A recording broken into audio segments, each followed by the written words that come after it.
Hey, good evening. It is, the time is 6:27. I apologize that closed session ran late. The board is returning from open session. As the first item of business, I would ask that everyone would please join me for the Pledge of Allegiance.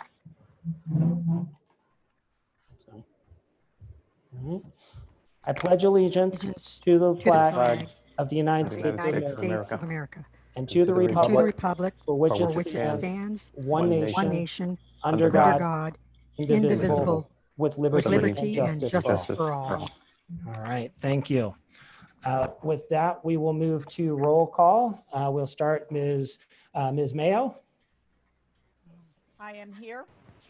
Ms. Cound. Here. Ms. Durkee. Here. Ms. Mason. Here. And I am also here. All 5 board members are present. We had 3 items in closed session. Item 7.1 was discussion of negotiations. In that, the board provided on a 5-0 vote, authorized staff to negotiate a side letter with MUDSPA. And then we've received further information on bargaining with other units. On item 7.2, the board discussed the superintendent's evaluation. On item 7.3, the board voted 5-0 to rescind the reassignment of employee number 15712. And then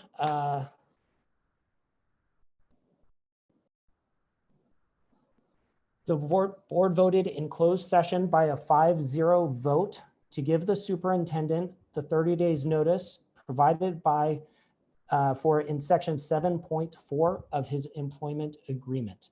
And that is our report out of closed session.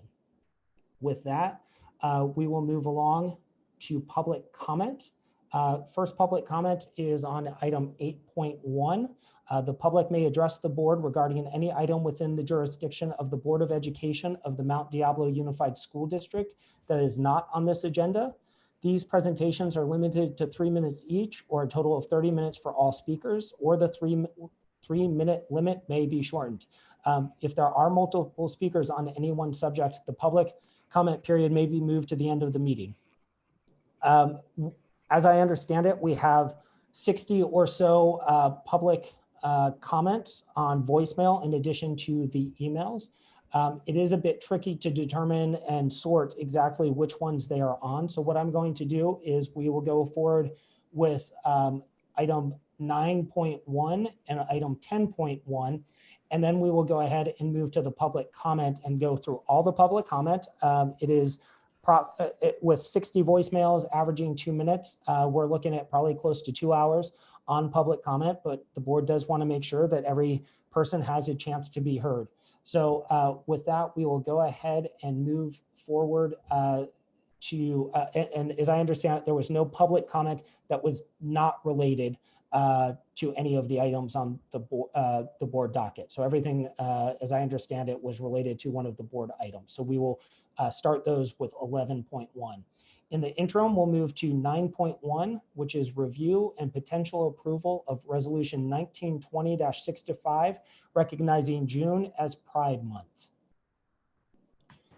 Is there any board comment on this item, or would we like to go ahead and have someone make a motion? Mr. President, I move that we approve resolution 1920-65, recognizing June as Pride Month. I'll second. Okay, motion by Ms. Cound, second by Ms. Durkee. I will start the voting with Ms. Durkee. How do you vote? Yes. Okay, Ms. Cound, Yes. Ms. Mayo, Yes. and Ms. Mason. Yes. I also vote yes. Item passes 5-0.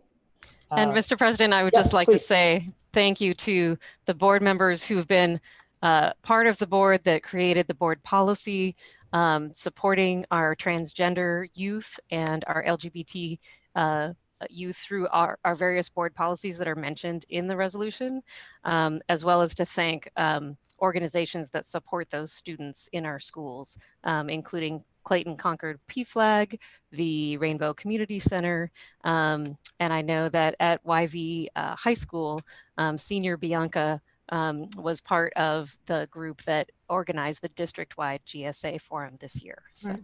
just wanted to say thank you to all who are supporting these students in our schools. Absolutely. Thank you for that, Ms. Count. Any other board comment? All right, thank you, well said. So we will move along to item 10.1, which is the planning for reopening of schools for fall of 2020. And so as a first step in this process, we have a presentation, which I believe Jennifer Sachs is starting with.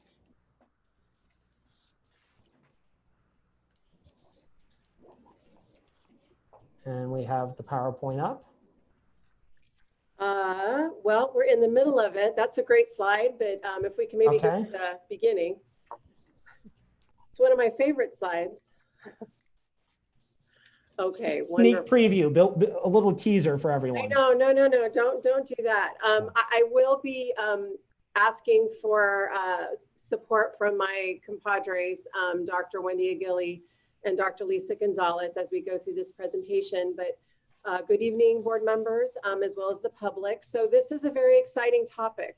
It's one that's a bit daunting, but it's one that I know that individuals have been thinking a lot about, which is reopening possibilities for Mount Diablo Unified School District, as well as all of the districts across the nation. Next slide, please. So really where this all begins is actually the governor's office. He has established, as we know, we watch the news each day, usually at noon, and he talks about his different stages, roadmap stages towards reopening our economy, reopening our stores, reopening our schools. And so right now, even though he seems to be working into stage 2 into stage 3, we are really sitting in more of a stage 2 based on the conservativeness of our county, which is really based on the COVID-19 cases that are within the neighboring counties as well. So we really are within a stage 2 as of recent developments. And so that's what we're looking at as we move into making the plans for the school reopening. Next slide. What we're really trying to focus on is our why.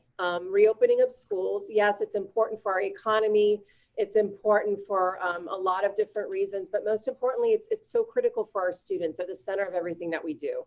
It's incredibly a collaborative effort. It's something where we cannot do it alone as an LEA. We are working closely with health providers, community members, parent and guardians, teachers and staff, really needing to maximize our technology options.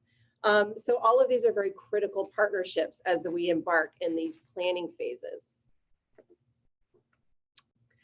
So slide, what are these planning phases? Next slide, please. So timeline for reopening, and this is actually something that we've been talking about at the county level as we've been working with our neighboring districts is, where do we need to be? When do we need to be there? Currently, right now, we have pushed out several surveys in order to collect information from students, from teachers, as well as community at large. And this data will be utilized with some work groups and a task force so we can really base our decisions in data using that information as our anchor document. As we work through the summer, we have been reaching out to our bargaining groups as well as the community in order to determine, how we have a broad representation on these groups, because we do have to set up some very specific logistics, site logistics, district logistics for the reopening, which will of course take us through June into July. And of course, all at the same time, we're taking our guidance from the governor's office as well as the California Department of Education. We look from July into August, which of course our opening schools start. And we are really looking to have that first day of school be the same, which is that August 13th. We realize this is a very, very aggressive timeline, but we've already have individuals working and teams working behind the scenes in order to start to pull together what they've been hearing from different districts, not only across the nation, but in our area as well as internationally, in order to lead this work. Next slide. Jen, did you want us to keep questions till the end? You know what, maybe what I'll do is prior to going into the next section with options, maybe I'll pause there, Board Member Mason, and we'll ask some questions about this first portion. How about that? Thank you. Okay, thank you. Reopening schools safely, it really starts with focusing on really the lowest level, the Maslow hierarchy of needs, and making sure that we've got we've got to follow those Contra Costa Health Department guidelines. Safety and health and sanitation is so critically important. We need to make sure that all of our employees that are coming onto our campuses, as well as our students and our families, that they will be safe and they will know that we have done our due diligence following these guidelines. We need to work on our transparent communication. Things are going to be changing during the summer, and so we need to make sure that our communication out to the community and input back in is something that is very, very smooth. Maintaining an inclusive and supportive culture is going to be very, very important during this time, because our working conditions at the school sites are going to be very possibly redesigned and different than what they were on March 16th when we closed school. So this is something where we need to have very, very clear communication with our union groups and be establishing some systematic protocols by which, how do we clean classrooms? How do we provide instruction? How do we support all of our student groups? So all of these things are being looked at as we're moving forward in collaborative teams. Next slide. Looking towards fall, our plan in every district is actually looking at the same plan. It's a bit of a continuum. Schools reopen in a full distance learning model, which we actually have now. We have to consider that for the fall in the event that there's another wave of unfortunate COVID cases.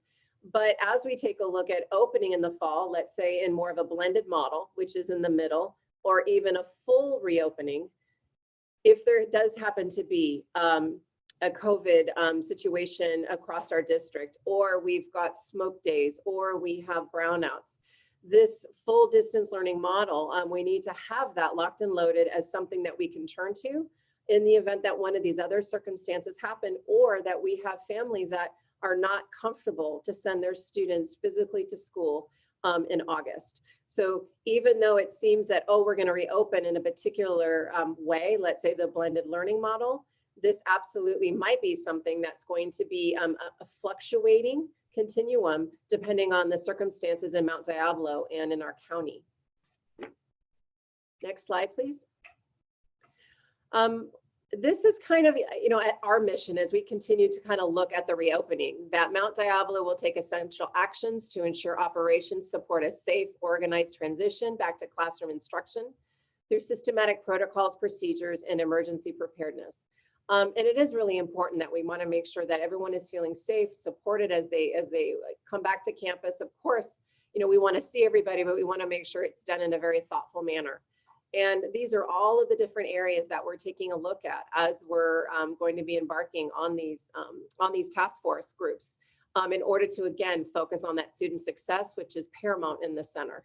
Wellness, safety is critically important, as well as hygiene and nutrition, facilities, operation guidelines, which is everything from transportation to also how we're feeding our students. Learning via a variety of different models, a hybrid model, full distance. This is also making sure learning is happening and supports and structures are being provided for our homeless foster youth, our English learners, our students with specialized and related services. And technology, if we've seen anything with regards to that digital divide be highlighted, it's in this area of technology. It's been incredibly challenging to ensure that we have full access for all of our families and our students. And I know that's been weighing on many people in the community, many people in the district, as well as just across the nation. So with these things in mind, we're moving forward in order to contemplate a variety of different options for our students, thinking about that continuum based on the situation we find ourselves in, which may require all distance, a hybrid, or a full reopening. And I'm going to pause prior to getting into the next section for questions. Okay, one of the questions I had was on you said you're going to have committees and task force. And I've heard from a couple people that had volunteered to be on the logistics one who haven't heard anything. So that was question one. And number two, when you're talking about communication, that's one thing that I've heard has been the biggest challenge through this whole pandemic. What have you learned and what strategies are you going to use to communicate effectively with our families and students? Jennifer, you're on mute. All right, so for the first question, the names are being submitted to the superintendent's office, and those names are then coming to the task force leads. And what we're going to be doing over the next tomorrow, as well as the beginning of next week, is making sure that we've got representation, broad representation from our units, as well as community members in all of the three massive areas. And we'll talk a little bit about those groups later, but really we're looking at health and safety, school operations, as well as technology, teaching and learning. So more information will be hopefully shared at the beginning of next week. The second question with regards to communication, part of that is going to be the task force work. Well, in order to build up, what is the best way to communicate out? We've got our website, we've got social media, we've got our school sites and their websites.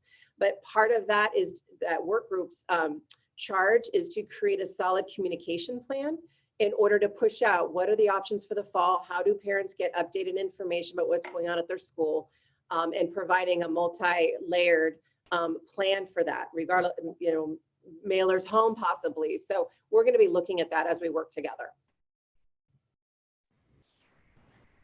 So I have a question. Similar to what Ms. Mason was saying, how if a parent or community member wants to join one of the task forces, how do they do that? Have we sent out a way for people to sign up? How will we ensure representation from across the areas of our district in terms of parents and community? At this point in time, we're collecting the names from staff members as well as our union groups. What we'll be working on the beginning of next week is a submission process and really maximizing our advisory groups, looking towards our DLAC, our CAC, our Community Advisory Committee, our Parent Advisory Committee, our Equity Advisory Committee, our Budget Advisory Committee, working through them since they've been such a stable and a significant leadership group. Beyond there, I think it's going to be something, conversation we'll have the beginning of next week and how we might expand that. But again, these are work groups in order to create some proposals that would go out and then be brought back for revision. But again, we've got a very aggressive timeline and we've got groups working together, but we definitely need that community voice. Okay, thank you. And then, so where do students fit into this? Where is student voice? How does a student get involved? So students right now, they're being involved, they're being engaged with this process by completing surveys that we have actually just recently on Monday sent out a survey that we're asking 4th grade through 12th grade to complete. And really where this digs deep into is actually the distance learning experience for them. What engaged them?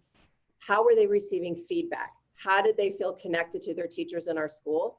And last count, we had close to, I believe, 800 responses from our students at all levels. And so again, this data point is going to be utilized by our work groups in order to ensure that the direction that we are going is one that's really going to be supporting what the students have identified as areas of challenge as well as areas of strength. So then students who have already turned in their Chromebooks or are students who don't have access to the internet, how are they receiving the surveys, or how are we kind of reaching out to them? We have been working with the site principals, but what I can do is I can see how we might be providing these links in a variety of other ways where the school sites can push them out to the students. But you're right, I understand what you're saying. Let me look into that a little bit to see how the school sites are reaching out to students.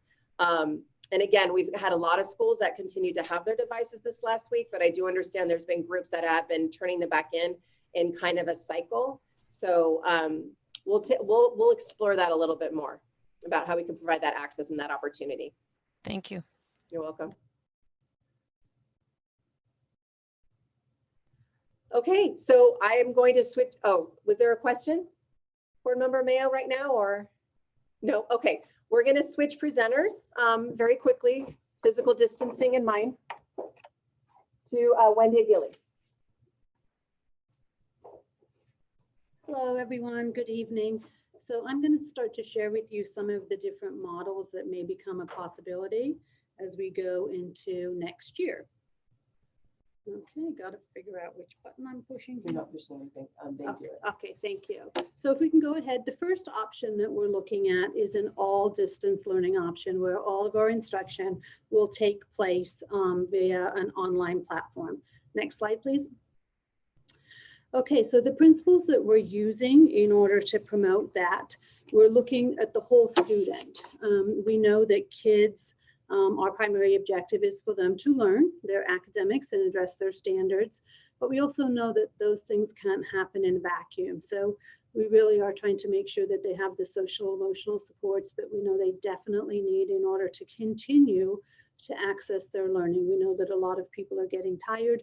We know that on the flip side of that, though, other people are getting quite invigorated and they actually like this model. So we're trying to make room for both of those communities in order that our students and our families do remain engaged, because even if we are allowing a process by which some of our students continue in an online model, we do want to make sure that their families aren't just taking their materials and teaching their students and coming back and dropping them off, that they're still also very much a part of the Mount Diablo community and have a voice as such. And ultimately, our goal is high quality instruction. And we know that when we turned over our instructional program in March, it was very difficult to establish sort of the bare bones of the program, you know, simply the infrastructure, the computers, the internet, the training of our staff and of our students, and all of the new ways in which they were going to interact with each other. But our renewed focus for the fall is to go back to quality instruction. What does that look like? You know, how you establish your standard, how you establish your learning objectives, and you go from there to really address students with multiple needs, multiple modalities. So that's our guiding principles for our online distance learning platform. But then we also have to address the logistics that come along with that. And if we can have the next slide, please. This is the logistics that we really need to address. And what is that capacity for the teacher-student connection? We know that for some of our families who were thrown into the situation in, you know, crisis, that establishing a daily or weekly routine proved challenging. There were childcare issues involved. There were other family commitments involved, maybe resources within the family simply of sharing spaces. So what we need to make sure is that if we're going to be in the online process, that we do a robust job of ensuring that those things are addressed to the greatest extent that we can. We know that we can't address all of the issues for all of the children all of the time, but we do try to triage those things so we can address as much as we can through thoughtful planning. And again, we've talked about essential standards and really ensuring that quality instruction is our target for our students. And that comes through multiple methods of delivery, including synchronous and asynchronous learning. We know that students are more likely to engage if they participate in synchronous learning opportunities with classmates. If you have to be, you know, with your Google, with your teacher at 1 o'clock, you're far more likely to do your homework at 11 o'clock because you know there's accountability. That being said and done, again, we know there's going to be flexibility and try to make those work, but we do feel that strongly that those two components need to go together. And also the common platforms. You know, there's a multitude of platforms out there. And when we started this whole thing, I sort of, you know, used the analogy that we were throwing spaghetti against a wall and just whatever stuck, we did that. And I don't think that that worked for every family because some, you know, there's some families have got 6 different platforms they're using with 6 different logins, 6 different methods of interacting. And, you know, we still can't even figure out how to unmute ourselves, right? So really trying to streamline those things to make sure that all of our families know how to use the programs and that they're comfortable. And so we can focus on instruction rather than the mechanics of the programs. And again, a big factor in this whole thing becomes accountability, and that is usually through a grading and assessment process. And it's not just the end of term assessments and quarter assessments, but We know that students do require formative feedback based on assessment to learn or relearn or know that they mastered a standard or where they didn't master a standard, or in the case of some of our students, IEP goals. So we really want to make sure that we are assessing those things on a regular basis, even through a distance learning program in the fall, really tightening up those things to ensure that our kids are learning. Next slide, please. All right, and then Lisa, do you want to take this slide? Absolutely. From a technology perspective, what we're going to be focusing on is devices and connectivity. So let me start with that one first of all. We have made available district-wide Chromebooks for any students who have needed those. There was recently a survey that went out, and families have let us know that they still need devices. And so what we've been doing is letting them know that in the fall, you know, if and when we go to another break, or depending on which model we take a look at, we will have Chromebooks available for students who need to have that checkout. Second of all, one of the big pieces that we've been talking about is connectivity. And one of the items that I'll be bringing back to the board at the next meeting will be a contract with T-Mobile for hotspots.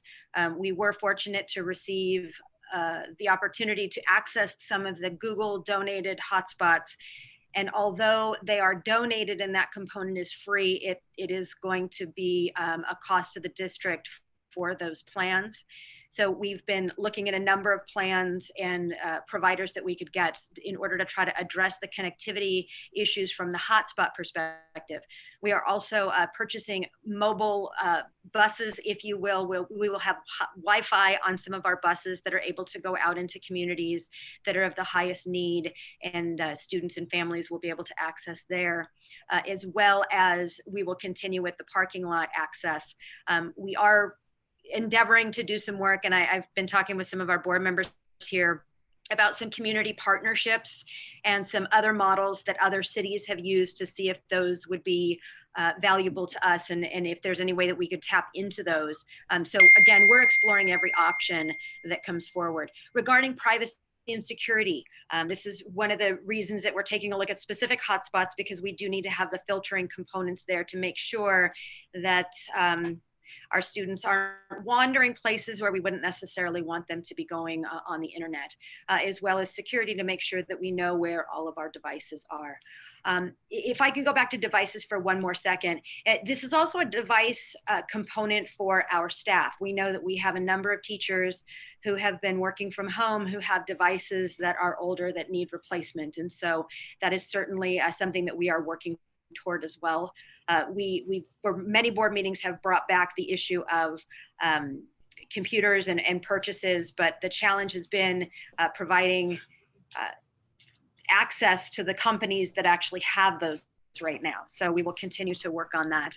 Online instruction and assessment is certainly the other piece of this very important technology triangle, mostly because we need to make sure that there is strong online instruction taking place, and that with our new assessment system, we can also be using that for assessments as well. So a great deal of work to do with technology, and we look forward to the perspectives and the input of the individuals that will be serving on the task force in that regard. Wendy, you want to jump to next slide and option number 2? Thank you. Are you taking questions, yeah, or do you can- want to finish that section? Sorry, go ahead. Charisse, please go ahead. Okay. Down. So I recall at the last board meeting, Dr. Gonzalez, that you talked about how our district had 20 hotspots. Correct. So I'm curious as to where those hotspots went. And then how many of these Google donated hotspots did we receive? So we're in the process of trying to negotiate a contract with Google. So that will be coming back in the future. So those will not, they probably will not be ready for extended school year, but 18 of the 20 hotspots that we have are in the process of being distributed to students for the extended school year. So there are students that we have identified that are either homeless or foster youth students who are also in extended school year. Okay. So the Google is donating, but we don't know how many hotspots yet, or? Well, it's what we're doing is we're taking a look at the survey that's been going on approximately what our need is, and we're taking a look then at what the costs are. So yes, Google is donating the hotspots, but we are required to provide those plans, and we're looking at either 12-month or 24-month plans. I can tell you right now that the plans are running about $180 per hotspot for 9 months. 3 months of which is free, which is why it becomes the 12-month plan. Okay, so what's the total number of hotspots that Google would donate if we, say, could afford these plans? Is there a maximum? Right now, we're looking at 300 with the opportunity to go back and try to get more of those. The challenge with that is that right now, with the amount that we're getting, the licensing and the access starts on that immediately. So it would be once the contract is in place and once we get those, we'd be looking at 12 months out. But right now we're looking at 300. The last time we looked at our survey, we were receiving reports that there were approximately 250 families who were saying that they needed support, which is why we're looking at 300 right now. Okay, so the 250 was based on who has actually taken the initiative to reply to the survey and request a hotspot, That is as opposed to what had been identified sort of previously in the last few months. correct. And how many of our, so, there's a inherent challenge in asking people via survey if they have access to things. So how do we identify beyond the survey who does not have access? So instead of just simply the people who opt in, the people who don't respond, and what those numbers look like, and how are we assessing that? Well, right now we have this survey. We're waiting for the results of this. We're going to use this to go back and take a look at where families are in the community. And then we will be taking a look in the fall where those families are, what school sites they are at. And we will be working with many of our departments to identify if there are further needs. So, we have a number of surveys that are out right now. We don't have students in school where they can come let us know, or their families can let us know. Being still new to the district, I don't know if we have a robocall English, Spanish option for any communication. That's certainly something that we could take a look at as well. And So then we continue to we plan do we do Okay. have that, but so I guess I would hope we're not waiting until the fall to identify people who are not responding. So at a site level, are principals able to help identify, here's how many students we have not connected with and have not heard from? And Dr. Gonzalez, if that's one that instead someone else on staff would like to respond to, Sure. Yes. if you don't have that information. So Dr. Aguili? We do have that information, and the principals have been collecting that information and forwarding it to their supervisors. So we do have that information about who's been unable to connect, and plans in place to, continue to try to reach out to those families. Excellent. Could I ask that at our next meeting that information is shared with the board as well as the public, so we can just have an understanding of where the gaps are at a site level? Yes. Wonderful. Thank you. Any questions from other board members? Okay, thank you. And so Dr. Aguili, I think it was over to you for option 2. Sorry, Yeah. Mr. President. I just have one more question on technology Ms. Gunn. from the last meeting. So at the last board meeting, we had a discussion about whether students were keeping Chromebooks over the summer or not, because a number of districts have chosen to allow, particularly their students who need it the most, to hold on to the Chromebook over the summer. I believe that conversation, the statement was that it would be a principal level decision as to whether students need the Chromebooks or whether those particular Chromebooks, need updates and that sort of thing. What I feel like I've heard since then is that there was a district-wide directive that all Chromebooks should be turned in. Is that correct? And if so, what was the reasoning behind requiring all students to turn in their Chromebooks for the summer?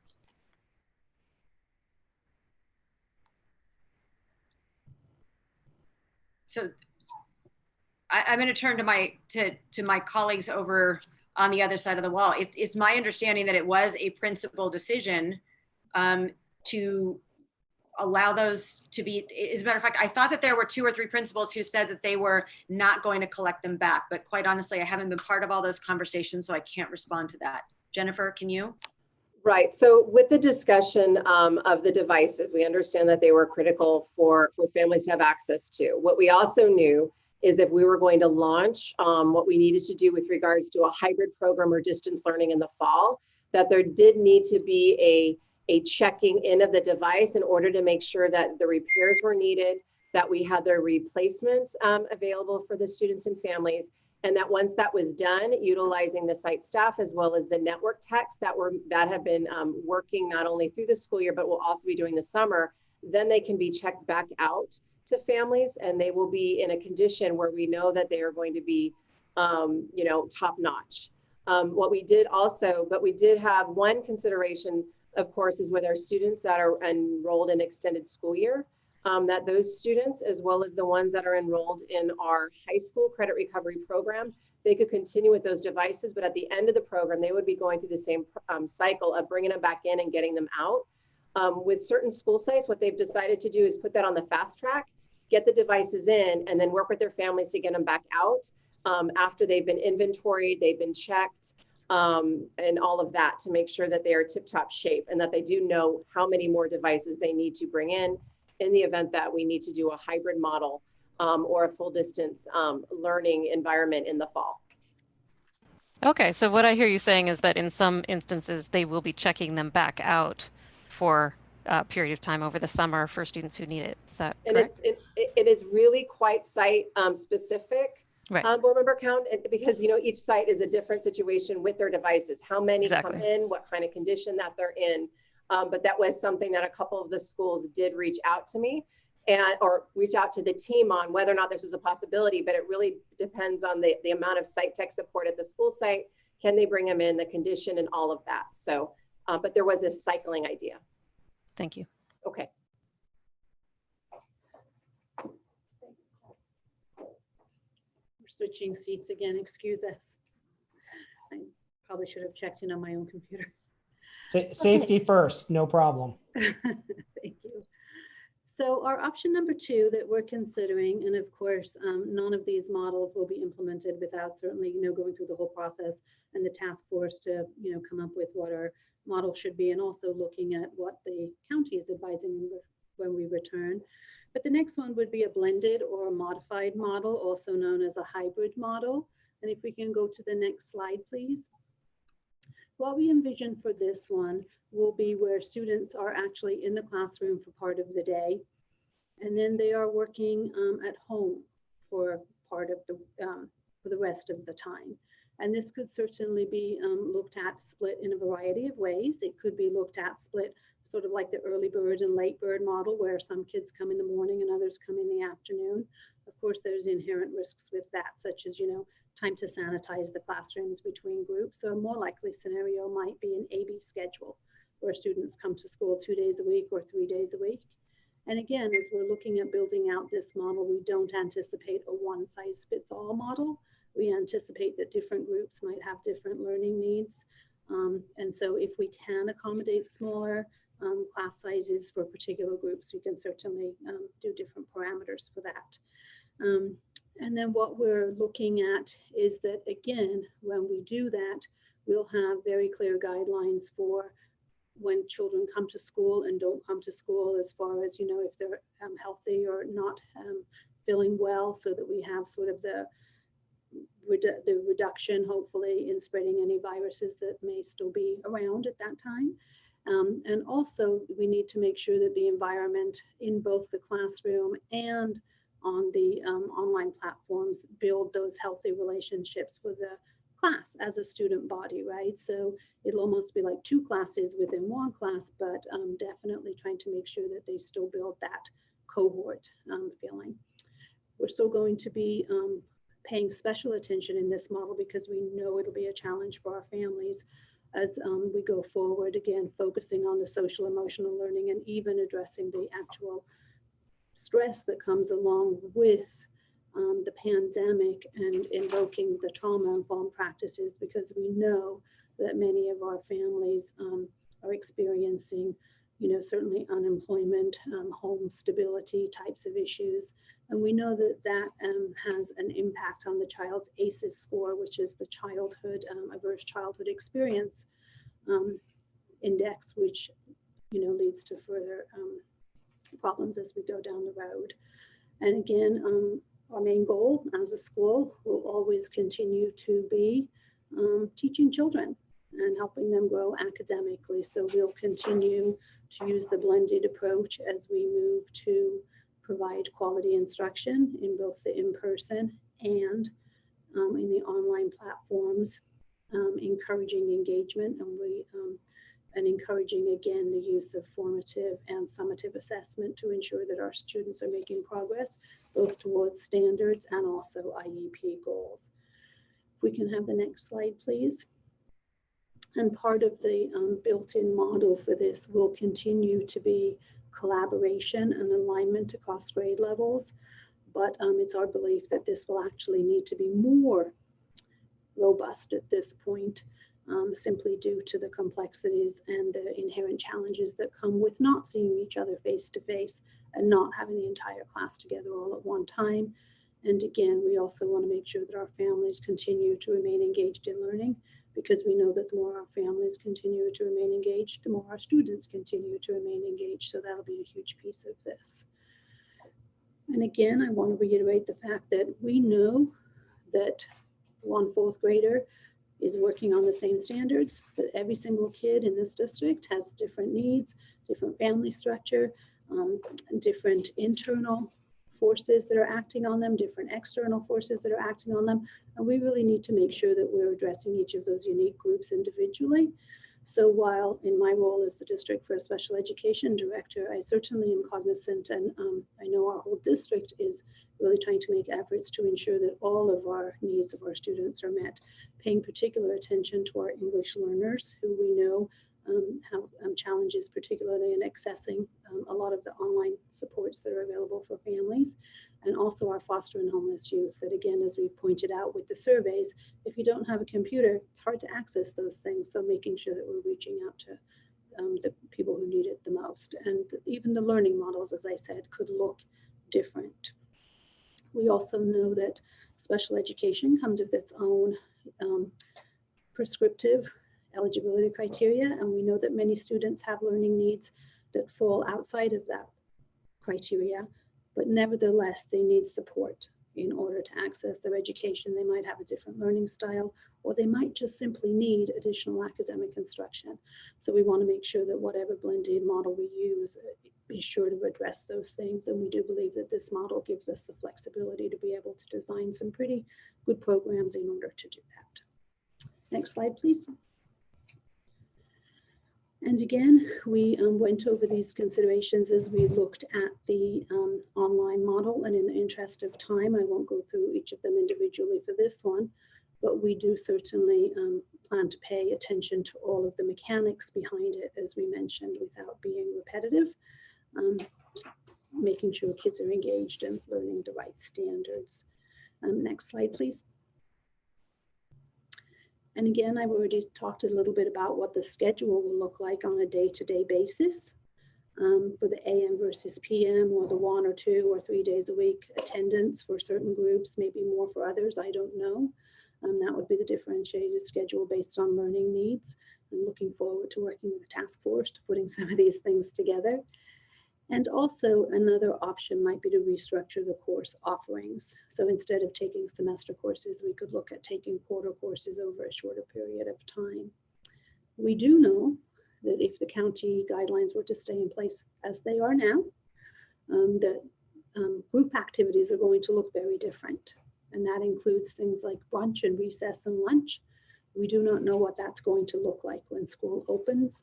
And so as much as it's going to be a challenge to plan for it, I think we do need to have multiple contingency plans based on where we are, and also build in the flexibility, because we know this situation is changing rapidly and we need to be able to adjust and adapt to whatever the current situation is. We also need to look at the actually interactive classes. We just listed a few, such as the performing arts and obviously physical education. A lot of our career tech classes also require close contact, but so do our science labs. This is not an inclusive list, and we certainly plan on exploring all of those options to make sure our kids and our staff stay safe. A huge part of our program in our district, we have an excellent after-school program, and it's a very robust and broad program. And we want to make sure what that looks like because, again, requirements are changing. And I want to reiterate the fact that we do believe that many of our families want to homeschool because either they're afraid of the virus or they're afraid of what school will look like during this period of time. And they want to protect their kids from that. So we do plan on building out an option, and we're not sure what that will look like, but we do plan on building an online option for those families rather than losing them to the charter schools, which is not what we want to do. We'd like to keep our kids in our district by offering what families need.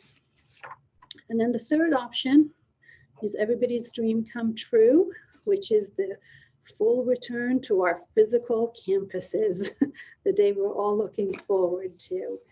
So as we do that, though, we know that there'll be unique challenges. And if we can have the next slide, please. I think it's really important that we take this as a learning opportunity. I know myself, I was so pleased to see that our primary focus in our district shifted to feeding kids. You know, the kids first, right? For 3 weeks, that's what we did. We fed kids. And so I was so happy that we went back to our basics and what do kids need?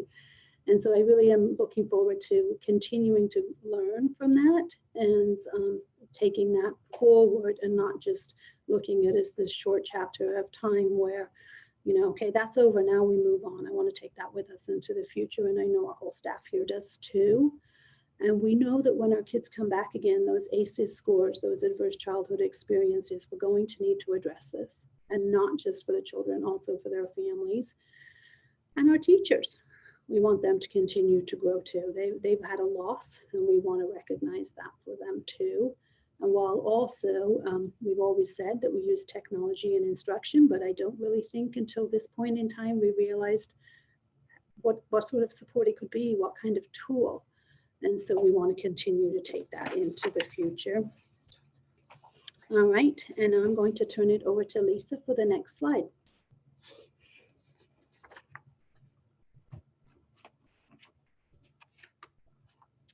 Lisa? Dr. Gonzalez? Sorry, I'm talking away. Certainly there's going to be a lot to take into consideration here from the operations perspective.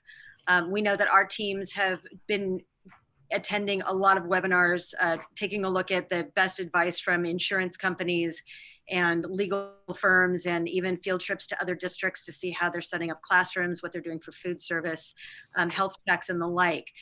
So we're going to be taking a look at all of those, from the custodial perspective to, you know, how we separate students on buses, you know, how they're checked, or if they're checked before they get on those buses, and everything from the logistics of, you know, moving people around school sites, walking down hallways. I mean, certainly so many things to take into account, but really what we're going to be taking a look at and focusing on is that importance of systems and structures where we can find really great models and then implement them across all of the school sites, certainly within reason, because every school site is going to have its nuances, but there will be some non-negotiables as far as movement, security, safety, and even what to do if we do get any types of reports. Next slide, please. So some additional considerations, and these are sort of the lists that we think about, especially in the middle of the night when we wake up. You know, there are considerations from every perspective. It's from the school board perspective with additional emergency resolutions that we will likely need to bring to you as things change. The concept of continued video conferences and again, resolutions in 2 places. Board policies that may need to change because the policies that we currently have are certainly going to need to be updated. Taking a look at activities and events. what are extracurriculars going to look like? What are social events? How about parent meetings? Are those going to be all held online, or, do you bring 20 people into a location and spread them out? And then the supervision of students, not only before school, after school, but in a lot of our after school programs that we certainly run at the district at 17 different sites. Calendars and schedules, everything from the school schedule to early start, late start, all the different ways that this could look. Course offerings. There may be some courses at middle or high schools that, just based on the close proximity or the activities they're doing, they may not be able to do any longer. From the perspective of attendance and enrollment, I have to say that this is probably one of those that does keep me up at night, because the current attendance policies that we have to abide by at the state level, in their current stance, are really not going to give us some of the levels of flexibility that we think we need. So, we're going to need to really work with our elected officials to understand what's going to best work for districts and how we're going to take attendance so that we can make sure that the funding that we get, which is average daily attendance, does continue to come in. We're taking a look at enrollment and the impacts there. All the applications and how we're processing those applications, and even the staffing that we need to make sure that all gets done, because our school sites are currently closed. Certainly there are parents that are coming in to pick up certain things, but our offices are closed. And during that time, we really need to make sure that we're figuring out the best ways to move paper and documents. And perhaps this is the perfect opportunity to really go paperless as much as possible. From the finance perspective, this is going to be a key piece that underlines all of the decisions that we're making. We've got to watch our revenue, our money coming in, our expenditures, the costs of everything that we're taking a look at right now, and even things that we aren't envisioning that may come forward in the fall, and doing budget revisions as they become necessary. From the facilities perspective, making sure we've got the proper physical and social distancing, the signage that's appropriate for that. Air quality has been on our minds.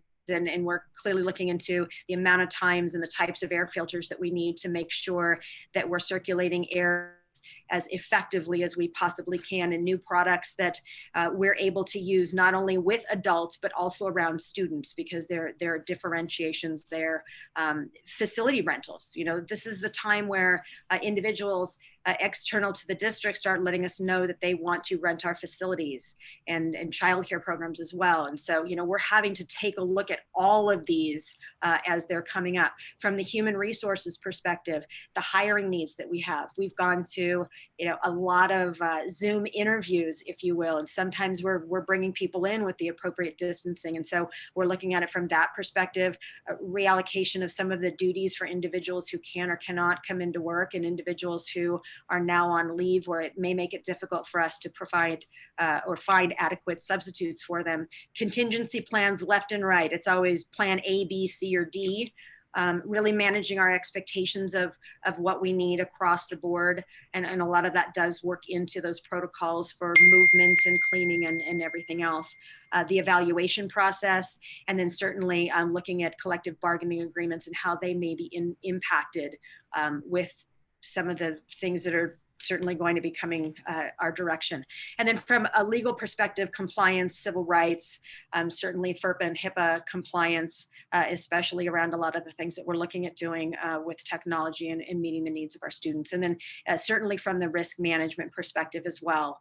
We've got our new Director of Safety and Risk Management who is going to be on one, if not two teams, who's able to really come in and sort of infuse his expertise that we really need at this point in time. Next slide, please. We're taking a look now and moving forward into our plan. Certainly, next slide. We want to make sure that we're maintaining this student-centered focus. Our students are at the heart of all of the work that we're doing. And as Jen so eloquently explained at the very beginning, this is going to continue to be our true north. Next slide. And I will certainly ask my colleagues to jump in here with some of these as well. We are looking at a number of work groups or task forces. We've been playing with some of these logistics just based on some of the models we've been seeing in other districts so far. And we think we're landing on health and safety, the school operation perspective, technology learning and teaching, and then communication sort of underlying all of it with really a foot in each one of those groups. And then absolutely the financial perspective that is going to need to be addressed in all of those. Colleagues, have I missed anything in that one? Well, so are these, we had mentioned the 3 task force on the left, are those instead different task force? Is that instead of 3 task force, there might be these 4, or I'm trying to understand that, or would these be a subset of the 3 task force that were previously announced? You can answer that. Okay, hi. So we're kind of using some words interchangeably. We have kind of a cabinet group that's going to be working. We've got to have leads for each of these individuals that'll be part of the cabinet. And then the work groups are going to be the ones where you see the participants on the other side that are going to be really providing us boots on the ground insights, feedback, input, that sort of thing. So it's almost going to be, we collect it from the larger work group. It kind of goes up to the smaller task force. It's kind of going this way and that in order to make sure that we have a smaller group that we can then move very quickly on some items, but we don't do that in isolation. We need these individuals. We need our counselors, our nurses, our classified staff, community representatives, which includes, advisory individuals and all of that. So that's how we're envisioning it at this point in time, utilizing a smaller group and then the larger group to provide the input, the reaction, the thoughts and ideas, and then we bring it back up so it becomes a very streamlined process, but one that we do have many voices in the room. And I think that one thing, Jen, that I want to add is when we take a look at the participants on the right side, certainly the last and important bullet that we talked about earlier that many of our board members mentioned has to do with students and bringing the student voice in as well. So we will be including that. Okay, and so I'm sorry, I wasn't quite, I just want to make sure I understood. So these work groups would be cross-functional across the different task force. Am I understanding that correctly, or could? Yes, and I'm going to have Jen explain this. So I apologize if I confused anyone. When I was part of a lot of this planning, I then jumped over to budget. And so I haven't been part of these discussions for the last 24 hours, which tells you about how fast they're emerging. So Jen, go for it.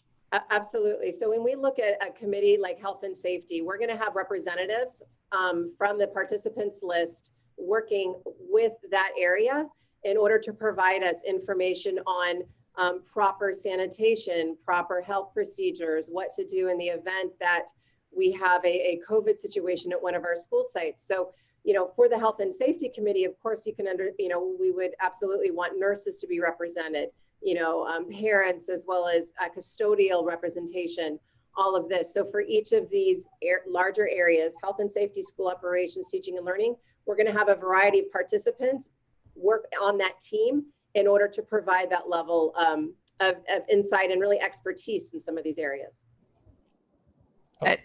Go ahead, Brian. I'm right with you. I'm as confused, I think, about the connection between this and the task forces. As Ms. Durkee said. So are we still, let me start with a simple yes, no, if I could, Ms. Durkee. Do we still have 3 task force? Yeah, yes. Let's just, yes. Okay. And then these are health and safety people from, I understand people from the right side are participating in the work groups. Could those people be from all 3 task force, or would this just be a subset of one single task force is what I'm Why don't we change, instead of the word possible work groups, we're going to put possible task force groups.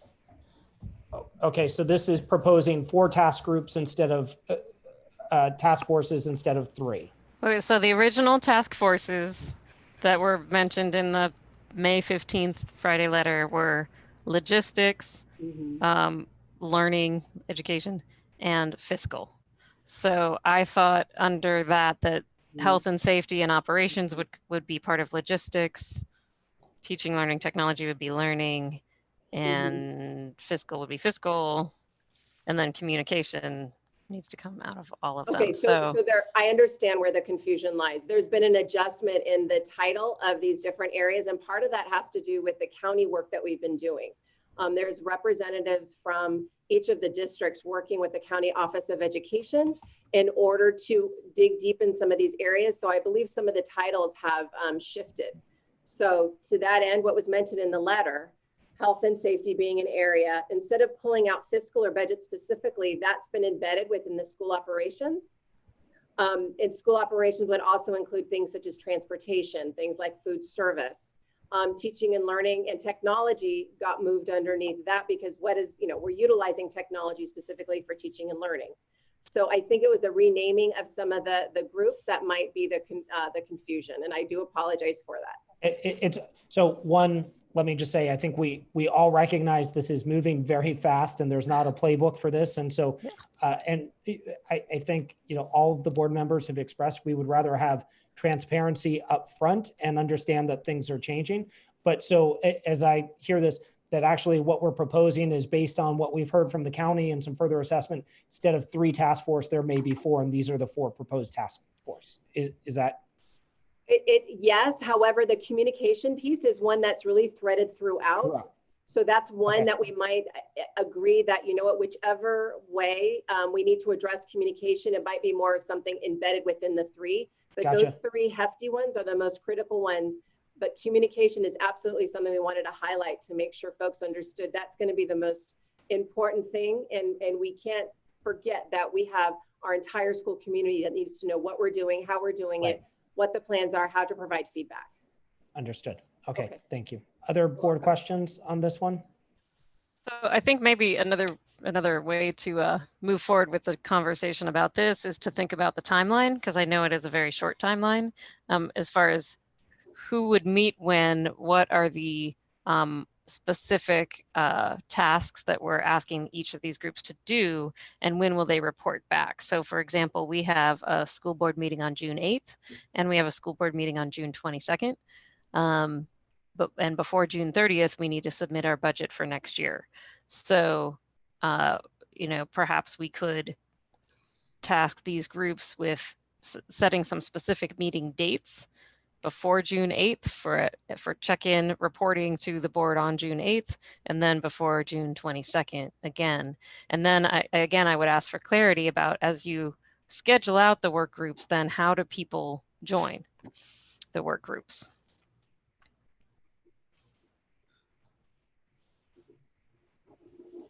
We will be providing more information on the specifics with regards to some planning dates. We do have a calendar that's just very, very, very drafty form. It's probably a couple hours old as we were preparing and finishing up this presentation.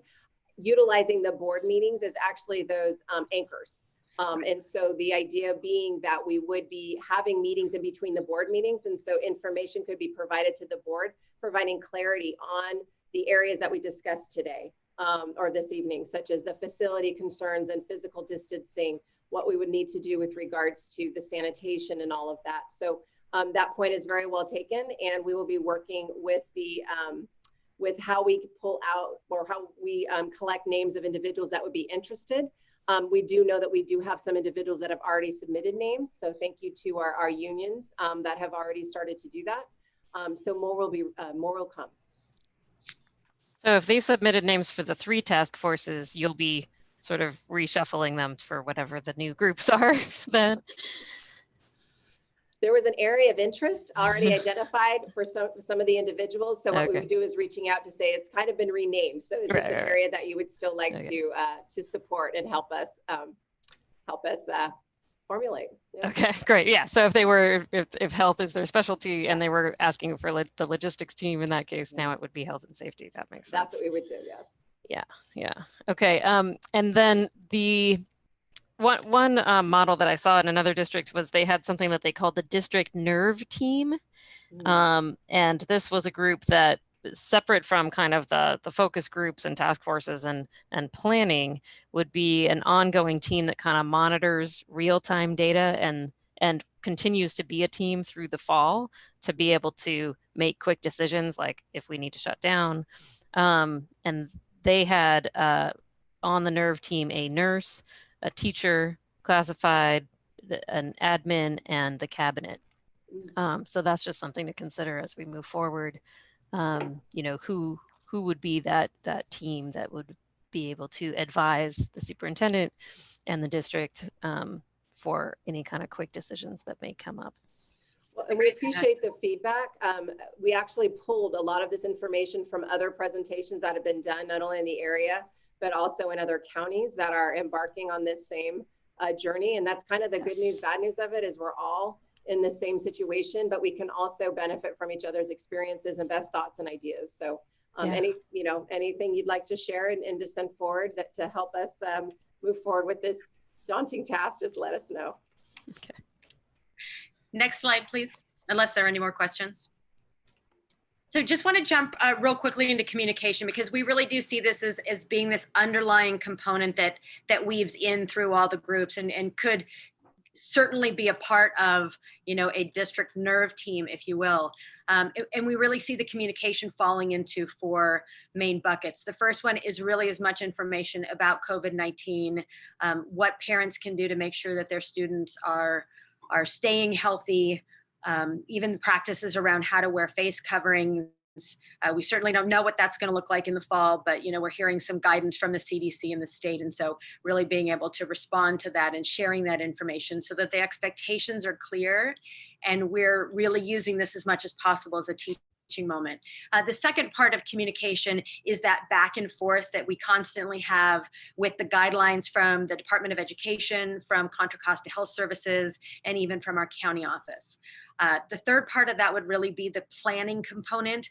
And certainly we started talking about this earlier. It's all the different ways that we are communicating. And certainly if there are additional ways that we can do that, we would want to do that, but using our website, continuing with town halls, robo calls, messages back and forth, and then having key messages that are going to our principals as well for them to disseminate with their communities, because often there are those groups in the community that the principals can get to certainly more effectively than we can at times as a larger district.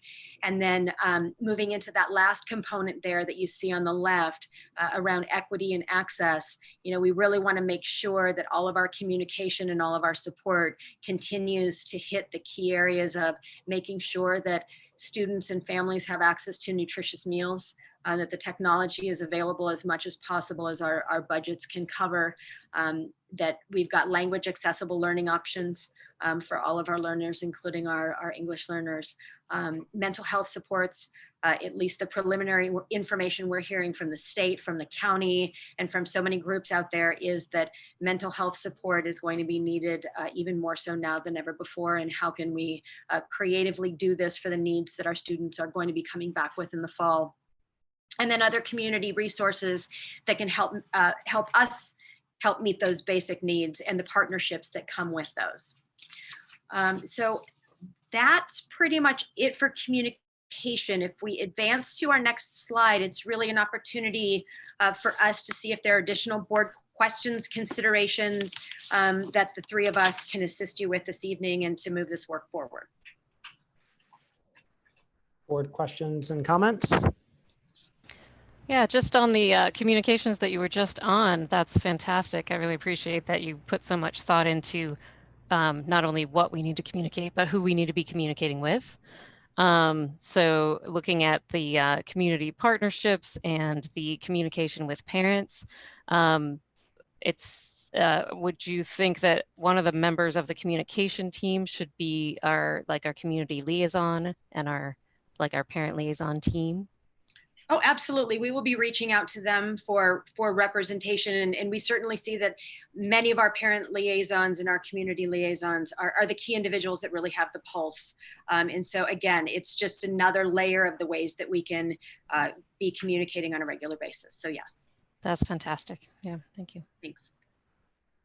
I have a question.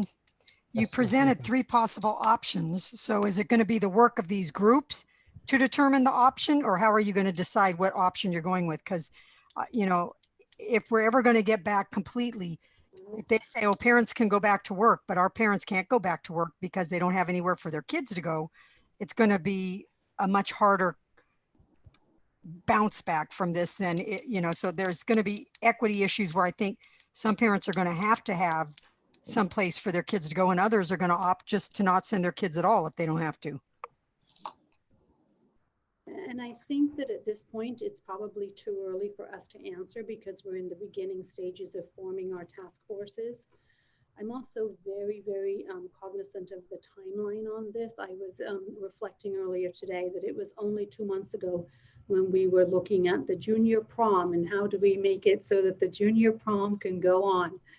And, you know, it was literally a major event. And now we're looking at, you know, do we have school next school year? Things are changing so dramatically. So I do believe that what we'll be doing is instead of, you know, like we did the first time, sort of jumping into, oh my goodness, school's closed, jump.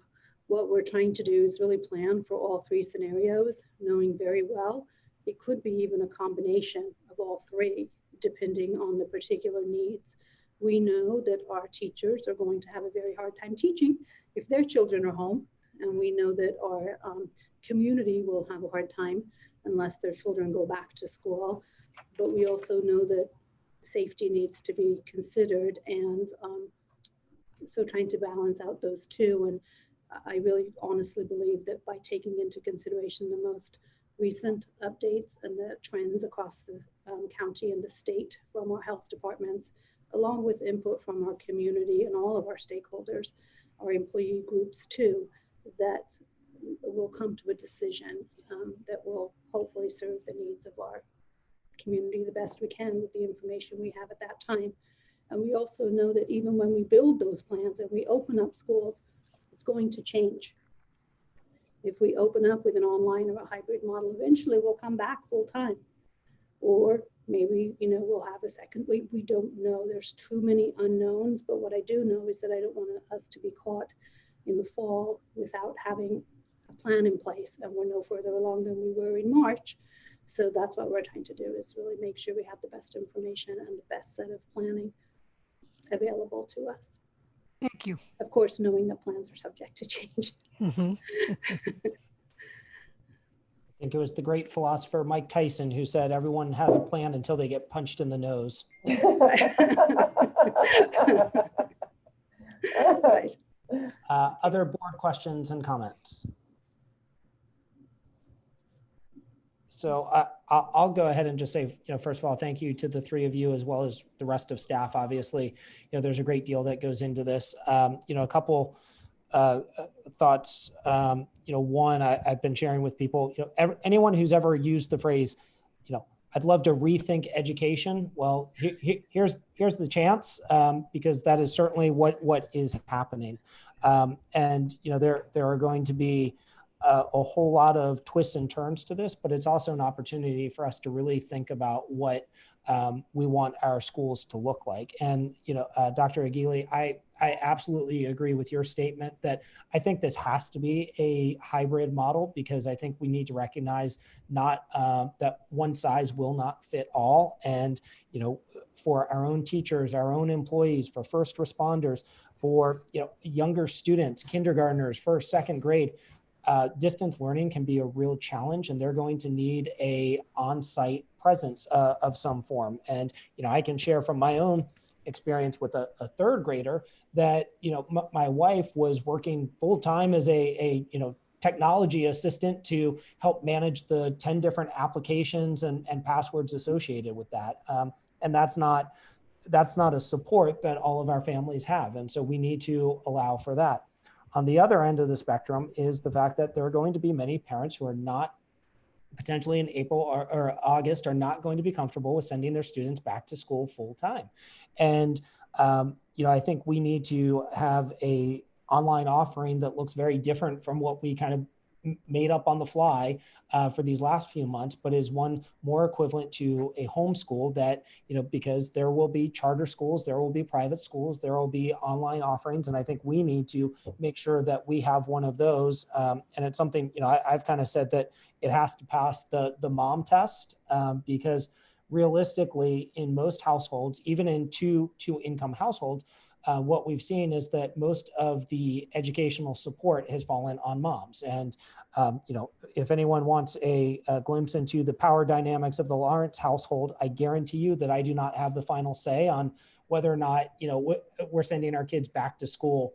And that's something that, I think I as a parent take really seriously, that we need to make sure that some parents might be in a position that they have support for their students to stay home. And that might help the other end of the spectrum, where if we do have people who need to go on campus, that we're able to do that in smaller groups, and there needs to be some balance, and then solving for everything in between. And I recognize that's no easy task. I guarantee we are going to get things wrong. We're going to have to continue to evaluate and course correct. But I really appreciate the efforts that are being made here. And then I wanted to call out the fact, I appreciate that in this presentation, we talked about parent participation and it being something welcomed, not tolerated. And I think that's the approach we need to take, that we welcome the parent input. And I think even as we look at the task force, I completely agree with the idea that we already have some parent groups in place, community groups, and utilizing those, since they've got familiarity and deep understanding and have committed time to our district. But at the same time, I think looking at, we may have parents with unique skill sets or unique point of views who could be utilized on these task force, whether they're 3 or 4 of them, and making sure we utilize those voices as well. So those were just a couple of the things I wanted to share. But again, really appreciate the work that's being done and the first steps, and the fact that there's a commitment to making this a transparent process where people will have the opportunity to weigh in, and that we continue to survey and take the pulse of our community to figure out what is going to work and how we need to course correct. So thank you for that. Okay. I did have a couple more Please. things to say, but I wanted to let other board members speak if they had questions as well. Okay, I'll jump in. So these, just briefly, I know we want to move on, but I appreciate the thoughtfulness around social emotional learning, and an idea just came to mind that I know that we have a Mindful Life project at many of our schools that's been working with students and staff. And I have seen that they have provided online and in bilingual, both in English and Spanish at least, wellness strategies for not only for students, but also for families and even for staff in nearby districts. So I'm curious as to whether that's something that our district is looking into as a possibility. I know it's been funded in partnership with John Muir Community Health Foundation in that case. And then as far as the homeschool option, I really appreciate that that is being looked into, and that you mentioned that as something that we will build. I know that it was brought up, the idea of, could we simply expand horizons that we already have in our district? So I don't know the logistics of that, but that was an interesting point I thought to bring up. And then lastly, under guiding principles, see if I can get to that slide. I really like the student-centered learning, all of the things that you have there under reopening guiding principles. The one piece that I would suggest adding is the second line where it says provide additional supports, academic and social emotional, for students as they re-enter school. I would say, we could also add the word language there, to providing language supports to our students as well. And that's all. Thank you. Thank you. Any other board questions or comments? Okay, hearing none.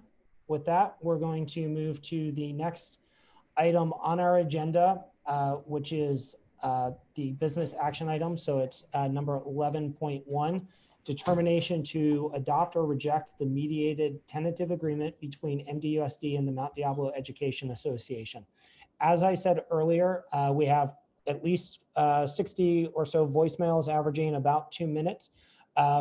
It is difficult to separate them for particular agenda items, so I'm going to ask staff to go ahead and play them all. I do want to share again, so if people want to leave voicemails, because we do want to hear from our public, they can leave a voicemail at 801-228-0093, or by email. They can email boardcomments@mdusd.org. The emails, they are entered into the public record, but we've set it up, and this was a change from those first early days of the shelter in place. If you email board comments it is distributed to all 5 board members immediately. So all board members receive those comments. So that is another way to share your comments. With that, I will turn it over to staff to go ahead and begin playing the voicemails that we have received. Good morning. My concerns that I'd like to be heard for tonight's board meeting are about equity and reopening, the reopening plan. Without specifics on each reopening option, how can anyone, teacher or parent, really know what's the right choice? If you are going 100% online, I'd like to know who watches and make sure that the kids are online each day and help with technical issues. When both parents are not at home, they're at work. And is the district expecting families to hire somebody to come and stay with the kids during the day to do their work online? If it's a hybrid model, I'd like to know who takes the kids to school on different days or parts of the day when both parents are at work. I don't see that before and after school care might be an option because it defeats the purpose of large groups. Not to mention the huge cost of daycare on the days and hours that your child isn't at school. Also, if you have kids at middle school, high school, and elementary school, will they all be on different days, hours, shifts? How do working parents navigate multiple schedules with different days, different times? Again, many families do not have the money to pay for all the daycare costs that are associated with an online and hybrid model. I'm also very concerned about the equity. This current distance learning model is not equitable. No teacher should be allowed to teach live, as they cannot guarantee that all students have access to technology or that a parent is at home to help their child get online.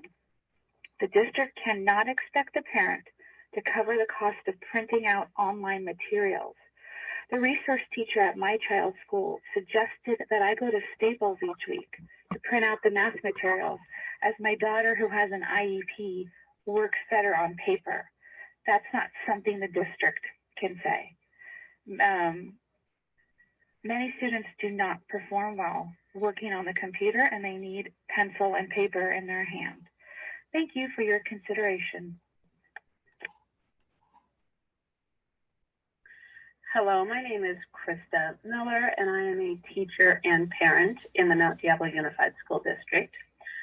My message for the board meeting tonight is in regards to item 11.3 and the 2 new management positions that the board is going to be asked to vote on. And I would like to request that the board reject these 2 new management positions.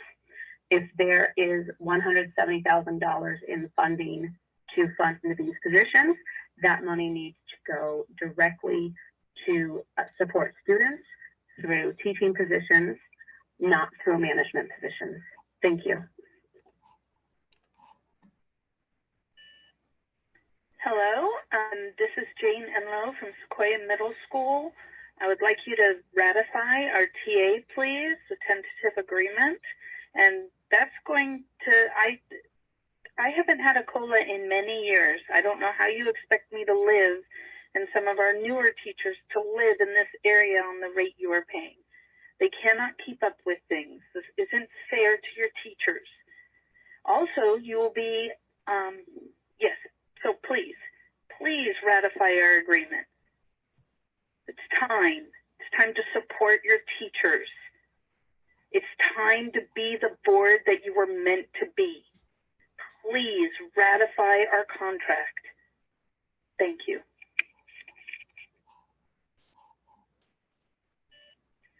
This is a message in regards to board meeting agenda item 11.3.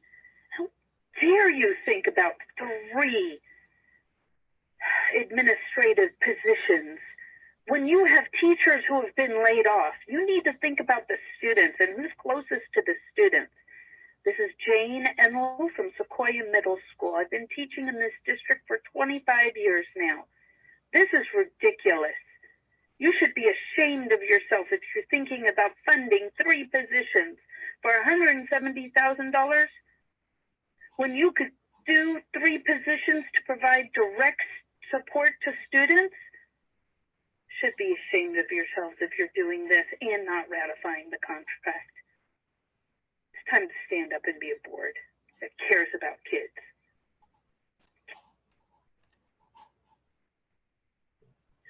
Yes, hi, my name is Devin Jackson, and I'm a teacher at one of the middle schools in the Mount Diablo Unified School District.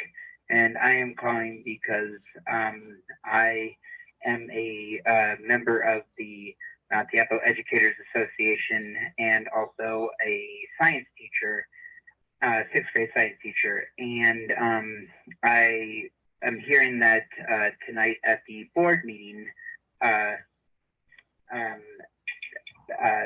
there is going to be a decision from the board about rejecting the tentative agreement for teachers within the district. And I just wanted to say that I think this is a terrible idea to reject the agreement. I recognize that the district is experiencing budget downfalls, but I do not agree that the best way to handle this budget issue is to reject an agreement that the teachers have worked very hard to create. And with the board's approval months ago. So I just really wanted to point that out. And thank you so much for hearing this. And I hope you do not reject the tentative agreement. Thank you. This is from a 6th grade science teacher, Mount Diablo School District, Medea Union member, and a teacher who's been a teacher for 8 years. Thank you. Bye-bye. Yes, hi. I'd like to leave a comment for board comment for this evening's board meeting. I am a teacher within the district. I'm a 6th grade middle school science teacher and also a member of the Mount Diablo Educators Association.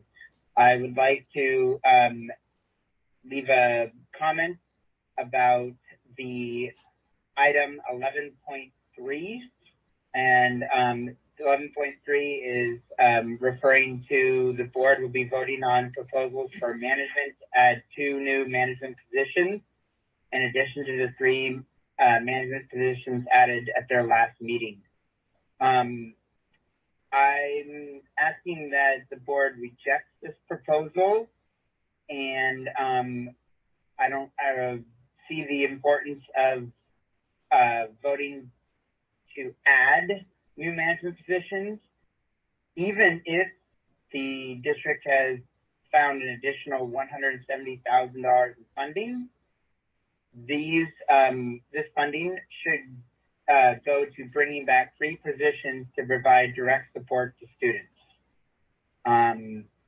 So I am looking forward to this message being played tonight at the board meeting, and I am just saddened to hear that this is going on. Thank you very much. Again. Hello, my name is Maureen Horn, and I'm a former student, current teacher, and also resident of the area of Mount Diablo Unified School District. And I'm calling to urge you again to please vote in favor of the tentative agreement. The message you're sending to teachers is very hurtful and is making them not desire to continue working in this district. During the distance learning time of school closure, most teachers in schools, including mine, have stepped up incredibly to serve all of the students. But once that is over, and with the uncertainty of the fall, it just appears that there's not a huge reason to come back if for over 2 years our agreement has not been ratified. So instead of making more management positions, I urge you to vote in favor of the tentative agreement so that we can move forward in a united team. I hope too much damage has not been done between the teachers and the district leadership. Thank you. Hi, my name is Christopher Gray. I was a teacher in the district up until last year. I'm calling in regards to the new contract. I want to urge the board to approve this new contract. Part of the reason I left the district was because of the oppositional relationship between teachers and district personnel. I felt like we were completely minimized and disregarded as professionals, and that can't continue to happen. A while ago, the district had talked, made a big deal about wanting to be a destination district. And I have friends in the district. I have former students in the district, and I would love to be in the district, except for that relationship. And so that actually drove me out. I want to encourage you to stop that negative relationship and approve the agreement that was negotiated. Thank you. Hi, this is Christina. I'm a speech language pathologist in the district, and I just wanted to help support our teachers in the school district. And I wanted to reject the proposal of 11.3 to add more administration positions. I believe we need more positions for our students since there were cutoffs at the end of the year. So if there's funding for new jobs, I think the jobs should be directed to help with our students. Thank you. Bye.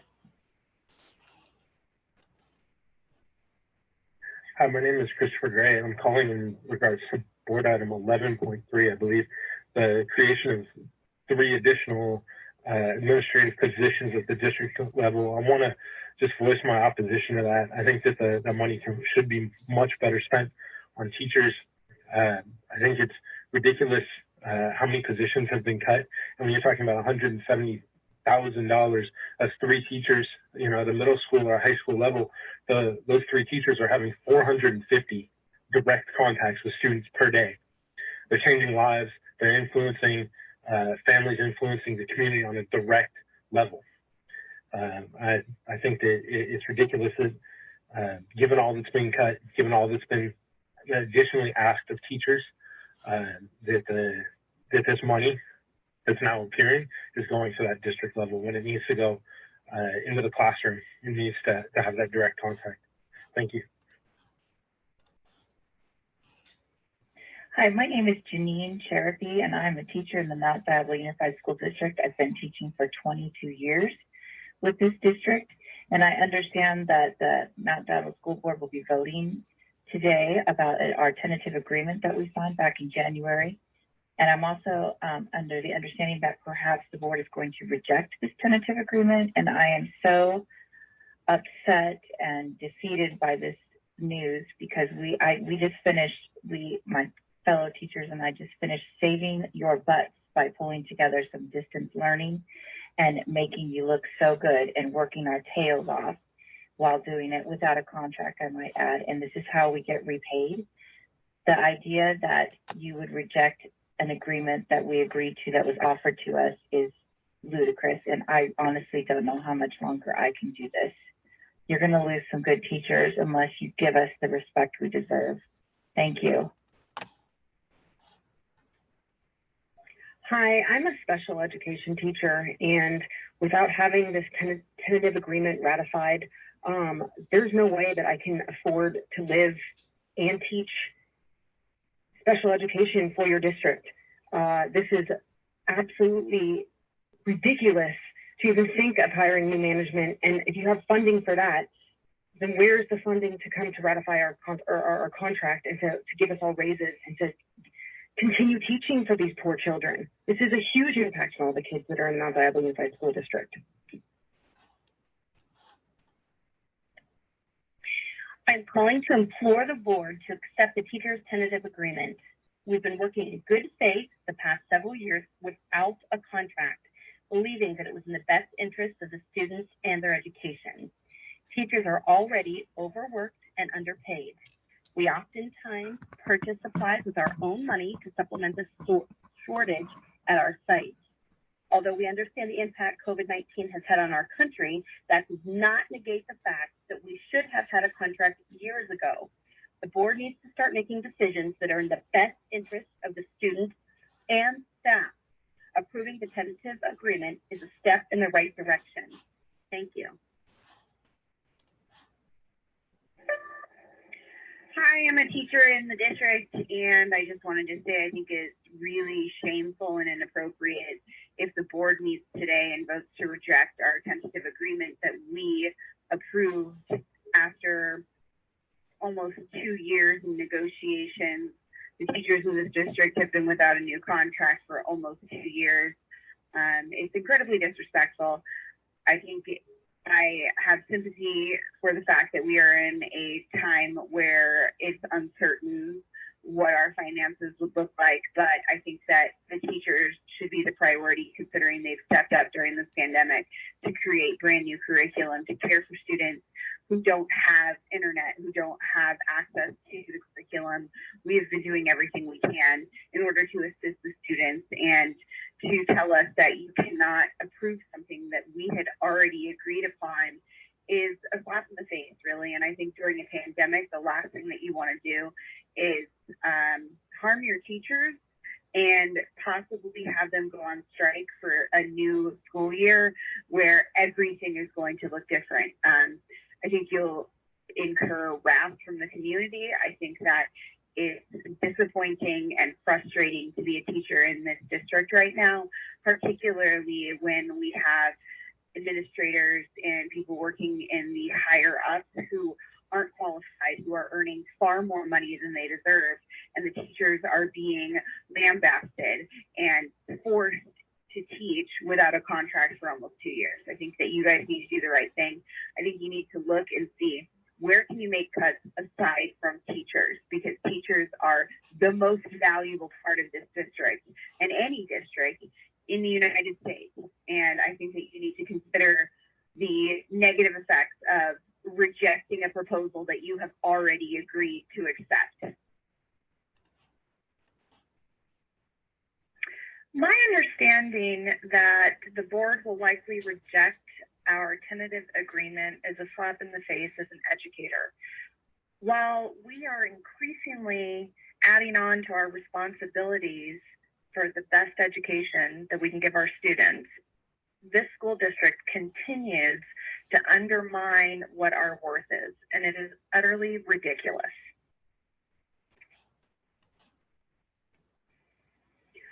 My name is Anita Johnson. I am president of the Mount Diablo Education Association, and I'm calling to provide public comment under item 11.1.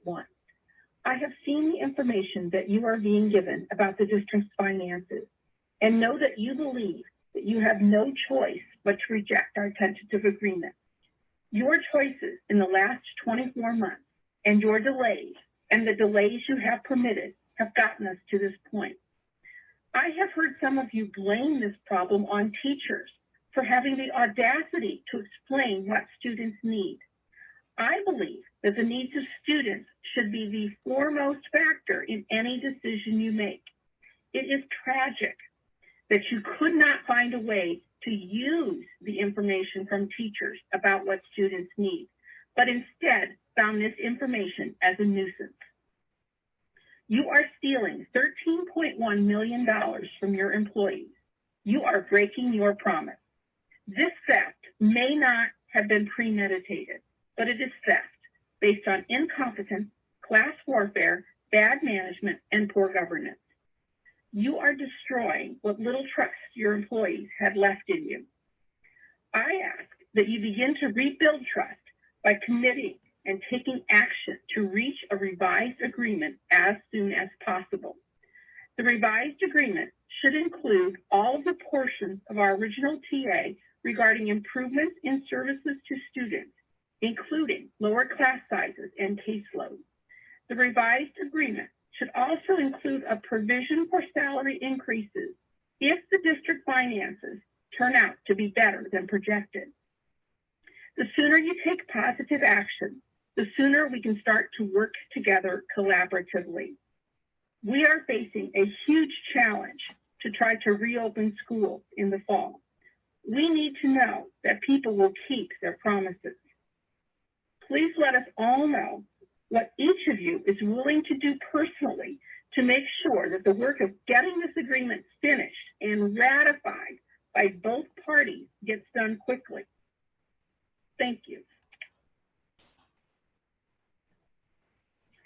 I'm calling to leave a public comment regarding the tentative agreement that the board has still failed to take action on. And I'm a teacher, and I'm late in my career. I've entered into public education after having several other careers, some of which are independent, some of which are in the corporate world. And I have to say that I have been completely appalled at how much is demanded of teachers that is really, frankly, not very realistic for one person, but teachers are still managing to figure out how to make it happen. But moreover, I have never, ever had a job that so much was asked of me and so little was given me in by way of support to do my job. No corporate person would ever tolerate having to bring their own supplies to work. I spent all semester, first semester last year with no heat or air conditioning in my classroom. At some points it was 55 degrees in there, and still I'm expected to teach students. I'm also asked to, when I was getting my teaching credential, a huge deal was made about technology in the classroom. I didn't even have Wi-Fi in my classroom. There was some in the office, but I couldn't even take attendance within 5 to 10 minutes of class starting without using my cell phone and using my own data. Things like this are just simply not acceptable. And as a teacher and as a citizen, my heart is completely broken over the lack of consideration that the school district, the state, and the federal government places in the future of this country by making literally next to no investment in education and treating the future of our country much more respectfully. Thank you. Hi, I'm calling to leave a public comment. I am urging you to pass the tentative agreement as soon as possible. It is something the teachers need, and the students, most importantly, the students need. They need the funding, they need the support, they need this agreement to get passed. And I know money is a huge issue, but I'm sure there's teachers who are ready to retire, that if this tentative agreement will pass, they can retire, and new teachers who you could pay less could start working in the community and making a difference. And it's just so unfair for you to have dragged your feet so long on top of everything else that's going on. The teachers and the students need the tentative agreement passed now. Hi, yes, this is Jan Sheffield. I'm a teacher at Pleasant Hill Elementary, and I'm calling in regards to the message I received from Medea saying that the board looks like it's going to reject the tentative agreement that we signed, that we agreed to back in January. So once again, that means over 2 years that the teachers have gone without a contract.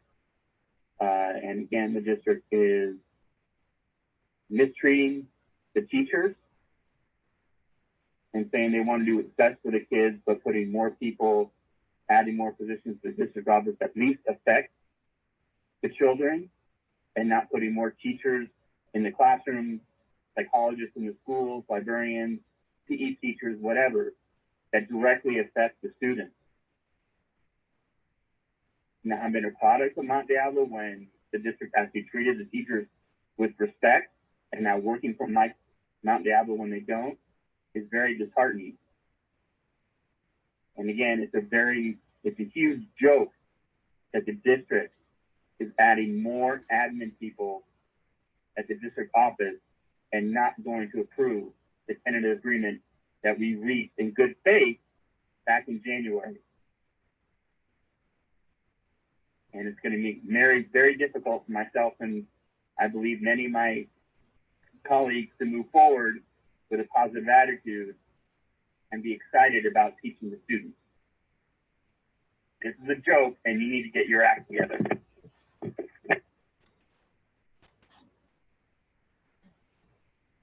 Hello, I've been an educator in our district for the past 3 years. Prior to that, I worked in Southern California. When making the move to this area, I had many options to choose from regarding districts to work for. I applied to many places, but found my home here in Mount Diablo Unified. I was warned by many that this district does not always have their educators and students in the forefront of their decision-making. Call it naive, but I just could not picture a district not putting their kids and those that work directly with them first. Boy, was I wrong. In my 3 years, I've been under contract for only one of them. While I'm aware that our district will suffer as a result of this pandemic, I'm pretty confused as to why our contract, which will better the lives of students, families, and staff, could not have been ratified prior. This pandemic has lasted just shy of 80 days. What about the 600 days before that? If you didn't know you had good teachers before, you should take a moment to learn what we all did in the face of this difficult time. Why do we stay when we are so underappreciated? Why should we? You're voting tonight to approve 2 more management positions at the district level. Why is it so easy to vote on these positions and so hard to vote in the best interest of your students? The decision-making happening at the district level, which is then supported by the board, is not only baffling, but insulting. I want to be proud of the district I work for, but it's been harder than not these days. Please find it in your heart and mind to do what is right and approve our contract so we can get back to doing what we love. This message is to be tagged for item 11.3, and I demand that the board rejects the proposal of hiring 2 new management positions. And if it's believed there's $170,000 in funding available suddenly, to please hire back 2 to 3 more teachers in order to directly impact students, classroom sizes, and to allow teachers to have financial security for the following school year. I have been laid off, and I know that if I have the opportunity to come back to the Mount Diablo School District, that would be my first choice. Thank you for your time. Hi, my name is Lauren Lanke. I work at Northgate High School. I'm a teacher there. This message is for the board meeting tonight. I'm just sad to hear that the tentative agreement will likely not be passed this evening. It's heartbreaking to say the least. Teachers have really stepped up during this pandemic in ways in which we were never formally trained, had any exercise in, but nonetheless, we still stepped up and executed what we needed to do. So to hear that the tentative agreement may not be passed is already upsetting, but given the light of what's going on, especially with the pandemic and how we stepped up so much, it just feels like we don't have the support and the recognition that we need, given how much we've done for our students. Beyond that, nurses and counselors more than ever are needed as a professional presence on our campuses. Whether or not we go back to school this fall, regardless, we need their professional presence in regards to how we help students with mental health issues, especially given the pandemic. Again, I think there's going to be a lot more anxiety and stress, especially if we start integrating back into normalcy and what that means for students and how they're dealing with that. And also nurses. We need certified professional nurses on school campuses who can determine the health and safety of each student at each school. So I really am pushing the tentative agreement to be passed. And if not, really to consider what steps can be taken to move forward so that some sort of agreement that works for both ends can be passed. And, you know, that's really all I have to say, and why I believe it should be passed. So I really hope the board and the district can take it into consideration and how we can best move forward in making this happen. All right, thank you for your time. Bye-bye. For item 11.3, how can you say you hear the teachers' concerns about the situations in education and then decide to add more management positions? Schools are losing staff, administrators, and services, but it's okay to use the money you obviously found to put towards management. Some schools don't even see the help from these management positions. Use that money to hire more teaching staff, full-time VPs for the schools that need them, service providers for students' needs like nurses, counselors, PE teachers. Then you might see more successes from Mount Diablo Unified instead of a departure from Mount Diablo Unified. Vote no on the extra management positions.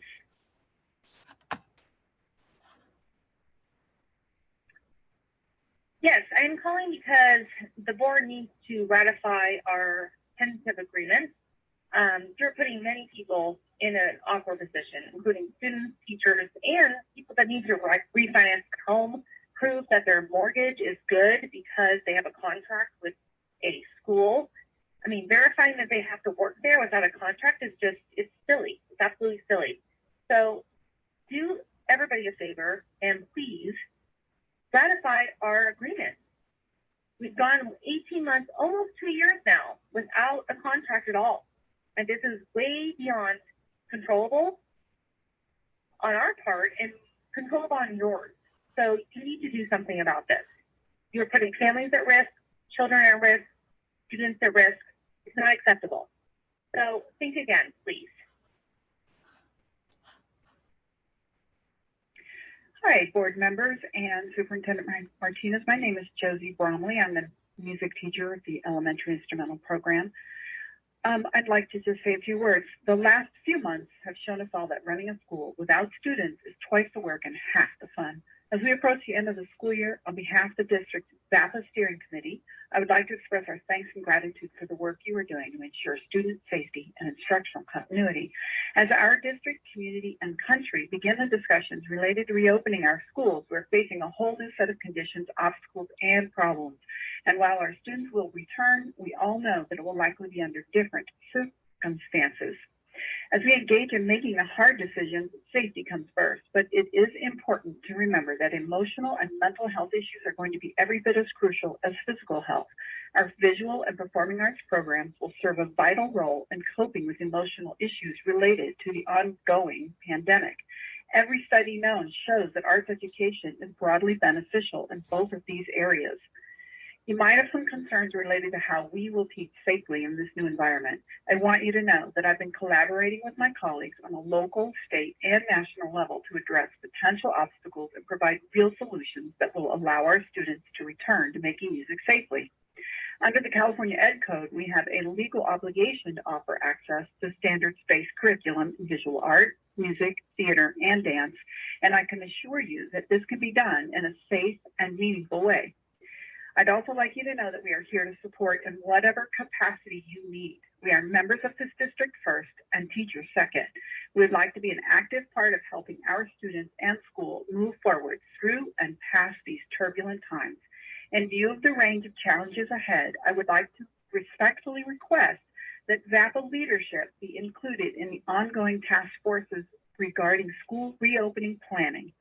I appreciate you and join you in looking forward to serving our community together. Thank you. Hi, this is Kim Lapana, and I'm a teacher at Riverview Middle School. I'm calling about item 11.3 on your agenda for tonight's meeting. And I am strongly asking you to please, the board, to reject the proposal for management to add 2 new management positions. I've been told that last meeting that 3 additional management positions were added. So this would make 5 in total.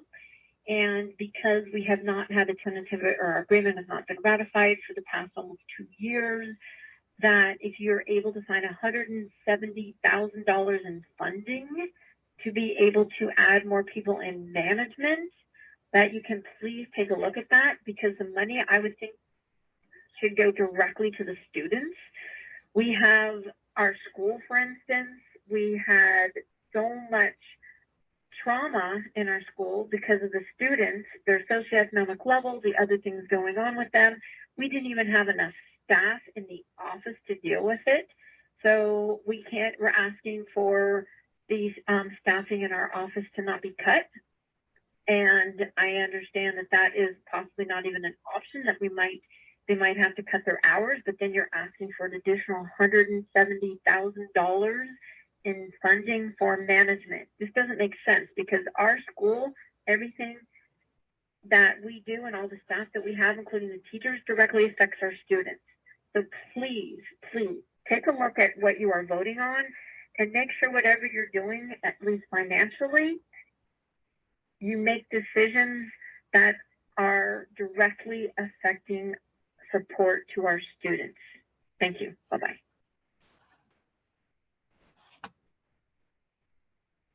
Yes, my name is Carol Martin, and I have taught for Mount Diablo for the past 25 years at Riverview Middle School.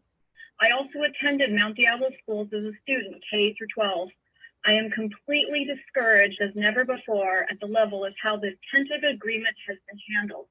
Medea has showed up repeatedly to bargain fairly and look for answers to our divides. We have made ourselves aware of adjustments that were necessary. We continued to show up, but the district continued to dodge, defer, deflect, and dismiss.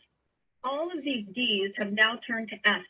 The district has failed the members of Medea, and its failings will be more costly than the tentative agreement they could have had and should have signed pre-pandemic.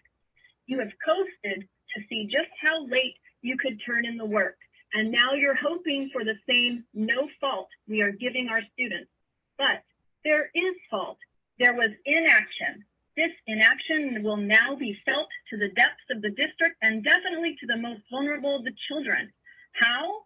I don't know what this is, but I don't want to think about this. But your inaction may manifest feelings or inaction in those who work most closely to the children, the members of Medea. As I was teaching remotely and the tentative agreement got buried yet again back in April, I thought about what striking during remote teaching might look like. No pickets, just pull my plug. I hated that I had this feeling. Packing up this tentative agreement and refusing to negotiate is only the final twist to the negotiations done in poor faith throughout this year. First, it was the budget left to you that was out of control. We met with you. We gutted our contract. The county approved our contract. You had it in your hands to get the job done, but you waited.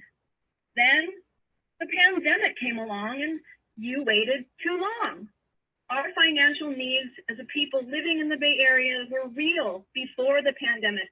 The cost of living here is real. The students we show up for every day are real. You really needed to act. So before you dodge, defer, deflect, and dismiss one final time, decide to have faith that there is a better answer. I don't know what that answer is, but just dumping this tentative agreement is not it. Thank you. 11.3, the board needs to vote no for new management positions. This is not what our district needs at this time. We need to support our teachers and our students, not create new management positions. Thank you. Hello, I'm a teacher in the Mount Diablo Unified School District, and I am a Medea member. I am calling to let you know how disrespected I feel by the Board of Education's decision to not ratify our tentative agreement, that our negotiations team worked so tirelessly to come to pass. It is so incredibly disrespectful for you to be doing this to the members of Medea, and at the same time considering adding more positions at the district office. I do not believe that the public completely grasped that while the school board is claiming and the district office leadership that we are going to be in dire financial straits next year, therefore you're unable to ratify our contract, you're adding positions at the district office with salaries that exceed our teachers' salaries and including their benefits. The cuts that you're considering, in addition to not ratifying our contract, will adversely affect teachers' lives as well as children in the classroom. Before you add positions at the district office, you should consider that without our PTAs and our auctions, which due to COVID-19 were mostly canceled, we will not have essential supplies in our classrooms. The reason our classrooms were kept as clean as they were is because our parents donated Clorox wipes. They donated soap. They donated paper towels. We don't even have enough decent soap in our bathrooms for our students to keep their hands clean post-COVID-19. So at this time, I guess if you were not adding new positions at high salaries at the district office, it might seem okay for you to possibly not ratify our contract. Being that we haven't had a contract for 3 years and the district showed up numerous times to negotiations and stalled, and the board would not sign on numerous occasions, and all that we've gone through, it is just basically like you do not care about your teachers or your students' well-being in this district.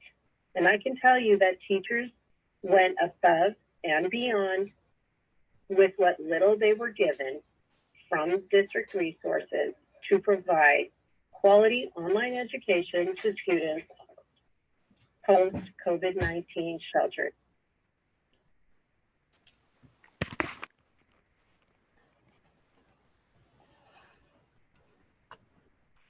Hi, my name is Monica Black. I'm calling on behalf of my kindergartner at Pleasant Hill Elementary, soon to be first grader, and an incoming kindergartner at Pleasant Hill Elementary, Olivia and Connor Black. I understand you guys are taking comments about the upcoming school year. I would just like to extend my frustration at distance learning, and I really do not see this as a viable option for young kids in elementary school. I would like to see them back in the classroom full time. If people are allowed to go to the gym, if they're allowed to go to restaurants, my kids need to be in school. This is what we are paying taxes for. They are not learning anything during distance learning. It is way too hard on the parents. I have to sit there with them the whole time and log them in, do all these apps, upload work. That's not my job. I have another job I need to do, and it's just not going to be okay in our family. And not only is stuff not registering with the kids, they just don't learn this way. They need to be in the classroom. They need to be with a teacher and learning from them. I can be reached for questions at 805-748-4030. But in my opinion, distance learning is absolutely not an option for elementary school aged kids.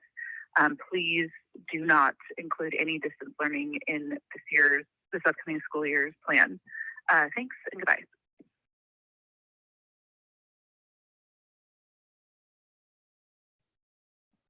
Good evening, members of the board, Superintendent Martinez. My name is Kevin Taylor, and I am a teacher at Northgate High School. I am going to urge the board to please ratify our tentative agreement, an agreement that was negotiated in good faith between the district's representatives and Medea's representatives. Time and time again, this district has shown teachers nothing but disrespect. And this board has time and time again delayed ratifying our agreement. It is in the best interest of students, teachers, and the district as a whole to ratify this agreement and be able to move forward in this difficult time together. Again, I urge you to please do the right thing make the best decision for everyone involved and to ratify the agreement. Thank you for your time.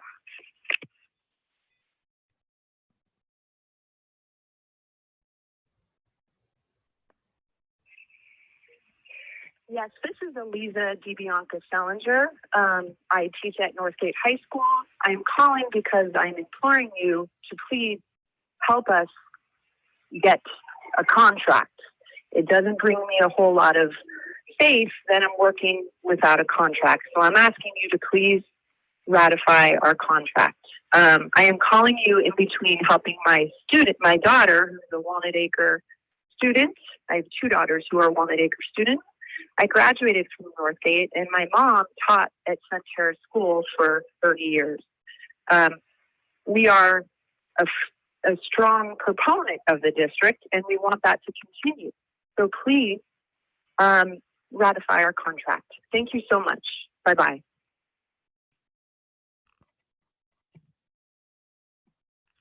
Good evening, members of the board. Dr. Martinez. I'd like to speak tonight on item 11.3. My name is Kevin Taylor. I'm a teacher at Northgate High School. If it is true that the district has found $170,000 extra in its budget during this time of fiscal uncertainty, then that money should be spent to bring back support for as close to the classroom as possible. Please reject this proposal, and please instead use the funding to bring back positions that will directly support students and their learning. Please make the right decision and spend the money on the students. Thank you for your time.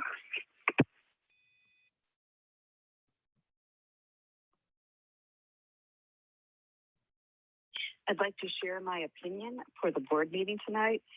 I highly recommend that the school board does not provide any more positions or raises for administration. That seems ridiculous in light of the positions that have been cut. Curriculum is needed to allow teachers to do appropriate and high quality distance learning. Money should be spent on tools for kids, not just computers. We need a math program that transfers to distance learning, science, social studies, health, and PE. Do not provide more administrators and raises for our current administration. That is just plain old wrong. And please ratify our contract. Thank you. Hi, my name is Anna Morozowski, and I'm hoping this is the right place to leave a message for the Mount Diablo School District about distance learning potentials for next fall. Somebody sent me this number is the right place to call and leave a comment. And I just wanted to add that I hope you guys will take into consideration younger learners. I have two rising first graders, and distance learning was a real challenge for them this year at the end of kindergarten. They're so young to be sitting on the computer for a long time, and it got old pretty fast. Our teachers were amazing and they did a fantastic job given the situation, but I hope as we have more time to plan and think about it, we can consider the different needs of younger kids versus kids who are older and able to focus more on a computer for longer amounts of time. I mean, ideally, it's not great for any kid, but I think especially for our younger ones, it's even more difficult. If you have any questions, please feel free to give me a call back. My cell phone number is 202-412-7492, and I have two rising first graders at Pleasant Hill Elementary. Thanks. Have a great day. Bye.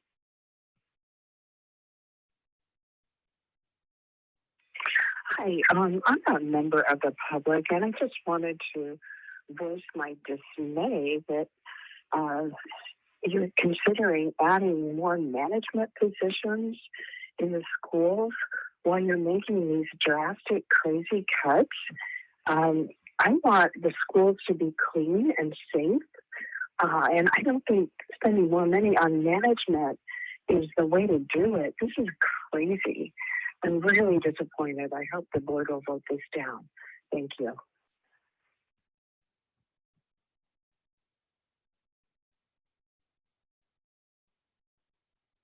Yeah, hi, my name is Fred, last name Toth, T-O-T-H, and I understand tonight is your board meeting, and I would like to just let you know that I'm a teacher at Sequoia Middle School, and the tentative agreement with the teachers, I am hoping that you pass and approve because it's super important for our students, number one, that we have an agreement and that we have then some regularity and some contract to work with to provide services to our students. And then secondly, of course, for me personally and for the school, knowing that we have a secure contract and not working without a contract.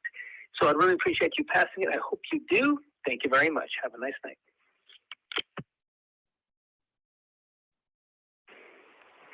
To the members of the board, I am both a parent and an educator in the Mount Diablo Unified School District.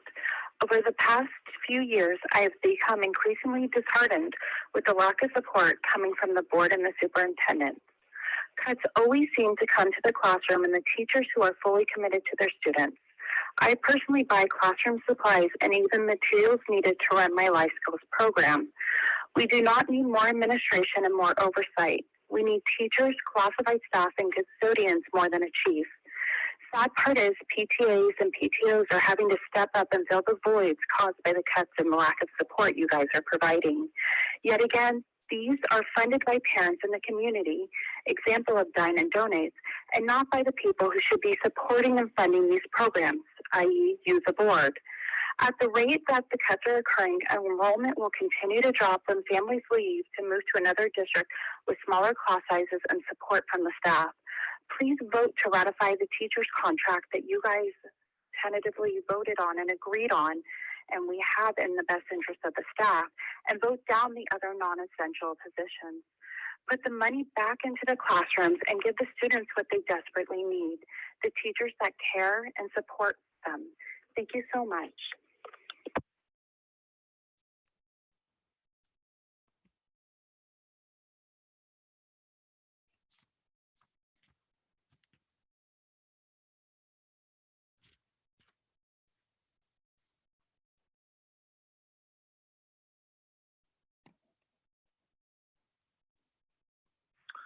Hi, my name is Jeff Hagerstrand. I've been a teacher in this district for 20 years, and I have 5 kids in schools in this district. And I'm calling to encourage the board members to ratify the tentative agreement that we all reached after a very long and arduous bargaining process that put a lot of people through a lot, stressed a lot of people out. The disrespect that you are showing to teachers by not following through on this agreement is deplorable, and I hope that you all see clear to vote correctly on this, ratify the agreement, and pay your teachers. Thank you.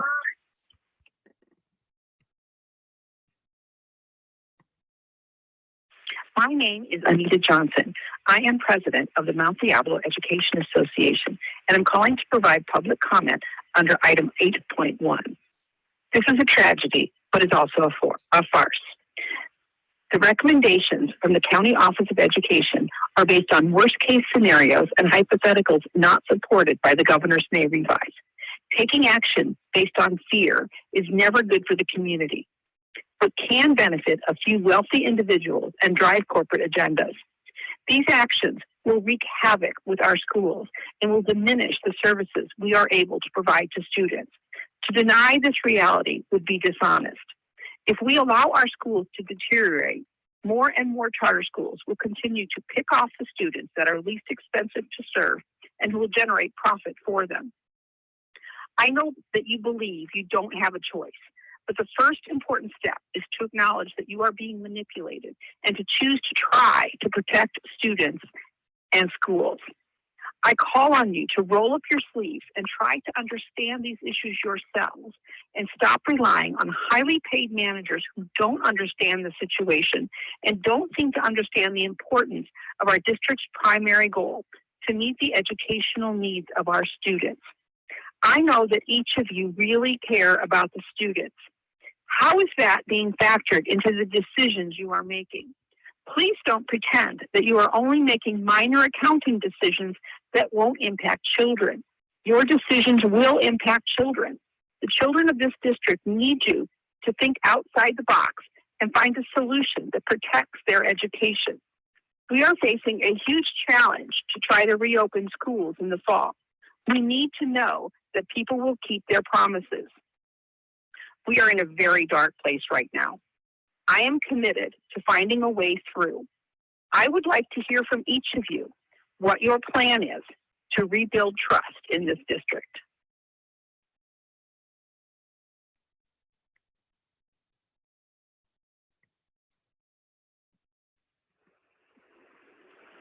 Hi, my name is Laura Pitt, and I have been a teacher in the district for 15 years.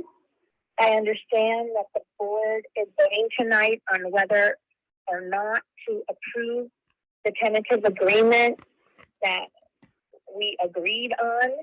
And I'd just like to say that it would be such a shame for you not to approve this agreement that we were offered and that we accepted, and it's for years in the past. It's not for right now moving forward, especially since we just worked so hard leaving our school March 16th and developing curriculum from our homes, engaging our students, learning things on Google Classroom, the suite, Zoom that we had no knowledge of or little knowledge.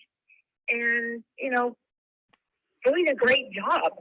We worked so hard for the district in the last 3 months. And without an agreement, I just am really tired of not being treated as a professional.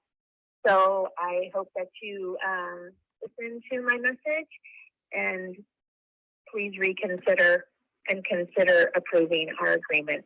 Thank you.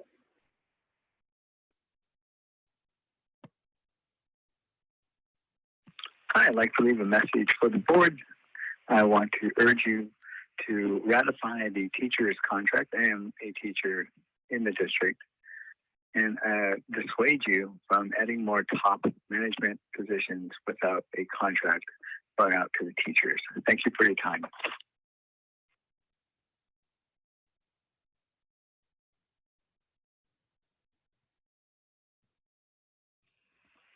Good afternoon, board members. I'm calling you today because of agenda item 11.7. My name is Debbie Hickey, and I'm calling you because for the last 2 times that I have emailed the board, my email apparently has not gotten to you. So I again emailed you, and I'm going to read what I emailed you just in case you didn't get it. Good afternoon, board members. I am writing to express my concerns with the reductions to classified in this agenda item. Here again, you are cutting the salaries of the lowest paid employees, the employees that are the front line of your students, parents, and community. Yet I have not seen one time a cut in the superintendent, CBO, chief officers, or any other employee that makes over $100,000.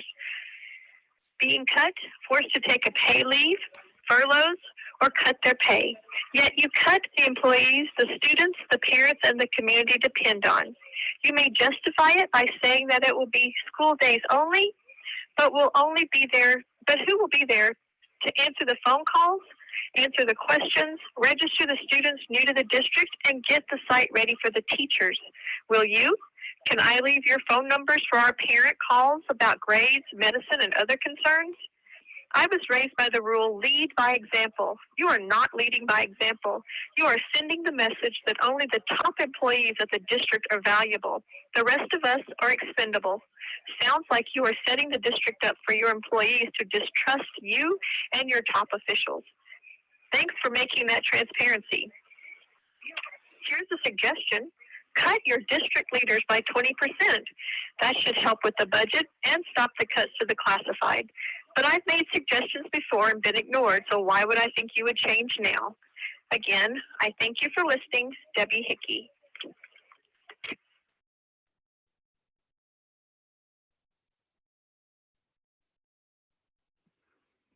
Hi, for public comment.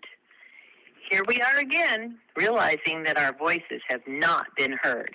How long has it been? 2 years without a contract and support from the district that should be supporting us? Our students will now be missing out on services not just mentioned in our TA, but from being out of the classroom for the COVID-19. Now they will be coming back this fall with even less to help them achieve their successes. How can you take this road and not feel the bumps? We have worked so hard to build a community, and now that has been knocked down. Here we go yet into another year without a contract. I hope you are aware of why the teachers of Mount Diablo might not be standing with you next year. Find the money to do the contract. Thank you.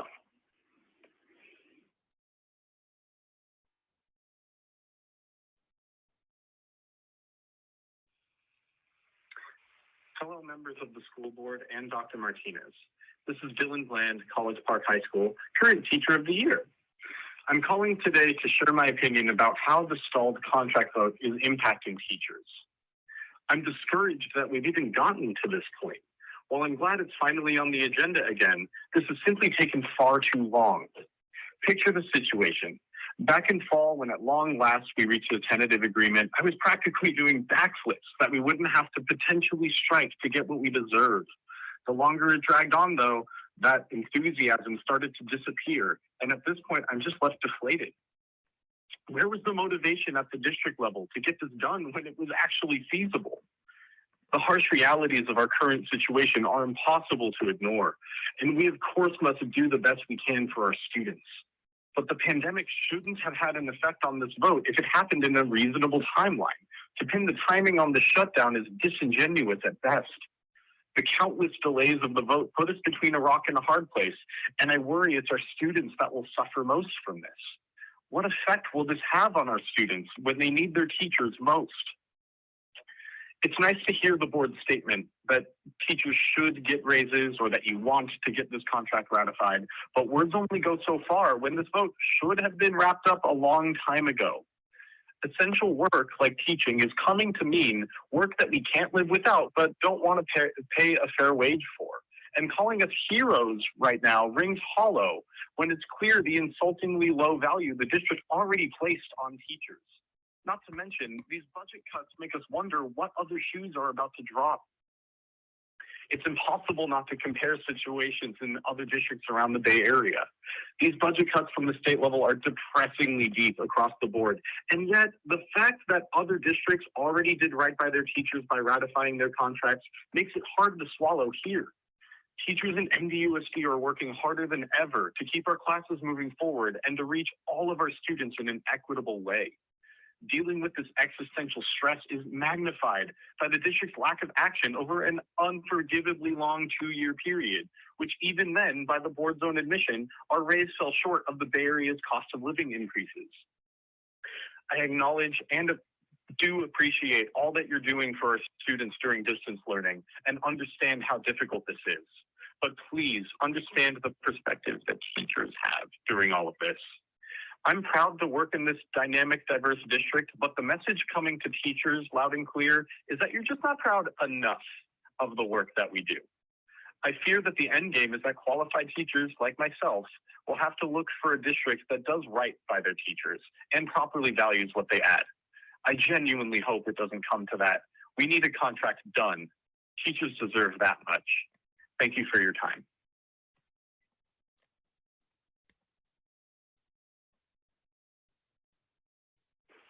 My name is Carol Lutz. I've been a teacher in the Mount Diablo Unified School District for 25 years. I am not happy with some of the decisions the board has been making. First of all, we have been going without a contract for way too many days, over 260 days. That is unacceptable. Another thing I'm calling about is we don't need more management positions. We need teachers. So please do not add more management positions to our district, taking a lot of finances that could be used for teachers. We need teachers, and we need teachers to be paid properly. Thank you.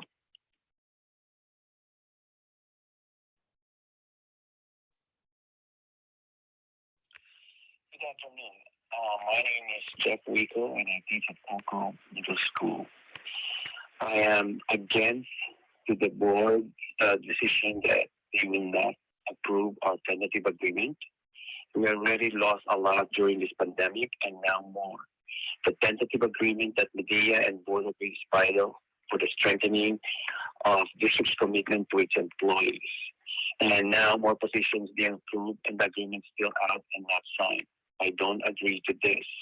I hope that the district will honor and will come to terms that, you know, all of you are mandated to support students, teachers, and schools' needs. Thank you and have a good day.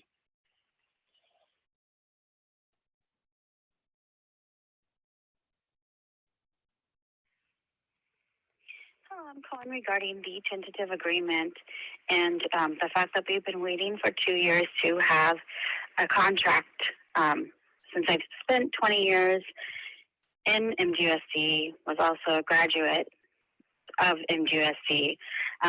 Currently, my husband works for MGUSD. He is now pink slipped. And the tentative agreement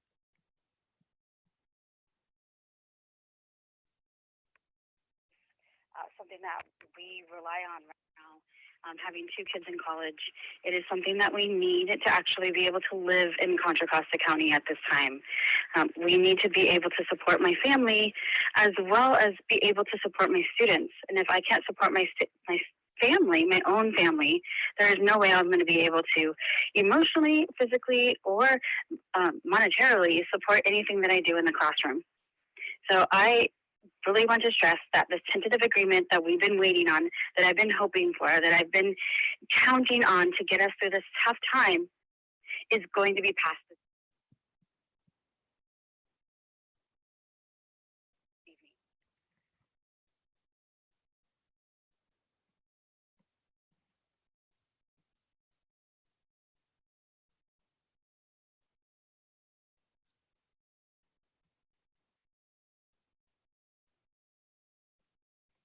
In regards to item 11.3, you need to understand that if you have found money to hire management positions, then you need to hire back teachers. With this pandemic and class sizes at 29 to 30 in lower elementary K through 2, then you need to figure out a way to bring that to schools and not to upper management. There's no reason that you have not ratified our agreement, and on top of that, are willing to hire more people to manage schools that don't have enough resources or enough support staff to even be able to house these children in the new restrictions that are going to come up in fall.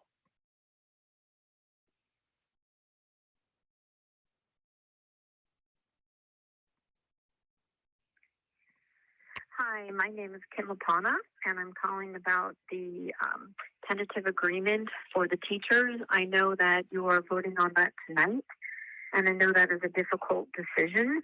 Obviously, I would be asking you please to ratify that agreement. If you don't, it could impact many, many people. I can tell you that my husband was laid off last week, which will make a huge dent in our income. And that is not, this is just one person. It could also, obviously, something like that affect other teachers. The other impact of not having a ratified agreement, at least for the tentative agreement, I'm sorry, for agreeing to that, it's going to be much more difficult to recruit teachers. There's more teacher burnout. The morale's already bad. We haven't had an agreement for almost 2 years. We're feeling valued is a big deal for us. And something like having just even a little pay raise would go really far to making us feel a little bit better. Not to mention how overworked we are. Our days do not end at 3:30 as other jobs might. Our jobs could go on to our times that we work until 10 o'clock at night, because not only do we have to grade papers, look over our students' work, but it's very valuable for them to have comments that are written down, be able to call parents, especially in a Title I school where I work. It is something extremely important. We deal with so many students with social emotional issues, with trauma issues. We're studying about that all the time on our own time, not even through PDs, although through professional development we do get that, but we often do it on our own time too, so that we can be much more effective with our students. We tutor after school. We do that for free.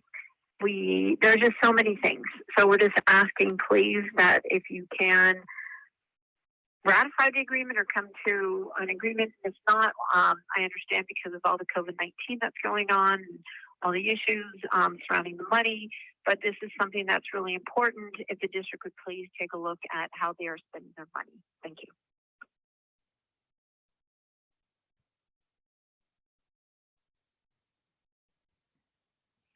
Yeah, I'm a teacher in the district for almost 2 decades, and I just wanted to say that either way this contract goes, the district has by far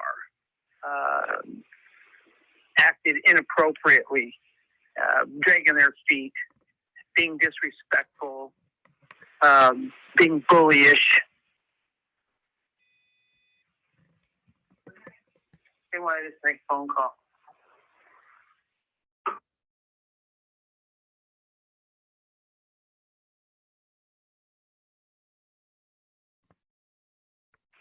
I hope you guys are not going to reject our tentative agreement, especially now when spouses might be out of work and the future is so unknown. Please honor what you agreed upon. Thanks.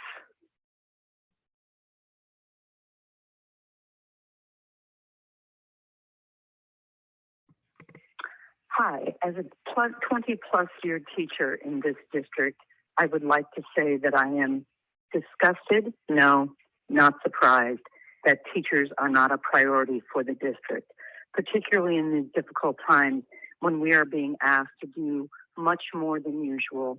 One would think that the board would approve our tentative agreement. But yet again, the board is going to disappoint us. This is going to have a far-reaching impact, just like 15 years ago when people started to leave the district in droves. It's going to happen again because there's no good faith of the board towards teachers.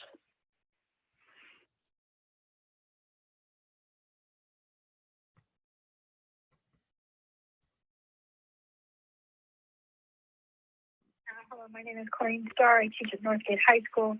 I'm calling to please ask you to reject proposal 11.3. If you have additional money, please put it into the classroom where it can do the most good. Do not hire new management positions. Managers are not going to be what we need. They're not going to help provide safe space for kids. They're not going to help our kids find connection and purpose. They're not going to spark creativity or any joy of learning. It's simply going to be more management and more of the same. Please put the money to where it will be used, and that is in the classroom where the kids will benefit.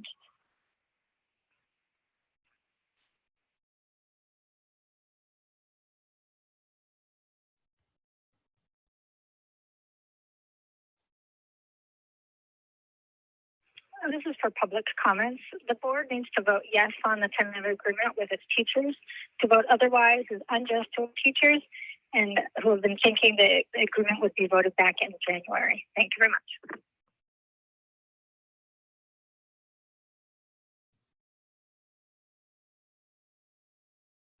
Without going into it, pay us. You agreed upon this, and that's that. You dragged your feet in January, then you play dumb. Too bad, all right? We know how to vote. We're very good at mobilizing voters, and you're going to be sitting around looking like damn fools, wondering what happened to your jobs in not too long from now, okay? So really upset is one thing, but no one listens to upset teachers. You guys know that. That's why you're dragging your feet. So you guys need to do the right thing and honor what you voted on and agreed upon, and that's that. You have no other leg to stand on, all right? You guys might think that you do. You might think it's fashionable because, it's COVID-19. You cannot blame this on COVID-19, all right? You agreed to this, and that's that. Man.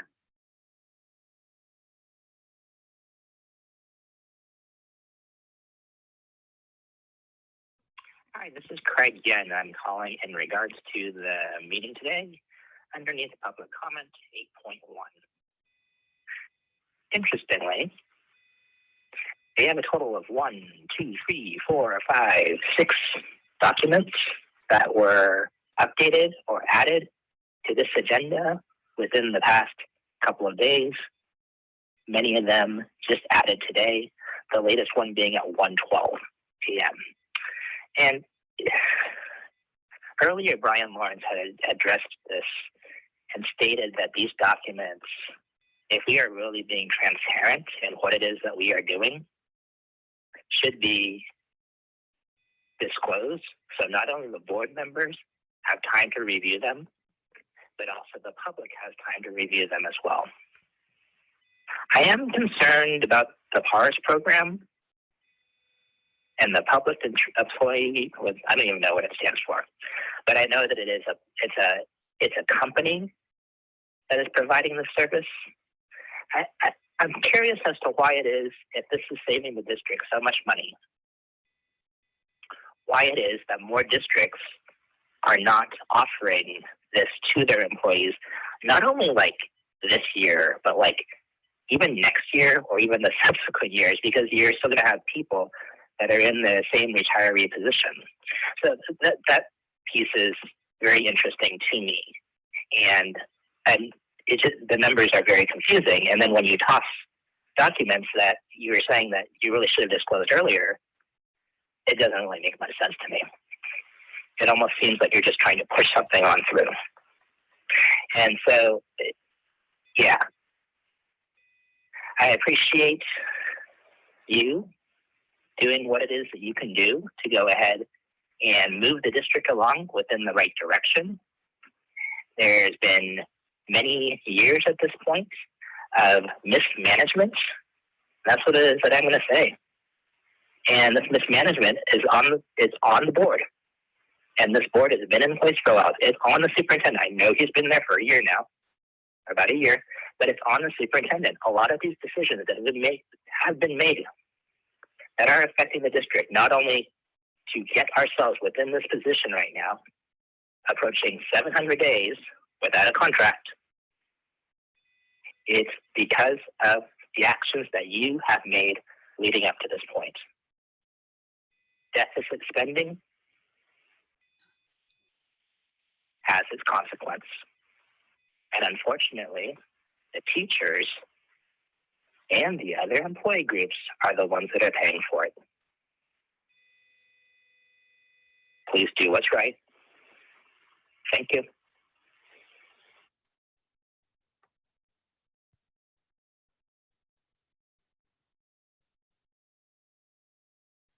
Hello, I am just leaving my opinion for the fall school schedule.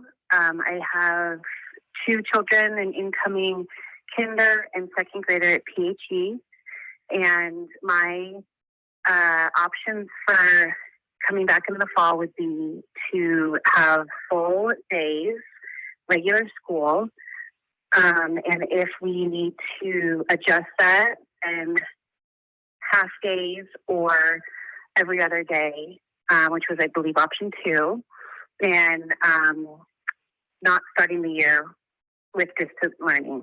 Thank you.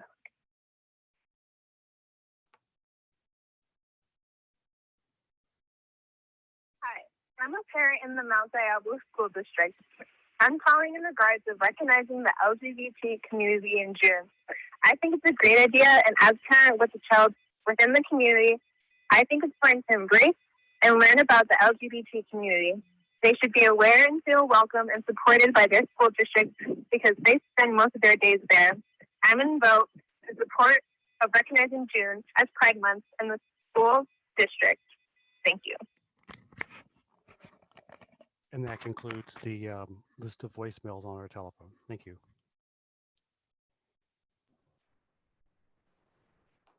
Great. Thank you for that. Thank you for the public for participating.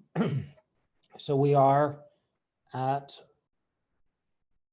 item 11.1, which is the determination to adopt or reject the mediated tentative agreement between MDUSD and the Mount Diablo Education Association.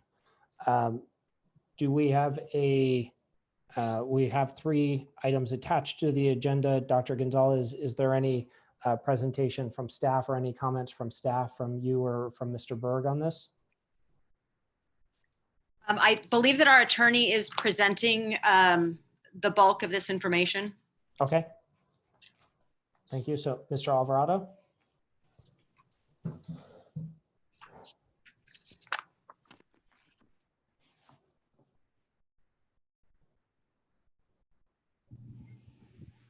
Yes.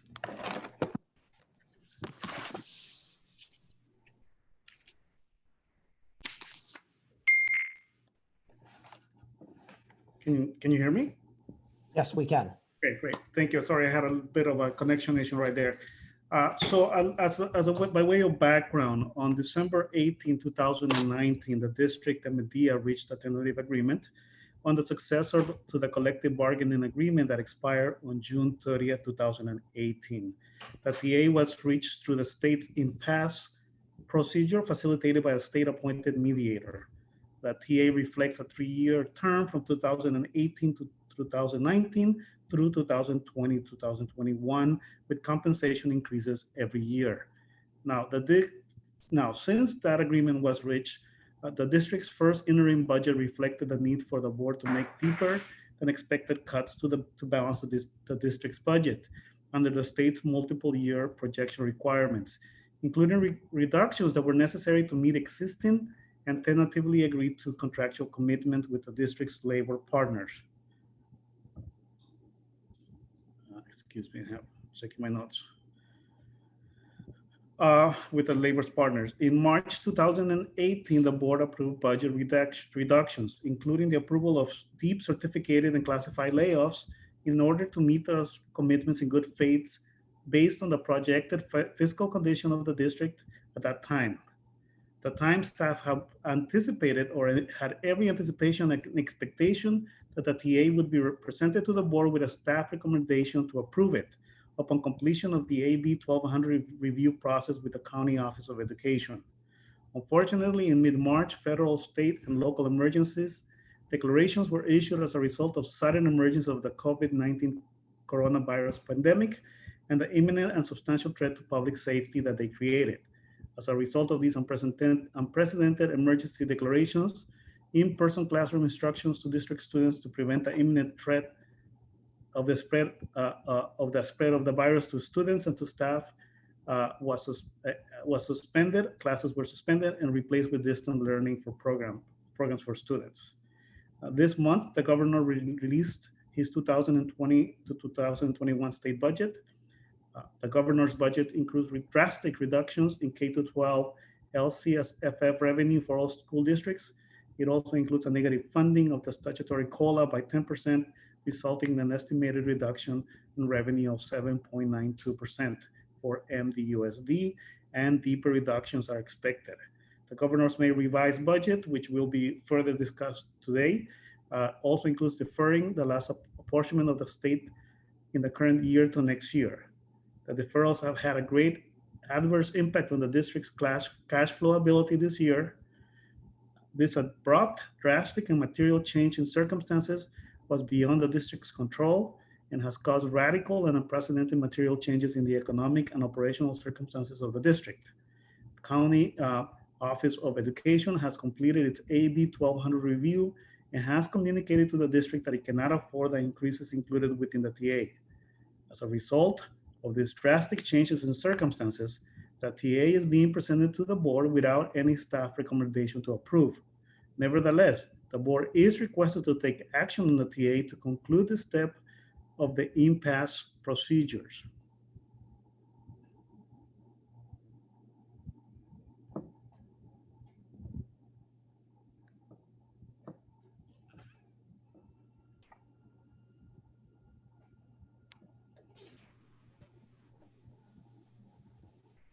So at this time, unless there is further comment from from Dr. Gonzalez, the matter is before the board to either accept, reject, or to defer on this item. Okay. Thank you, Mr. Alvarado. Before we call for a vote, let's open it up for board discussion. We certainly heard from the community, so I open it to board members to ask questions or give comments.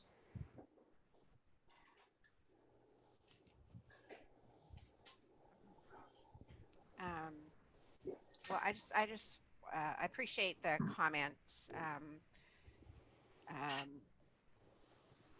I can't speak for the whole board, but I feel like I probably can in this case that you know, it's with great disappointment that we find ourselves where we are now.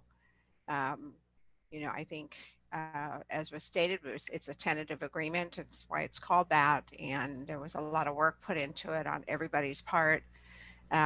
It wasn't easy to get there. I realized there were a lot of bumps in the road along the way, but you know, I think it was, it felt good, you know, to get to that point. You know, we can spend time pointing fingers of who delayed. You know, I think there's arguments on both sides. I'm not sure what value that's added to that, but I don't want to say any of that without acknowledging to our teachers that, you know, it's really very, very disappointing for us, for all of us, for me personally. I guess I can only say that we've gotten to this really horrific place. And I understand conspiracy theories or feeling like, you know, information isn't right. You know, there are a lot of unknowns, and I think we just need to go forward and continue to be vigilant about gathering and evaluating information that we're getting. I know it's coming out in waves, it's constantly changing. And so it makes it that much more intense. But I do think that given that, I'm hoping that we can move quickly as possible in terms of getting back to negotiations and taking a positive step forward to try to figure out, you know, what can be done or what we can do as we're continuing to get more information from the state. But certainly not unique to Mount Diablo. But again, I just wanted to let teachers know that we are very disappointed that this is the position that we're in, but it's where we are. So. Okay, thank you, Ms. Durkee. Other board members?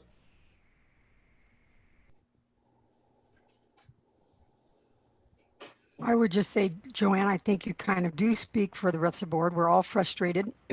I know I have many times expressed my frustration that I didn't feel like I had the information I needed to make a good decision. And I always try to do what's best for kids. And I just can't believe that putting the district in a position to be taken over by the state or possibly having to close schools will ever be good for the kids and the family. But I value our teachers. I know they don't feel that way. I completely understand they don't feel that way.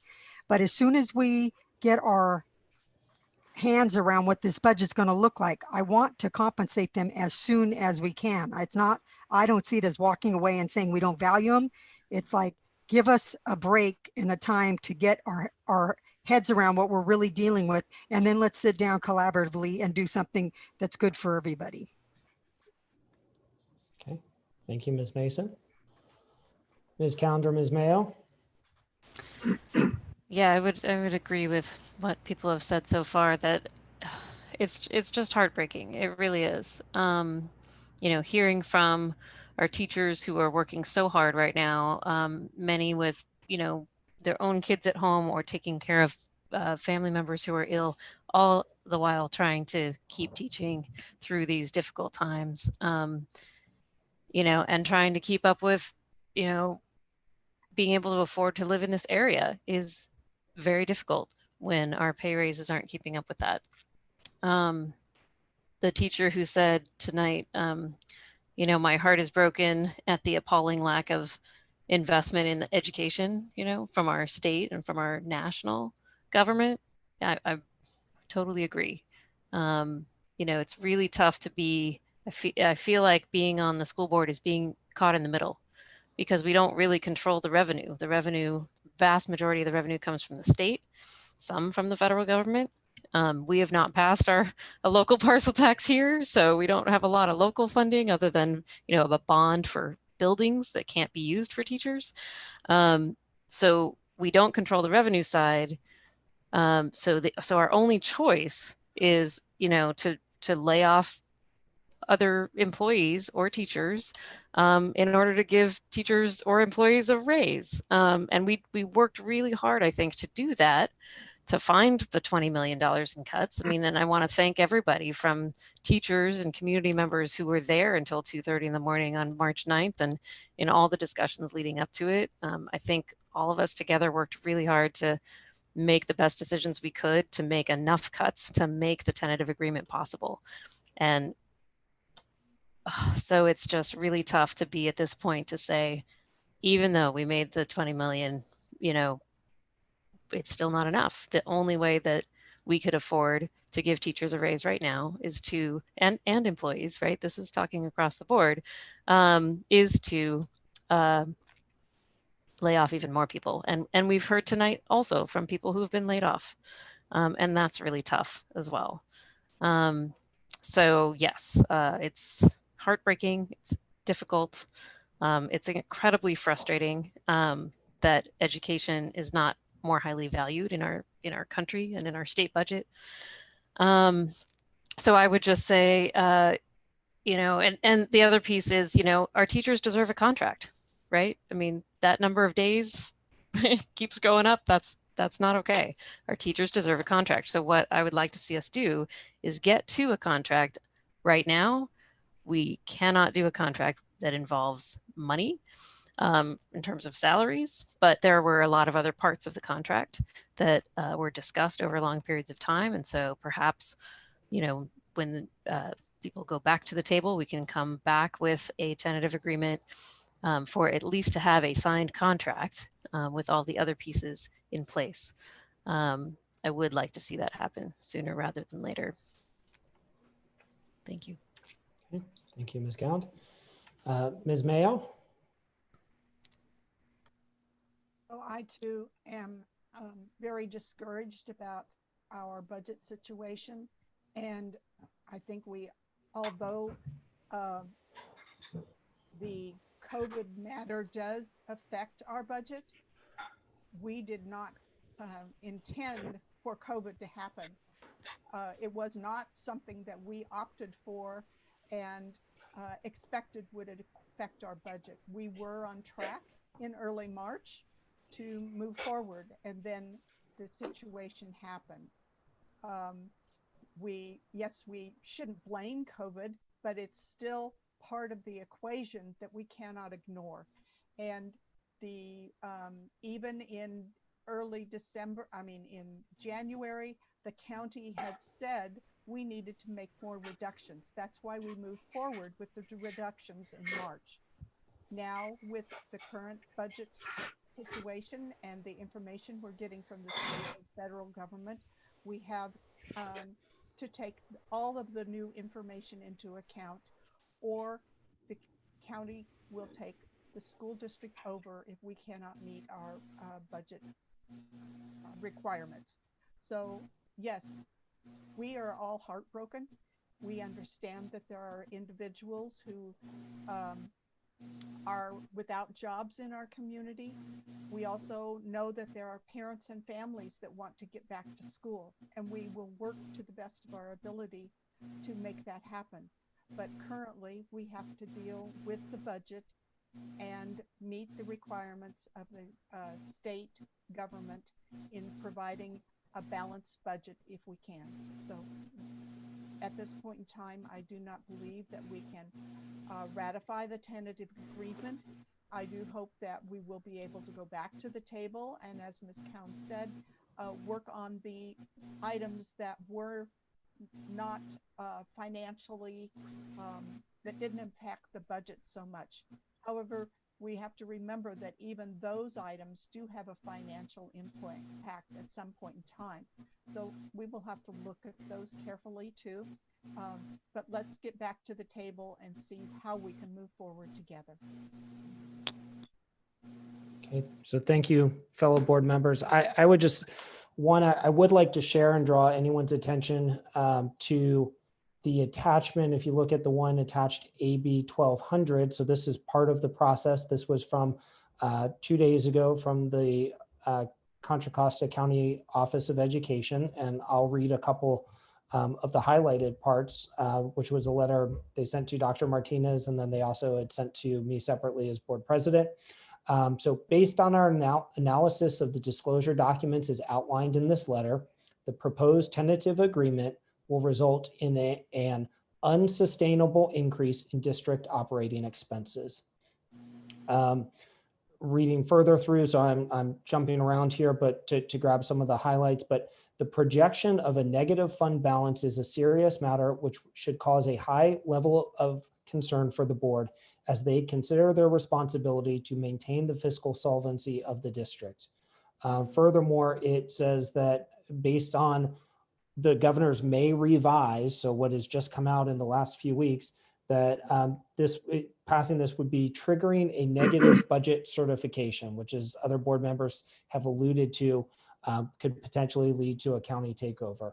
And then finally, based on our analysis, the district does not have sufficient funds to support this tentative agreement. So I do want to talk at least about the timeline here. So, there's talks of delays, and, I do think that it takes two sides to make an agreement. And so this board has expressed an interest for 18 months, the 18 months from the expiration of the last one until December in making a contract. But the Medea asks were such that they were $25 to $30 million. And our board continued to reiterate, we were not in a position to afford that. Even though we would like to have lower class sizes, we would like to increase teacher pay more than even what was agreed to in the agreement. We would like to see more counselors. We would like to see more nurses. We were not in a fiscal position to do that. So we maintained that position for 18 months. It was only when Medea in December came forward with a more reasonable offer that we were able to reach a tentative agreement. From there, the process then goes to, first it was on the Medea membership to ratify it. That happened in late January. As Ms. Mayo mentioned, we received feedback from the county that we would need to make cuts. We looked at that in February and then brought those forward in March to start to make those cuts. And we were there until almost 3 a.m. in the morning making millions of dollars of cuts. We could have done that faster, but our board felt it was important to give our community a chance to weigh in on those cuts, weigh in on things like instrumental music, on things like JROTC, on counselors. And so that shifted a lot. We had differences in what the cuts ended up being because we felt it was important on that day. So that was a Monday/Tuesday morning, March 9th. And then that very same week, within a couple of days, we were shutting down our schools. And, going back, we were having people say, I'm hoping it's just 2 weeks. And, we are talking about how we move around spring break to, accommodate for that. We did not foresee what this was going to look like. That was, and then on top of that, we're now told by the governor that we need to anticipate $19 billion in cuts to education in the state of California. That makes it impossible for us to ratify this agreement as it is presented.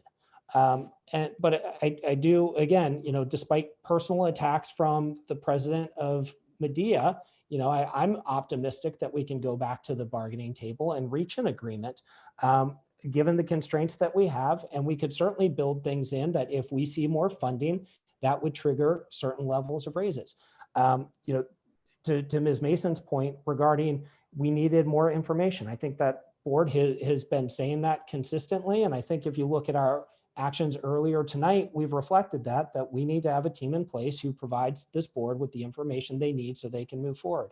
And then the last part I do want to address is this, actually two last parts. One is this idea regarding management additions. And I'll be really clear that for me, there are only two ways that I can foresee adding management. One is if it's a program that pays for itself in terms of we have additional funding from the county and it reflects a cost savings in that sense, or if we've consolidated positions. And so if we went from having 10 positions down to 6 positions, and so we've consolidated and create a new position from that. But I would absolutely oppose any sort of net increase in administrative spending. And I think I'm confident in saying that the rest of the board members agree with that. And so that's the lens that we've looked at everything for. And then the last part is just the deficit spending that people have mentioned. You know, I want to talk to you about what that deficit spending went towards. It went towards the fact that when I came on this board in the county, out of 18 school districts in this county, we were 17th in teacher compensation. And then we've moved with our last 2 agreements into the top 5 because we do value our teachers. We also added health benefits, which teachers had been negotiated away prior to this board. And so we brought back health benefits for our teachers. And I think as every person out there knows, health benefits have gotten more and more expensive. So they're more expensive for the individuals, but they're more expensive for the district as well. And so we've borne more of that. And we brought back those very same programs. We had to look at trimming and cutting some of them in terms of counselors and the music programs and the things like that. So that is where the money went. The money went towards students. And so it would have been unconscionable for this board to sit on a large reserve and not bring back some of the programs that had been cut during 2009 and 2010. So, you know, with that, I will just lead off. So I'll look for someone to make a motion.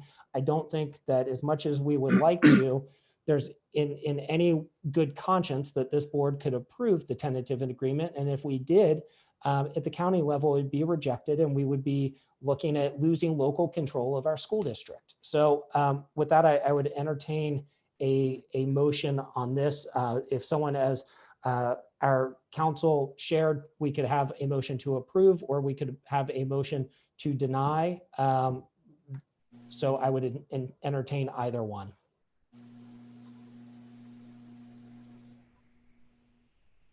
Sadly, I will make a motion that at this time we reject the tentative agreement with Medea.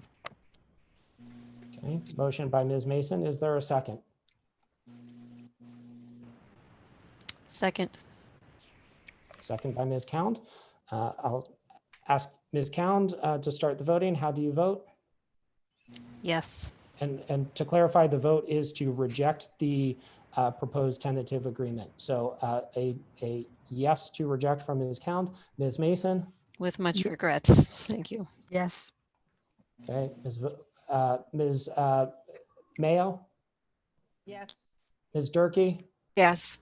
I also vote yes.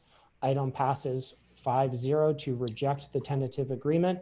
You know, I think the message that you've heard from each board member, we would welcome the chance to, as quickly as possible, return to the negotiating table and see what can be done given the fiscal uncertainties, and as quickly as we could have something in place. And if our financial situation improves, then I think we could be more aggressive, but that is the current reality. So that closes that matter. So with that, we'll move along to item 11.2, review and potential approval of public agency retirement services supplementary retirement program. So I believe Dr. Gonzalez, we have a presentation on this one. Correct. And I am not sharing this. So I'm going to have, I'm going to introduce everybody to Dr. Gardner. Dr. Michael Gardner has been an interim assistant director here in Human Resources, and he's going to be jumping in for this presentation. I'll let him go ahead and introduce our guest who has the presentation up.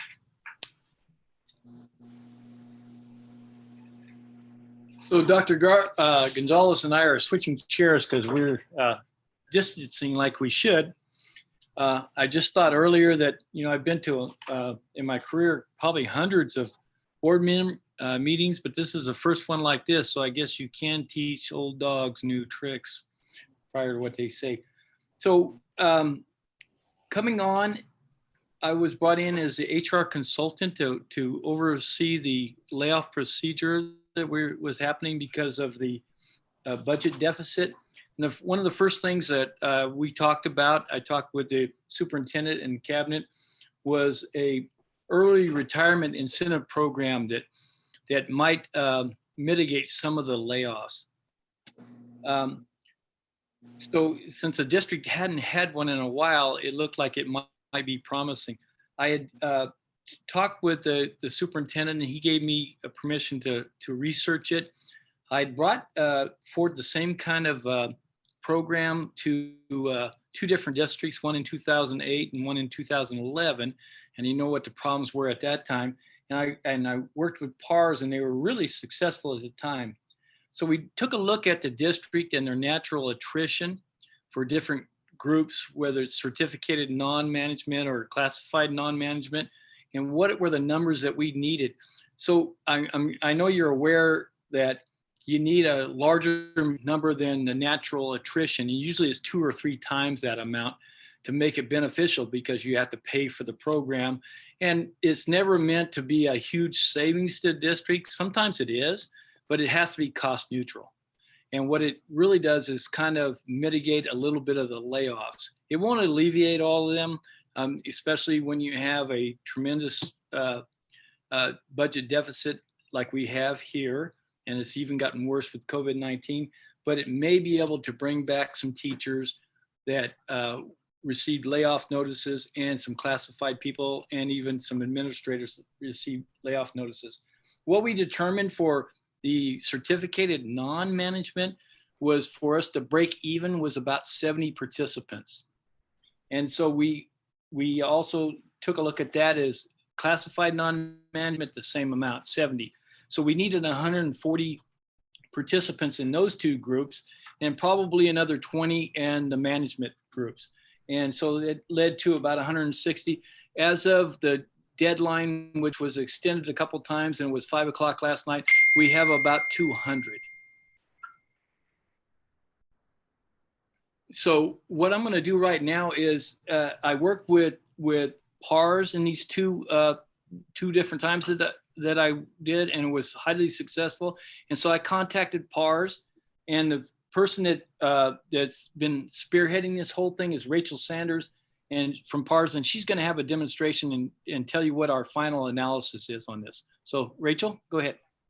Great, thank you. Good evening, board members, and glad to be here. As Michael mentioned, my name is Rachel Sanders, and I'm a senior consultant with PARS, which stands for Public Agency Retirement Services. So if we could go ahead and actually flip to the first slide here. Thank you. So as Michael mentioned, we actually did close the deadline. I'm sorry to interrupt you. Is there a way right now, at least on my screen, that is incredibly small, and I don't know if other members are able to see it. Well, mine's good. Yeah, it's large on my screen. I wonder. Okay, then I'll figure it out on mine. Okay, I apologize. Please continue. Oh, no problem. So as Michael mentioned, the plan actually did close last night at 5 p.m. So what we're sharing with you today is our post analysis, which is based on all of the employees who did enroll in the plan. The district did sign a resolution back on May 11th to open up the window to see what the results yielded. And so our objective of tonight is to walk you through the potential savings that can be incurred with this plan. To give you a quick background on PARS and what these types of plans offer, PARS is actually the third largest multiple employer retirement system after CalPERS and CalSTRS in the state. We actually have over $4 billion in trust assets, and we are the leading provider of early retirement incentives in the state of California, having worked with over 400 agencies on this program. So we do have a lot of experience. And in fact, we got started doing this back in 1984. So I will share with you what goes into our methodology when we run our analyses. But really the ultimate goal of these programs is to encourage those at the top of the salary schedule to retire earlier than they may otherwise. And based on a salary differential between those employees that might be backfilling those positions or potentially not replacing those positions at all, can really yield some nice savings. So really the goal is to increase the natural attrition, or in other words, what's the number of retirements you would expect in a given year without a program like this, by 2 to 3 times. And the good news is that this program did accomplish that. So if we can go to the next slide, please. Now, as I mentioned, we have been running these programs for school districts across the state since 1984. And we want to make sure that we factor in every potential variable that could ultimately impact whether or not these programs save money or instead yield losses. And so this is just a quick overview of some of the main things that we do consider. As I mentioned, we look at the salary differential between an outgoing employee versus a new hire that might be taking their position. We factor in the retirement incentive costs. So all fees associated with this program have already been netted out of any savings that we will be showing you. We factor in your current natural attrition as well as future loss in natural attrition. So what that means is we know that if you offer a program like this, you're going to see a spike in your retirement. And so that means that in subsequent years, you'll see a decrease in retirement. So we want to make sure to factor that into our analysis as well. And then finally, we do also show you savings that you can additionally incur if you are able to non-replace certain positions.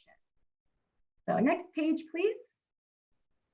This page, I won't go over in great detail, but I do want to let you know that we worked closely with district staff at the beginning of the program and throughout on all of the assumptions to make sure that we were using accurate and relevant data so that we're yielding accurate results. As you can see on here, there's a lot of those variables that I just talked about that actually go into our analysis. And one thing I didn't mention that I know that was brought up by the board as a potential concern in the past are the factoring in of the STRS and PERS retirement costs. So I did want to reassure everyone that we do also factor in those costs into our analysis. And I know there was a little bit of concern over if more people are moving into the state retirement systems, will that increase the liability for the district? And the good news is that this will have no bearing on any increased liability for your individual district. Really, the district is part of a pool of other districts within the state system, and so the liability is shared proportionately. In fact, it has actually a positive increase when you offer these plans and folks move into retirement, because now you're not paying into the system anymore since they are going to be taking a disbursement. And for those that come in at a lower salary, you're actually paying into the system at a lower rate than you would versus paying in for those that have a higher salary. So it's actually a benefit to you to have those lower salary employees now in the mix of who you're paying into the system for. All right, next slide, please.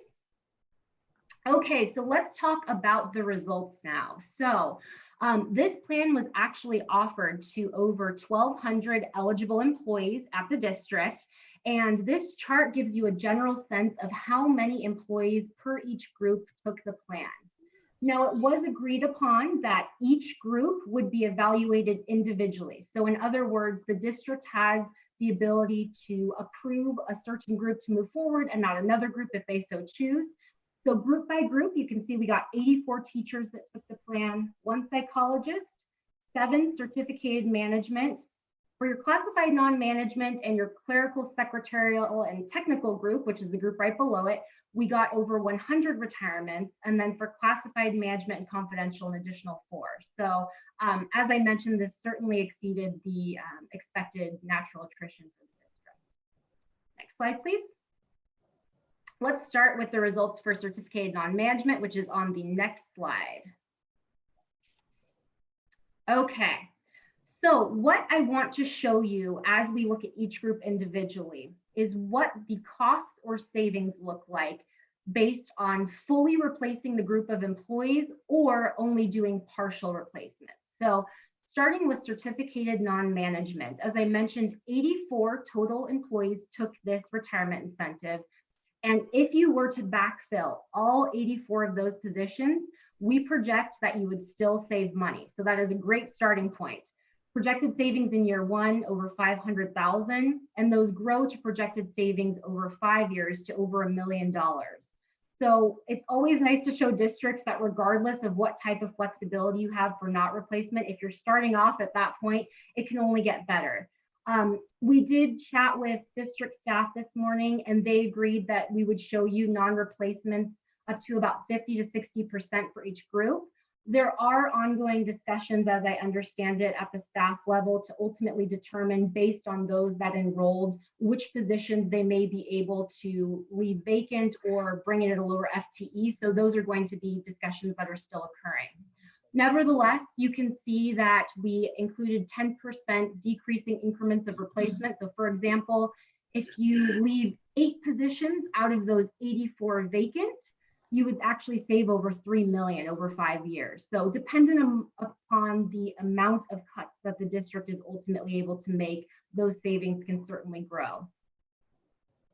All right, so let's move on to the next group, please.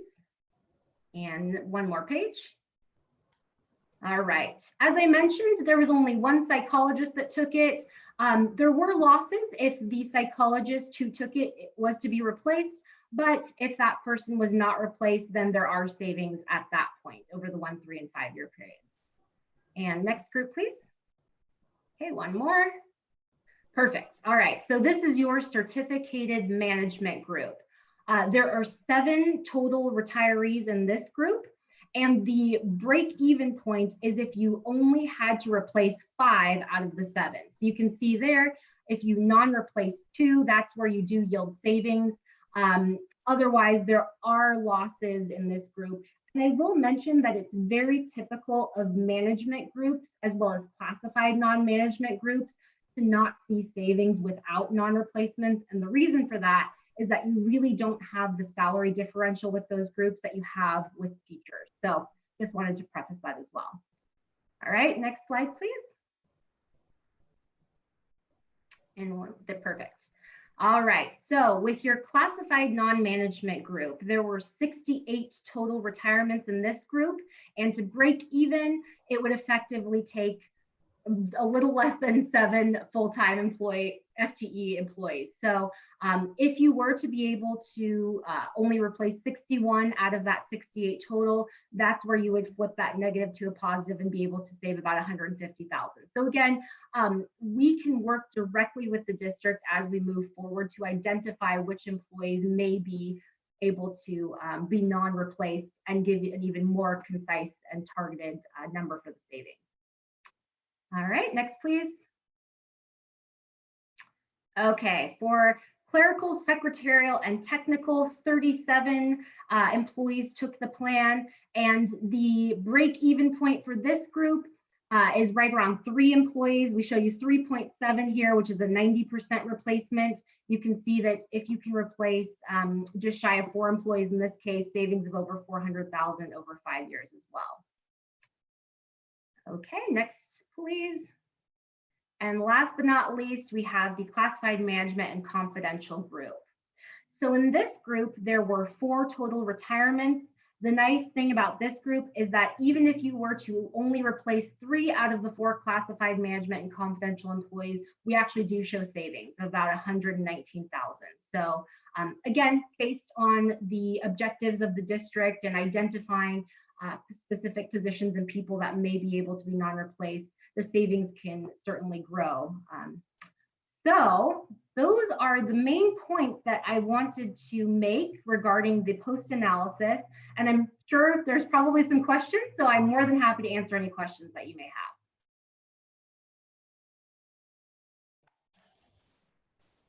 So I'll let, do other board members have questions? I have a few, but I'll defer to other board members. I have a couple.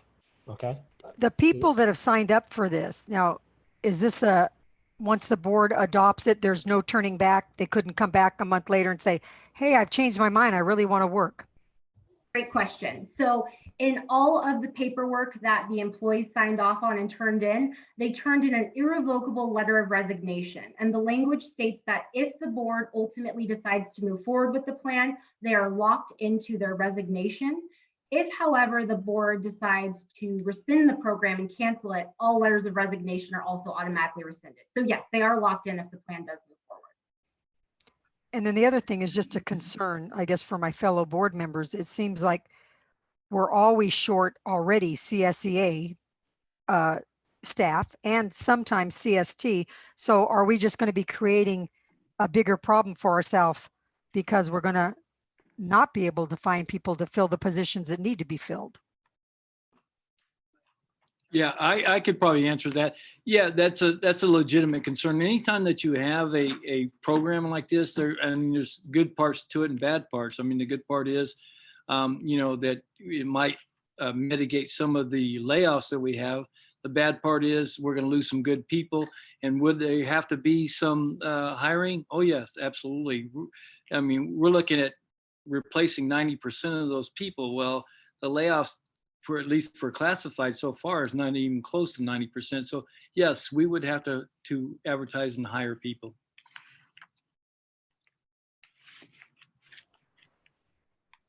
And then if I understand in that group, if we were to hire everybody back, we don't gain money, we lose money. Yeah, you'd have to have it like a 10% reduction. And the reduction so far, and it might not fill that group, it hasn't been up to 10%. So, you know, we would, you know, it would mitigate if they fall in that category. So I can't say, you know, if it's a certain position's been reduced, that somebody has retired from that, and it will mitigate that one position, but it will mitigate some of the reductions it's made so far. And it looks like with the current budget situation, there could be more reductions, and that could mitigate it a little bit. Again, it's never been, as far as I know, and what I brought forward, a solution to the problem. It is a one avenue to try to mitigate laying off people. That's it. So with the classified section of the presentation, so for us, does that include our CSEA and our Teamsters? Yes, it includes all groups, CSEA, CST, and Teamsters, yes. But then CST, I thought, was separated out. Yeah, they did. They separated. I counted all together. So when I said that there need to be 70, that counts CSEA, Teamsters, and CST. And so we far exceeded that. We were over 100 with that.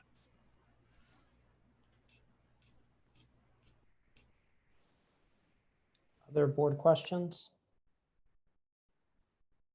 I just have a strange question.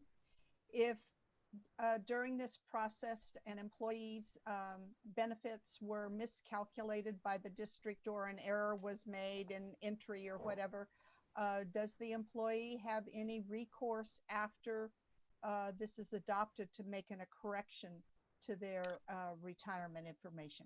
Well, Linda, that's not a strange question at all. And in fact, we've had many, because bringing it forward, I had, because we're really limited in our folks that are here, just one person running this whole thing. And I failed to tell her that part of, you know, that longevity was part of their final pay. So we've had a lot of inquiries. We've had to readjust many times so far. So we're pretty confident it is accurate right now, or we would have heard from folks that that's not their accurate pay. When you say that, Rachel, we've had many inquiries. Yes, we have. Yeah, so I think we're so certainly we got to make many adjustments. And from day one, I said I'm the pinpoint person because I wanted to know, you know, if there were some questions about it. So I probably had at least 100 questions about, I don't think my pay is exactly right. And so we go to PARS, and we go to the person in HR, and we go over to fiscal to get exactly what it is. I'm pretty confident right now that it's all been settled, but if it's not, then we'll take a look at it and readjust it. Certainly. I mean, they're entitled to what they're entitled to. Absolutely. Yes, and I will add to that in certain circumstances, let's say there was retroactive pay due, or maybe a COLA that was applied retroactively, PARS is able to adjust the benefits accordingly. So we could certainly revise it after the fact if there was an issue like that. Right. Okay, so if it's proven and it's credible, then it can be, there can be some adjustment. Oh, absolutely. I mean, the deadline was just to see, for the board to know if it's feasible or not. You know, if there's corrections later on, somebody says, oh, this is that. Oh yeah, we can adjust it. Absolutely. I mean, they're entitled to what they're entitled to. Right. Okay. Other board questions? All right, so I've got a few, so you'll have to help me understand a few things because I'm slow, but no worries. So I just want to go, I'm looking at slide 4 here. And so I just want to understand the mechanics of what's actually happening here. So let's say I'm looking at certificated non-management, age 50, step 17. Let's just use that as an example. Sure. So that person would not yet be eligible for retirement, correct? Right. How close could they be, or like how many years are we talking here? Good question. And I will add that that was actually something that MDEA wanted to negotiate in, was those that were age 50 at least at step 17 would be eligible. So typically when PARS offer these programs, we start with STRS and PERS retirement eligibility. Certainly the nature of these programs is that they're incentivizing folks to retire early. Now, this program, I will mention, doesn't actually require an employee's retirement. So it could be that an employee resigns from district employment, but does not yet move into the STRS or PERS retirement system. They do have that option. So for most of the eligibility requirements, you will see that they're really intended to be for STRS or PERS eligibility, but we did add in that one extra layer for certificated non-management due to what came up in negotiation. Okay, but so walk me through. So they say, I don't want to wait, 5 more years to retire. I want to go ahead and retire now. Mm-hmm. What then takes place? What is and by the way, can I also, before we dive into that, can I ask, when was this this particular part of the agenda posted, this item here? I don't know. I don't remember. I don't know if Austin can weigh in. I'm guessing sometime this afternoon. Okay, because this is the first I've seen of it. And so, I mean, It we've says had 1 o'clock, Brian, on the top of the agenda. Okay. So, I mean, we went into session at 4, so it was 3 hours before that. So this is the first I'm seeing of it, which is yet again frustrating because it makes it difficult to digest for the public and for myself. And I don't know how many more times I can say this, that it puts us in a bad position as a board. But so we'll put that aside. But so I'm just trying to understand. So someone, they're going to retire in 5 years and they say, I don't want to wait. So I'm going to go ahead and opt into PARS. What happens for the 5 years? Can you walk me through that then, please? I want to make sure I understand this. Sure. So ultimately, if an employee decides to resign from employment but not retire, they do have an option, if they so decide, to potentially go work for another school district. So the ultimate goal of this program is to ensure that your district is saving money. And so if someone, feels like they want to go work for a neighboring district and then retire 5 years down the road, they do have that option. So that is something that some people do. I will tell you that by and large, most people that do end up taking this plan are eligible for STRS and PERS retirement, and most actually will retire. That is what we most commonly see. So I would say it's more rare that someone might simply resign and go work for another district until retirement. Wait, so you're saying they could go work for another district, but we would be on the hook for paying their retirement for the next 5 years through the PARS? So if they resign from employment with you and do not come back under a full-time contract, then yes, they would be eligible for the PARS benefit. So let's say they signed up with PARS, they're 50 years old, they signed up with PARS with us, and then they went to work for another school district. They're getting paid by that school district, but we're also on the hook to pay their PARS. Yes. Right. So yes, that theoretically could happen, that you do have a participant who is working for another district and collecting the PARS benefit. Again, it's rare. Most people use this as a true retirement incentive, but because that extra factor was allowed that didn't require folks to be eligible for STRS or PERS, that could be the case for a few people. So, and that was added in because it was negotiated. I don't recall the board discussing that. So it was negotiated with Medea, yes, because the step 17 would allow for the savings that would be attained by those folks leaving the district and hiring somebody at a lower step. I think the more important question is, can you tell us at this point in time, because you just closed this and did all these calculations overnight and then posted it by 1 o'clock today. Can you tell us if there are any individuals that fall into this 50-year age group? I can try to pull up my data right now. You can bear with me for a second. Let's see here.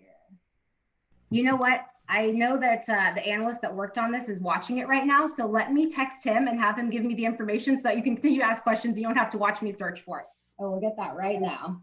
And so, Can I just ask for a clarification while you're doing that? So what you're saying is that this individual in the scenario we just laid out would be earning a paycheck in a new position in another district and also getting PARs at the same time? Yes, that could happen. Yes. Wow. Yeah. And so we would be paying almost 1.9 million to PARs, as which they would use as an annuity. Am I understanding that down at the bottom? PARs plan funding. Yes. So that 1.9 million are actually going to be annual payments made to Pacific Life Insurance Company. So Pacific Life Insurance Company is the 403B provider that will ultimately pay out the retirement benefits to your employees. So each employee had an array of options for how they wanted to take their money, each of which pay out on a monthly basis, and they could choose between lifetime options or fixed year term payment options. And so Pacific Life will be making those monthly payments to each of your employees, and PARS will continue to do all of the administration for all employees receiving benefits. So for example, if an employee down the road has a compromised bank account, they can call PARS and we'll assist them to get it up and running. We assist them with issuing 1099-Rs. So anything administratively related, PARS is involved, but that payment's going to Pacific Life. And my analyst just texted me that he's listening and he's working on your question. So I should have that soon.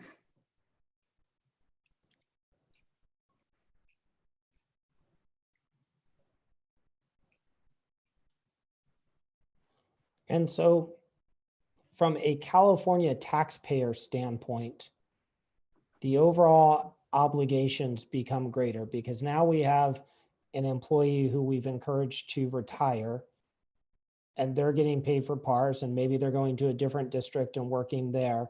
But at the same time, the idea is that we're replacing that employee. So we're paying another employee in addition to the retirement obligations for the PARs employee. And I understand it gets aggregated, across the state, but California taxpayers end up paying more under this. Is that correct? I don't think that that's necessarily a correct assumption. So the way that this works is you are incentivizing someone to resign from employment from the district. And yes, potentially you are backfilling that position with a lower compensated employee, or potentially not even at all based on non-replacement. So there's really no detriment to a taxpayer. I guess I'm confused about the well, so let's walk through the math if I could. So let's say we had an employee making $80,000. Okay. And they retired, they took the PARS benefit. Okay. And then they would be getting something like $60,000 annually. Is that correct? Ballpark? Sure, about 70%. You're saying through the PARS benefit, they're getting right. 70% of, right. Yep. So, and we replace them with an employee making $50,000. And so to the district, you're saying we've saved $30,000 because we had an employee who was being paid $80,000, and now we've replaced them with an employee paying $50,000. We're paying $50,000. And so there's a savings of $30,000. Is that how we're supposed to think about this? So that's part of it, yes, is that the salary differential is certainly a consideration for where savings are generated. But in addition to that, there are other factors. As I mentioned, even now what you're paying into STRS or PERS based on a lower salaried employee versus that higher salaried employee is going to be less because the percentage that you're contributing is now based on a lower salary versus a higher salary. So all the associated costs of the $50,000 employee. But my point is that, from just my belief is that one of our challenges is that as a school district, our COLA over the last few years has been exceeded by the increases that we've been required to make contributions to STRS and PERS because those have underperformed the stock market. We have not properly funded those. And so my concern is that now we have another employee, someone in retirement, and we're paying another employee, even though we're paying lower, we're now paying a retired employee and an active employee. Mr. Lawrence, if I can clarify, Please. I understand exactly where you're coming from, but I think we've got it a little bit twisted up. When you have an employee that Well, this retires, is part of, I guess this is part, so thank you, because this is the part of the problem when this is placed on the agenda 3 hours before the meeting and we don't have a chance to go through it and digest and ask questions. So please enlighten I me. can wholeheartedly relate to that. I think credit to your consultants. They were trying to get it to you maybe too quickly because it just closed and they crunched the numbers. It could have waited, but I think this program, and I'll explain in a minute, could be very beneficial to reduce, if not eliminate, any additional cuts you need to make this year if it's implemented well. Now, directly to your taxpayer question and the implications to PERS or STRS, when an employee retires early, let's use that same scenario 5 years early. Please. They don't get what they would have gotten 5 years from now. They get a lesser retirement benefit because they've retired early. Yep. Now, the PARS compensation, which isn't 75% or 70% per year, it's 70% spread over 5 years. So it's not a big chunk. It's 1/5 of that chunk spread over 5 years. So number one, that's a clarification. That's where there's savings to the district. Number two, PERS and STRS actually benefit because over the life of this retiree, they pay out less because the retiree is retiring earlier and therefore takes a lesser compensation from PERS and STRS for the rest of their life per year.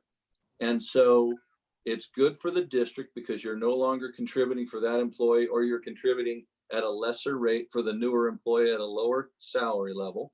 It's good for PERS and STRS because they've taken on somebody for the rest of their lifespan, but at a lower annual rate. And it's good for your budget because you're saving, even if you replace them in most cases, mostly in the certificated non-management case, but also you're saving if you don't replace them. And we already know you've made layoffs, you've had to make layoffs, and you may have to make additional ones in subsequent years. But if we can incent people to go through this program, you don't have to involuntarily, well, I won't say you don't have to involuntarily lay off anybody, but there's a good chance you can involuntarily lay off fewer people because they're volunteering to go instead of us having to take somebody who doesn't want to go.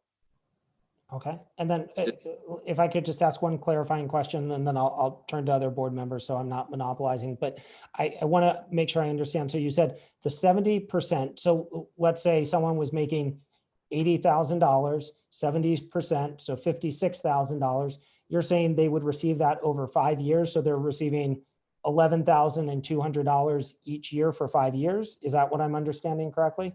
Yes. Yeah. But plus their STRS or PERS, right? Correct. Yeah, but STRS and PERS paid From by the district, state. that's what they would receive from the supplement. So I'm just thinking, yeah, from an income, I think that's what Mr. Lawrence is thinking, from an income standpoint for that person, they're getting their PERS or STRS, and they're also getting this, whatever, 70 over 5 years. Right. And part of that logic, if you will, that is part of the incentive for people to partake in this is that I'll use myself. I retired a couple of years early, not under a PARS. I just did it because I could, but I retired a couple of years early. Had there been a PARS, I absolutely would have taken it because I knew by retiring a couple of years early, I was taking a little less retirement pay for the rest of my life. And had I had a PARS, I could have made that difference up for the first 5 years of my retirement, which would have made it much easier to make that decision. That's what this really does. It's a safety net for your folks to go early, which is a favor, for lack of a better term, to the district. So I do have a follow-up though to that concept. I mean, it's kind of like, the analysis you have to do for those that can collect Social Security. So people in PERS can typically do that. And so you have to do the math, and it has, it used to be kind of standard way of thinking about it. And I think it shifted, I don't know, 5 years or so ago, but anyway, so how confident are we that those that are opting have come forward, said they're interested in this, really understand the impact on their PERS or STIRS long term.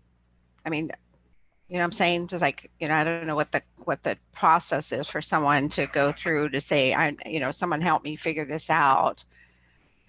Because it could be it's like Social Security. You have to say, well, how long am I going to live? You have to kind of come up with that answer, or what are all the possibilities? Well, and this money coming in the next 5 years could be very enticing, but if they're someone help they calculating out at one point, does it become not cost beneficial? What stage in their future?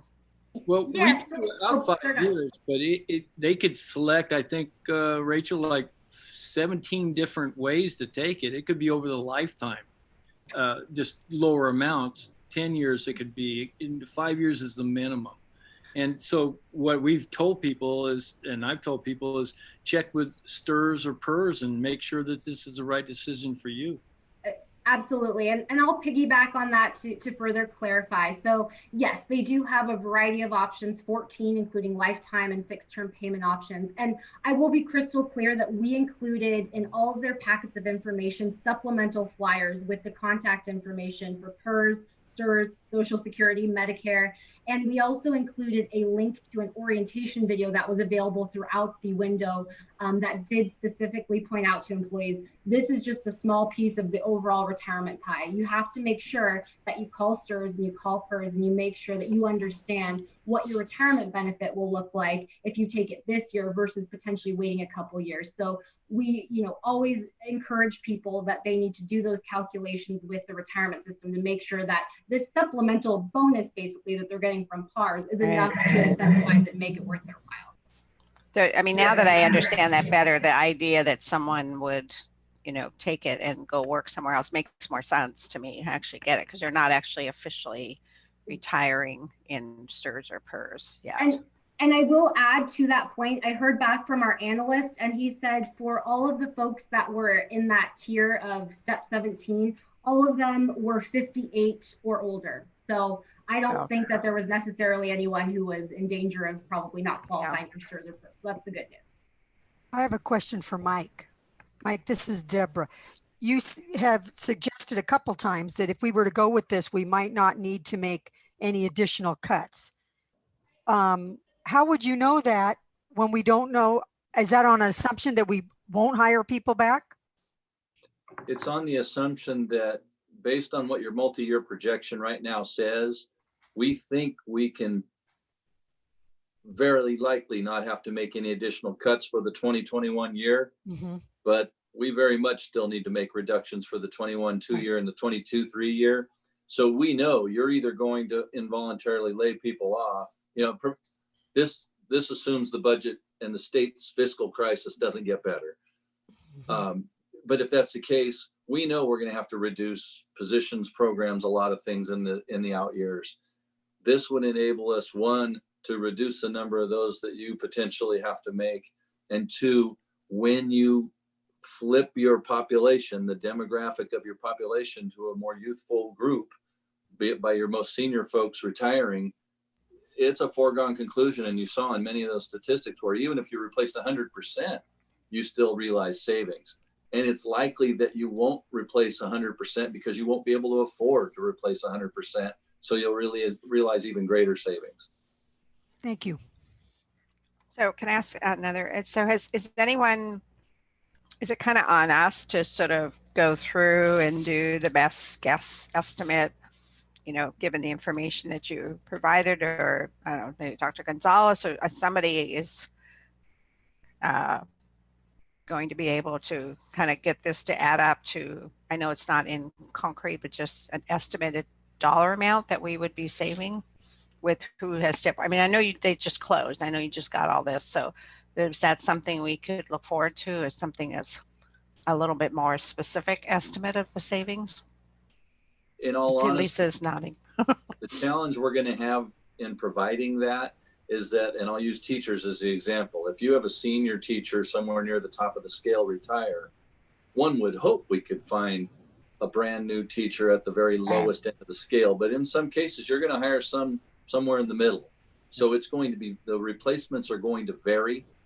And so it would be all but impossible. It would be disingenuous to say we're going to get you to a finite figure, but we can give you a trend based on the statistics that were in the presentation that say, if they come in at, say, the lower third of the salary schedule, not the bottom, we could probably save in this realm. And just at the cursory look, we all got a very, very quick look at this earlier today, so it's as new to us as it is to you. That's why I have said a couple of times, if you could save a net $1 million by implementing this program, that would be enough to be able to withdraw or at least delay any action on the PKS. So Mike, what's your level of certainty that we're going to save $1 million in this program? What's your confidence level? High, but again, I haven't calculated it. As I say, that would not be truthful to say I've calculated it, but I've done this program as well in a couple of districts I've been in the past. And every time there's been a net savings, and with the number that enrolled, that's a surprisingly high number. Very good odds, because you do recognize you control the savings by how you recruit, who you recruit, how many you hire back. So you absolutely have control of how you backfill and what the cost of that backfill is. So I'm very confident, but it means some very sophisticated human resources work and fiscal services work to monitor that. And then have you seen districts where they've kind of gone a la carte on this? Because as I look at it, you know, my confidence level would certainly seem higher on the certificated non-management, which pencils out in every scenario that's listed here, versus some of the other ones where, you know, for instance, certificated management loses at 100% replacement, loses us $500,000 over 5 years. And even at 86% replacement, we lose $54,000 over 5 years, something like that. So do districts typically pick and choose here, or do they do this all together? Because, you know, also looking at like classified management where there's a potential loss over 7 years or 5 years of almost $700,000. I think we can all answer that. Yes, Brian, the districts can choose certain ones that they want, and Rachel can let you know what districts typically do. Yeah, it's not all or nothing sort of thing. The board can decide, okay, this one works, but this one doesn't. And I've had, in my 2 experiences with it, we've had one board that said, no, everybody's going to get it. And I had one board that did exactly what you were talking about, Brian, and say, no, this one looks like it works for us. This one doesn't. This one does. And they did choose. Rachel? Yep, I would second that. So there are certain districts that ultimately see one certain particular employee group meets their objectives and others don't. Oftentimes it, you know, comes down to the politics of the district, if they feel like they have to include all employee groups or not. But certainly, you know, I think this was designed in mind to allow the board to ultimately decide if they wanted to offer it to all employees or single out certain groups. So it's certainly not unheard of. And again, it really lends itself to you being flexible and how you want to move forward. It's also a really good to when you're talking about restructuring, especially with regard to management. I'll pick on classified management now. If you look at classified management, it's a loser unless you reduce the number that you replace. Where in the teaching ranks, it's a winner even if you replace 100%. So you have the wherewithal. That's why I say it's a very strategic process on how you replace and with whom you replace.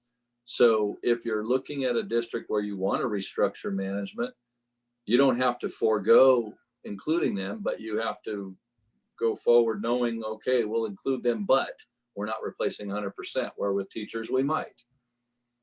Right. And one thing I'll also add really quickly here is sometimes when the numbers pencil out, as I mentioned, typically for the management groups and the classified groups, they do look negative for full replacement off the bat. That's a very typical trends. So oftentimes what districts will do in evaluating if they want to move forward for just teachers, for instance, or all groups, is they can look at the overall potential savings they might be able to get with teachers. So for example, if the district knew that they could non-replace 8 teachers and maybe the savings for that group could make up for losses in other groups, that's another way of looking at it. So you certainly can be strategic if you are thinking about offering it to all employee groups and looking at it that way too, more holistically.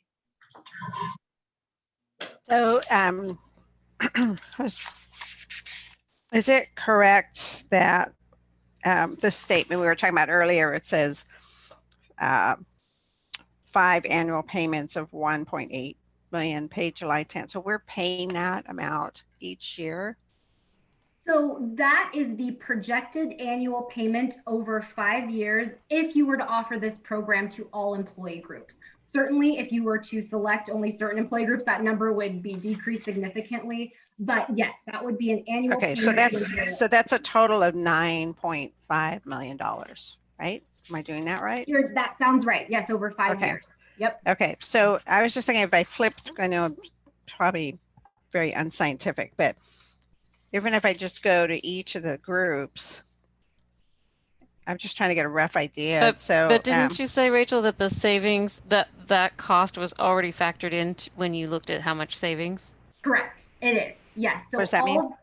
All of the program costs have already been netted out of the savings or losses. So for example, if we're showing you, let's just take certificated non-management, for example, we show savings over 5 years of over $1 million. That is a net savings of $1 million. Okay.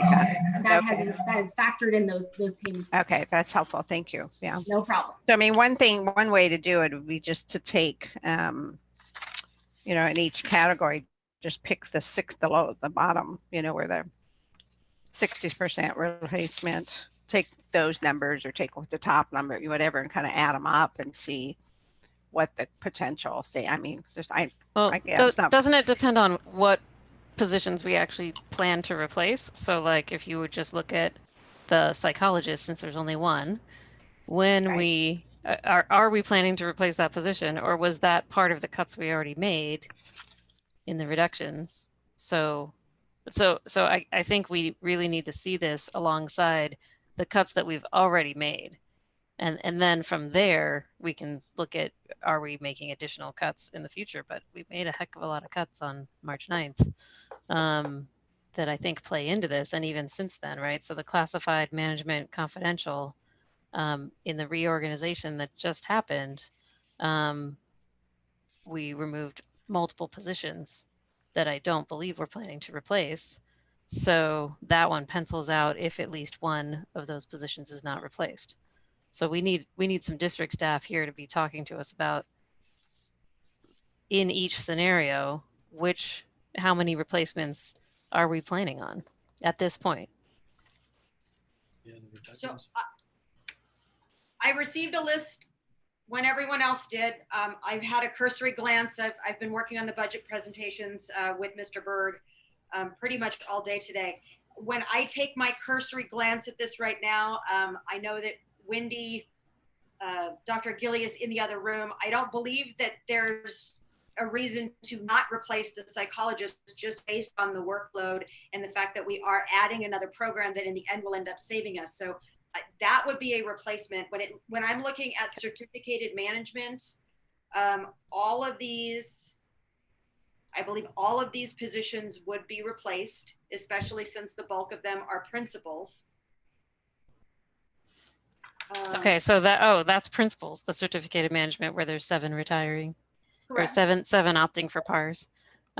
So that only pencils out if at least 2 of them we don't replace, but it sounds like we would replace all of them. We would replace all. So Now, it's not going to pencil out. One of the things that we are looking at is in classified management, we have 4 individuals who signed up.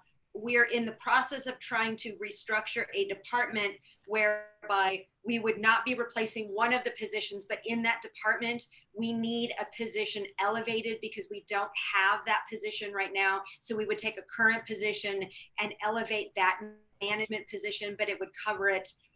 It would cover it here with some of that differential. I understand that some of us may be looking at this as a way to make sure that it pencils out and everything, but we made a commitment to offer this to all employee groups. And I'm struggling that you would suddenly say, or that we would suddenly say, I'm sorry, oh, it doesn't pencil out for us, so we're not going to give you that package. But at the same time, that person might retire anyway, and they lose the benefit.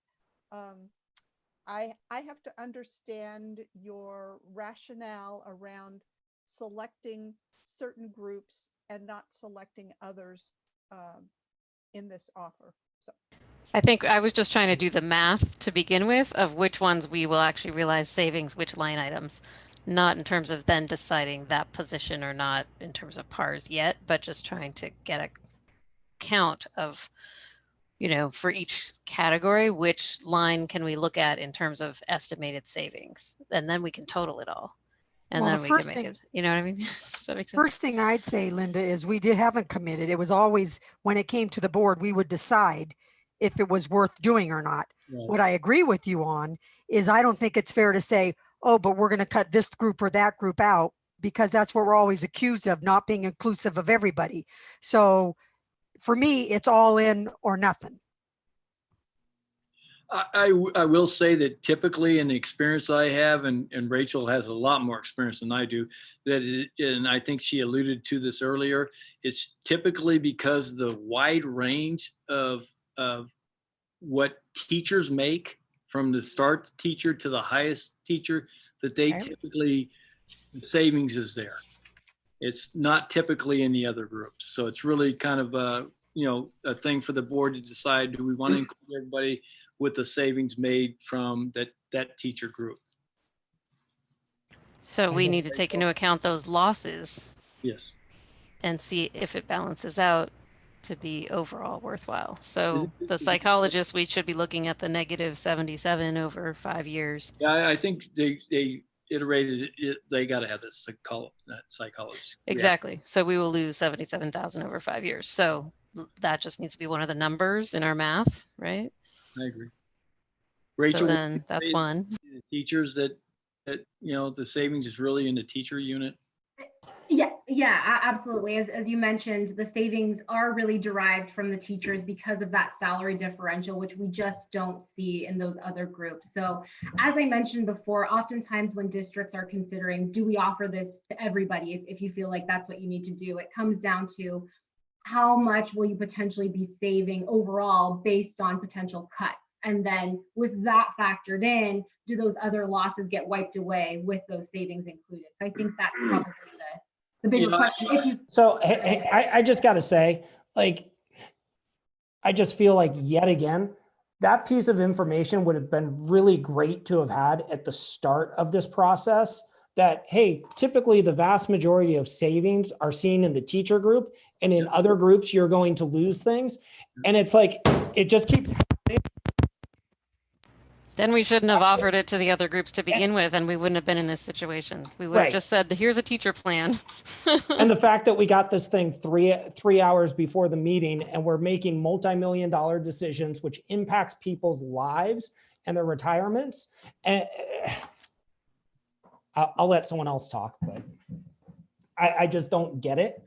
Like, why this board is getting that information now, after the fact, when we're being told, hey, and let me ask another question. What happens if we don't approve this tonight? When do we have to approve this by? So, and this What's is our not timing? necessarily a question just to the PARS staff, right? It's to our district. This is not, I don't believe, unless the PARS agreement says the board has to act tonight, I don't see any reason why, and we're not frustrated, but there's a lot of work to do here. You're asking good questions, and we have the same. You're asking us to speculate about what we think, and even we can't quantify that yet tonight because we too just got it. And it's nobody's fault that the program just closed coincidentally the night before the board meeting. So to your point, all of you, I don't see any reason why we couldn't wait on this and wait on PKS till next meeting. And we can bring those to you as a coordinated calculation that says, if you do PARs and if we do 100%, because that's where we are, do it not 100%, but do it for every eligible employee who has signed up. And if we backfill somewhere between 90 and 100%, because it probably won't be 100%. Again, unfortunately, where you are structurally in your budget is there will be future reductions. This is just going to help you make those. Yeah. We could say if you backfill to 95%, let's just make up a number, the net result will be X, and we can easily calculate that. And we can say, and if that's enough to offset having to make the PKS cuts for this 2021 year, then you've got a win-win. If that doesn't work out and it's 80% backfill, we just need to be able to come forward and tell you that. This is worth going forward, but we're only going to backfill 80% of your positions, which means that's what your future cut looks like. Yep. But at least you'll know ahead of time. I think that makes a lot of sense because I am in no way in a position. I don't feel like I have enough information to possibly move forward tonight. You don't. So I'll let don't. other board members. Okay. Can thank I you. just say that, Rachel, you seem like a really nice person that got caught in the middle of this, so don't take it personally. And it was not Yeah. directed at, and Rachel, it was not That was directed not at directed you. at you. Yeah. That's no issues, no worries. Thank you.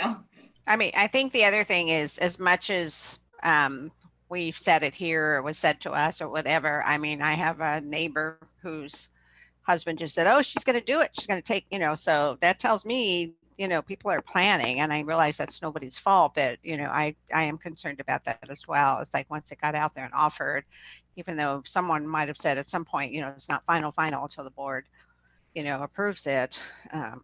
Well, I sure hope Yeah. they did, Joanne, because I mean, it was really clear in our previous board conversations before there was a vote to even offer this. We are Right. not committing. We're waiting to see what the math is, and we're waiting to see. I know that, but I'm just saying, yeah. No, I know. I'm Yeah, just yeah. saying, I hope that Yeah. communication was conveyed because it was really clear Yes. to me at the board meetings. And I will mention that it was very clearly conveyed on PARS's end too, and all of our paperwork and our orientation videos. We mentioned it's a contingent program pending board approval, so there was no guarantee in any of it. So that was conveyed. I will assure you there's time enough between now and your next board meeting for the business office to run these calculations. I will say to you, and you already know it, by that next board meeting, it'll be a go or no go on this and or PKS, because you're going to need one or the other to Right. balance your 2021 budget. And there won't be any more time in the budget Yeah. development window to get that done. Understood. So I'm confused though, because I thought that some of this calculation was happening as we went. The Teamsters said that they were recruiting people for PARs because they thought if they got enough people that it would remove the need for them to have the cuts that are on the PKS right now. And they were actually apparently told that last week that they had enough people join PARs that they wouldn't need to have those cuts. So if they were told, I don't know who told them that, but if we knew in the beginning that having more of our Teamsters sign up for PARs, we actually lose money, why were they being told to push recruitment for it? You see what I'm saying? There's just been a real lack of understanding of how this program works and how it saves the district money.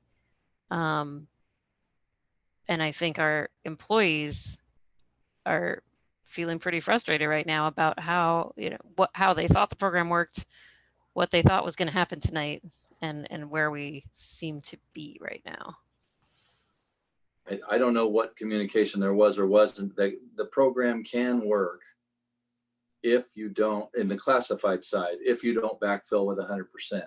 Or if you were going to lay off, I'm just making up numbers, but if you were going to lay off 10 and now you don't have to lay off 10 because 10 volunteered to retire, you still net the savings without involuntarily reducing somebody. I think the main thing and what I started with is it's really designed to mitigate layoffs, not really a savings to the district. It has to be cost neutral. it can't cost the district any money. That's why we're looking at it. So it becomes cost neutral, then it's a benefit to everybody. If it's not, then the decision's different.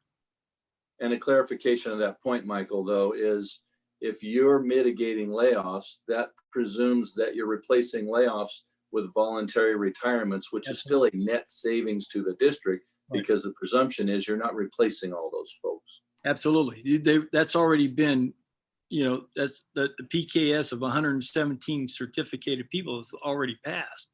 So it's trying to mitigate that 117 is the idea behind it. Right.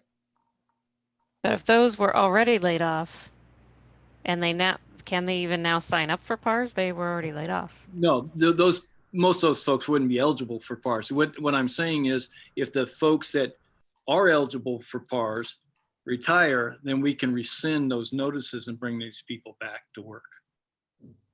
Some of them. It Some of sounds them. as though Probably not all of them, but some of them, yeah. So it sounds as though we're looking to bring this and the PKS back with more information, which I hear from Mike, we're confident we can gather between now and our next regularly scheduled board meeting. Is that correct? Yes, except I don't head up the business division. Dr. Gonzalez, would you agree with that? Absolutely. Okay. Thank you. And then 2, I need a meeting extension. I'll make a motion, we extend till midnight. Second. Before we vote, I see a vigorous head shake from Ms. Mayo. Not enough time, Ms. Mayo? Oh, I think it's enough time. Well, we can do another one if needed. So, all right.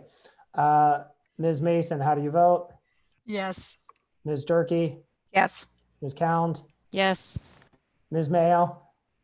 I think it needs to be later, but I'll vote yes now. That's why I called on you 4th. I also vote yes. Motion passes 5-0.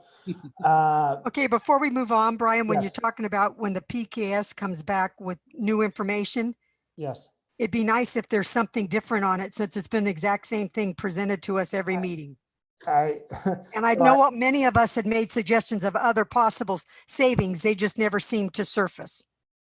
So I think that I would echo that request that, I think in order for us to move forward with either one, more information as to what our options are, what the coverage plan will be. And, we're looking at a variety of back to school models, but how these would fit into it would be incredibly useful information that the board continues to ask for. So if we could have that, Ms. Mason, I heartily agree. Well, you're asking staff to predict whether it's going to be 1, 2, or 3 with these reductions, and that's impossible. No, I'm asking staff to provide, other than saying we're cutting custodians and we're cutting the exact same cuts, what some other scenarios might look like and how those would impact, based on the different scenarios. Is that not in tonight's presentation? So one of the things that was posted after 1 p.m., I believe, has some of that information. Brian, if you'd like to try to look at that, President Lawrence. Yeah, but so I'll return to my previous point about having things posted before 1 p.m. on the day of the meeting would be incredibly helpful. And I'd be happy to review them, but I can't do it on less than 3 hours notice. Agreed. Understood. I do believe your staff has, I don't know what they had before, but I know what they have now has a number of other probably untenable options, but they are nevertheless options that are cost saving as an alternative to reducing custodians.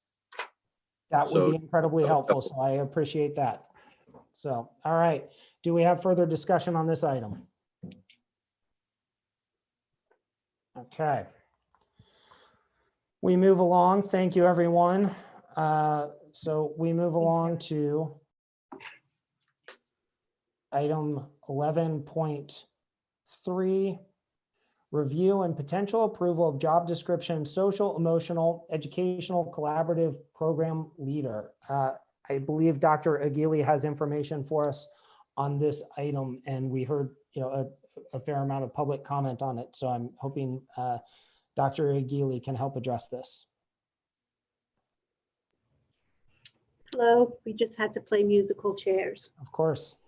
So the particular position that we are requesting approval to create is part of a long-term project regarding our mental health programs in the district. These are our programs that serve the very highest level of need of children with severe emotional disturbance. Our goal is to always keep our kids in our regular comprehensive schools if possible, but we do have a small percentage that need to attend school in a smaller setting, usually due to school safety issues. So this particular position is part of an ongoing process where for many years we've had a partnership with Seneca, in this particular case, an agency. And over the years, we've had partnerships with many agencies, but it has been our mission to bring those programs back to our district for a variety of reasons. It's a combination of fiscal responsibility, but also it's a combination of really wanting to serve our own kids with our own people. This particular position being brought forward is not an administrative position. It's a leader position for the purpose of supporting our mental health therapists. And the position is designed such that mental health therapists really are, it's sort of a misleading term, but as part of their role, they need supervision, which means they get together weekly and discuss cases, get guidance on cases, get guidance for themselves, etc. This position is not an administrative position. One might almost think of it as a lead therapist position. Certainly above that level, because this person will also have responsibilities for different aspects of the program, including helping with scheduling, helping with really sort of setting the pace for the program. Unlike a regular administrator who is coming in from a completely different angle, this is a person coming in from the therapeutic side. And again, it's not an administrative position. And is the fund, can you explain a little of the funding from it? Would this come from the general fund, or how would this be covered? Yeah, no, this is directly not from the general fund. We receive different pots of money in special education, and one of the pots of money is a state mental health apportionment that we have to use to provide mental health services to our students. We also are very, very fortunate that our county behavioral health department provides a substantial amount of funding to our district. Every year we bring the contract before the board for our incoming funds contract. And that money enables our behavioral health specialists who are out to bill Medi-Cal. We bill under EPSDT, which is early periodic screening and diagnostics and treatment for those services. So they're funded through a combination of the county mental health funds through EPSDT and through our state mental health apportionment. Prior to this time, we paid Seneca the state mental health apportionment, and county behavioral health gave Seneca funds from the EPSDT money in order to fund the program. We're simply returning the program back to the district, diverting the funds, our own funds we're keeping ourselves that we'll use to pay our staff. We will be creating about 6 therapist positions. One of them would be this program leader. We also will be creating teacher positions, bringing them back to the district, 2, if not 3 positions. And also classroom assistant, again, 2, if not 3, in order to support the students. Again, it's a cost savings to the district in a small amount of money. The goal is really to bring the services back in-house, operate the programs ourselves. So if I could recap that quickly. So it's a cost savings to the district. It's bringing services back into the district. Yes. It would not have any impact on the general fund. No. It is not an administrator position. It's one that would work with students. And in addition to that, this is a pathway for us to actually hire more teachers within the district. Is that what I heard? 100% correct, yes. Okay. So it's a new position. It's not a new position. It's just taking a position back that we had basically contracted out for a while. Yes, that is entirely correct. Okay. Thank you. That was a very good summary.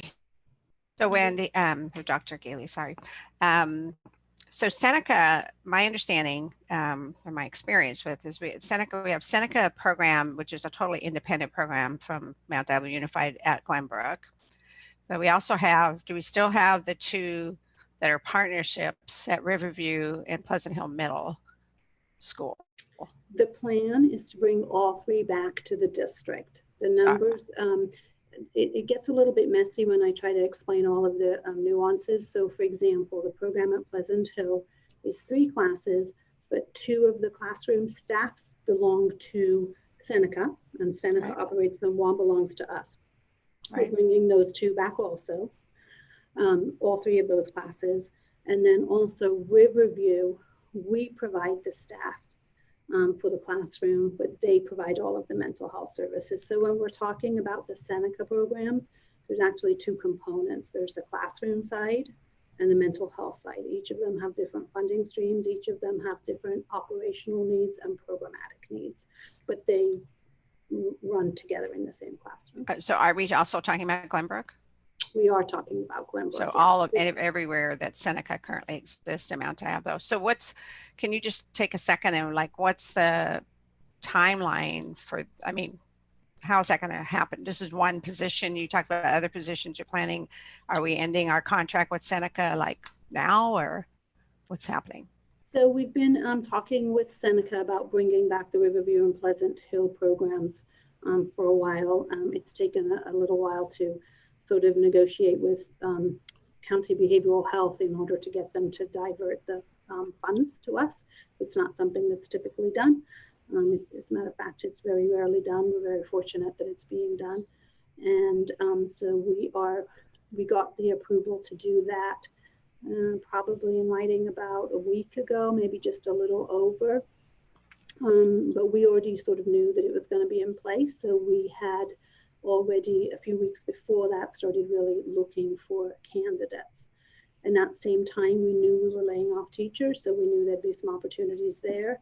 And we knew we were laying off counselors, so we knew that there might be some opportunity there. We did, I did go and meet with the counselor group on a Zoom meeting to let them know that these positions were available and could they meet the licensure requirement that's required of them under the behavioral health specialist position. They have to be licensed through the Board of Behavioral Sciences. Again, it's a clinician role, not an administrative role. That we would be able to recapture some of those counselors too. And again, we go through the process of avoiding layoffs. So Glenbrook will pretty much, in terms of a program design, look like it does now, but it'll just be a Mount Diablo, completely Mount Diablo program. Yeah. It'll be basically the same. That was one of the considerations, was really facility use. Seneca was operating another program out of there too, a community health program, an outpatient hospital program. And in addition, they were also serving other kids from out of the district, which is fine. That's totally within their responsibility. And it's really good to serve the mental health of the community. If we can do that, then, you know, I'm all in, right? That's a good thing. But the way we are planning to operate the program, it will be mainly children from Mount Diablo. We do have students in our other mental health collaboratives at our other sites from other districts who we essentially function as a non-public school, and they pay all of the costs associated with that. Okay, thank you. Yeah. And were these students always considered our special ed students, or prior were they considered Seneca special ed students? They're always the responsibility. They used to call it District of Residence, but now they call it District of Special Education Responsibility because the way that the rules are written about sometimes children who are older but are conserved or foster kids or whatever, where they actually live may not be the responsible district, but ultimately the district is always responsible for serving these students and has the responsibility to have a continuum of programs, but also to offer what they believe is to be FAPE. As part of the continuum, Seneca would be part of that, right? The more extreme end. But we do have other non-public schools that serve kids with emotional disturbance in Concord, to where if we needed to look for a non-public school placement that our program couldn't serve their need for some reason, we would have options, but we plan on operating it under the same model as Seneca with the same amount of staffing and all of those things, which is why we need the new position type. is there any reason that we might not be able to do this if our budget situation were to get worse? I don't know whether this is a question for Mike or for Lisa. I am 100% for this because I remember the early years in the 2000s when we were discussing trying to bring the program back to Mount Diablo School District. So,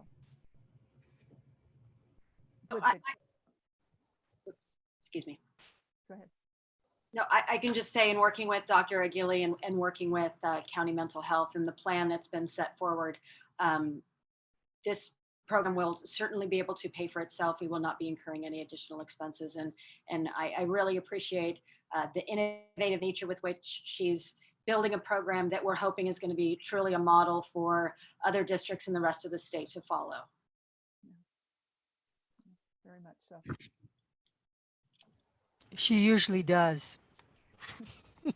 It's not built yet. Right. So the timeline of the contract is there a set contract with Seneca that goes until a certain date where we wouldn't be able to start until after that ends? Yeah, we do have a contract that ends with them on June 30th, but their extended school year program doesn't start until June 25th. And so what we're going to do is it's not very healthy for a child to sort of separate from a therapist after 1 week. It doesn't make any sense. Then there's this sort of natural break between the end of the regular school year and the start of extended school year. So we're going to let them finish the school year and then we'll pick up the summer.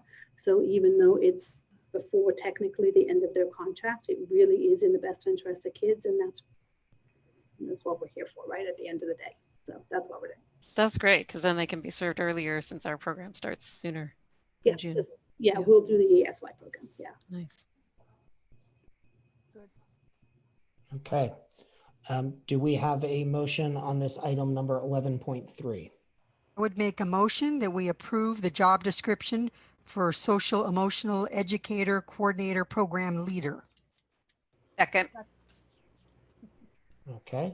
I can't hear you, Linda. I don't know if it's me or is everybody else hearing Linda okay? Well, I can hear her, but she's softer than the the rest of volume us. is low. Yeah. Yeah. Sorry. Okay. We'll give you a shot here. Ms. Mayo, how do you vote? Yes. Okay. I heard her. Ms. Durkee. Yes. Ms. Cound. Yes. Ms. Mason. Yes. I also vote yes. Thank you, Dr. Aguirre, for the explanation and for bringing that forward.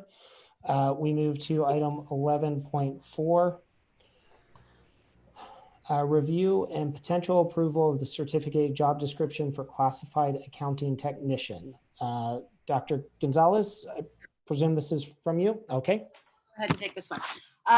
Just to be clear, the position is accounting technician. This is a classified position. Is part of our reorganization in the fiscal department. One of the things we did was we eliminated 2 positions and we're creating a new position called accounting technician. What we're doing with this position is not only is the staff position going to be working on the human resources aspect of monitoring some staff, but they're also going to be covering student part. And that's where, some of the challenges that existed before with the job descriptions are really pinned us into only working with students or only working with staff. The net savings on this is approximately $134,000 because of the 2 positions that we already eliminated. And I know that there were a couple of board questions that came up with this. So again, the savings is acknowledged in salaries and benefits with the individuals who will no longer be in the positions. We expect to not only have applicants, but there may be internal individuals who might be laid off in the district who would qualify to move into this position with a different pay range. Also want to add that this is a classified local AFSCME CST position, and Dr. Gardner did meet with them to talk about the position. It was agreed that step 525 would be appropriate for this position. It's not too far off from where the other 2 positions were. They had one concern about the way that part of it was worded and made it sound like it might have supervisory roles. So we did go back and we did remove those components, and we're bringing it forward tonight for approval. Okay. Do we have questions for Dr. Gonzalez? So you were clarifying it's classified because under the subject line 11.4, it says certificated job description. So that's just an error in the agenda. Is that correct? Yes.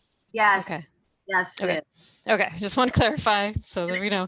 And by the title, because it has a capital C, which to me, the title would be classified accounting technician, but it's position accounting technician. Accounting technician is the title. All right. So we're looking at the attachment for the correct information. And then under education, I know we've had this conversation before, but it looks like it's not actually requiring a bachelor's degree because it says or equivalent professional training or experience. So is that typical for this role in our district and other districts for this to be a position that does not require essentially a bachelor's degree? Yes. And so what we're doing is this is the verbiage that we agreed upon back. It was either the last meeting or the meeting before that, where we talked about the equivalency component, because we likely do have individuals out there who are either in the district already who may not have a bachelor's degree, but have been doing this type of work for 5, 10, 15 years. And they would certainly have that skill set, which is why we came up with the equivalency. What is range 525 starting at? The range starts at Would it be the 47,528 and it goes up to 60,674. So the two previous positions equaled the 203,367. The new position will be the 69,278. Therefore, the savings is $134,089. That is correct. Thank you. So is the 69, are we just talking salaries or full health and benefits, all like total cost? That's full. So it's assuming that the person comes in at step 1. Okay. Other questions? All right. Do we have a motion? I move the board approve the classified job description for the counting technician. I'll second. Okay. Ms. Durkee, how do you vote? Yes. Ms. Mayo? Yes. Ms. Mason? Yes. Ms. Cound? Yes. I also vote yes. Item passes 5-0. Thank you, Dr. Gonzalez. Okay, we move to item 11.5, a review and potential approval of revision to academic calendar. So we had a misclassification of a day. Dr. Gonzalez, did you want to speak to this? We did. So we're very fortunate that we have fantastic team members over in fiscal services that are double and triple checking some of the work here when we put in the academic calendar for the upcoming school year and are trying to at least start rolling over some of our staff and some of our books. It was discovered that the day February 12th, 2021 was listed as a board holiday. And when it is a board holiday, all of your 12-month classified staff members, that would include me because I am listed in that group, we would all receive an additional day of pay and the benefits that go with that. There were a handful of individuals and it was sort of negligible. They would not get paid for that day, but the impact for 12-month classified staff was significant when we calculated it. It is an error of approximately $300,000, and therefore we are asking you to revise the academic calendar. We did go back and we double checked and we did make sure that the 21-22 calendar that you already approved is accurate and did not have this error, but this was brought to the board with an error. Okay. Questions or discussion?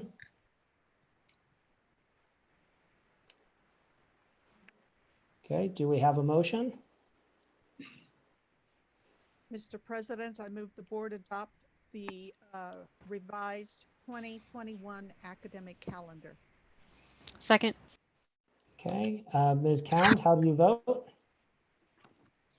Yes. Ms. Mayo? Yes. Ms. Mason, Yes. Ms. Durkee? Yes. I also vote yes. I'll note that Ms. Durkee and I will be off the board by then. We're probably going to go and have our own board holiday and go do something awesome, and we'll take pictures and tell you all about it. So are you free that day, Joanne? How's that looking on the calendar? All right. I look forward to it. Item 11.6, Dr. Gonzalez, I'm guessing back to you with some help regarding the third interim report. It is. So if we could please have that presentation put up.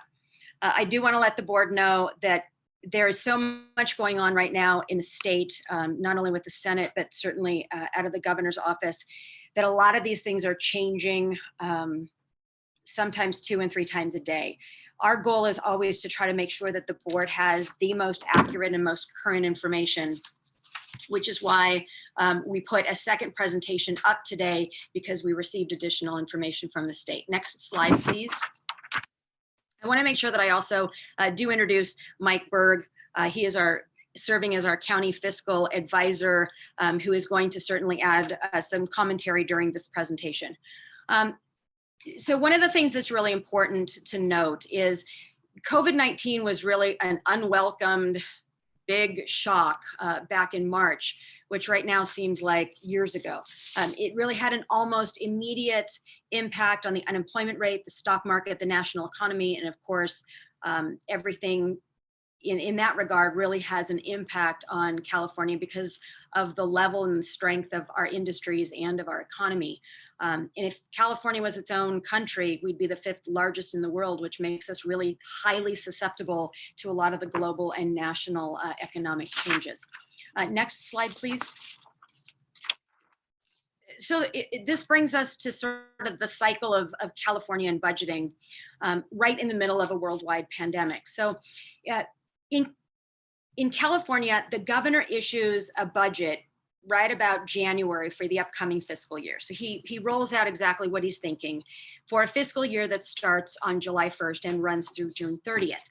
And then between mid-January and mid-May, advocacy groups, cities, counties, and certainly school districts, we all jump in and we lobby for what we like and what we'd like to see changed. And, you know, we use that information to start planning preliminary budgets for the upcoming 3 years, because our budgets require us to look at the first year or the next year, right?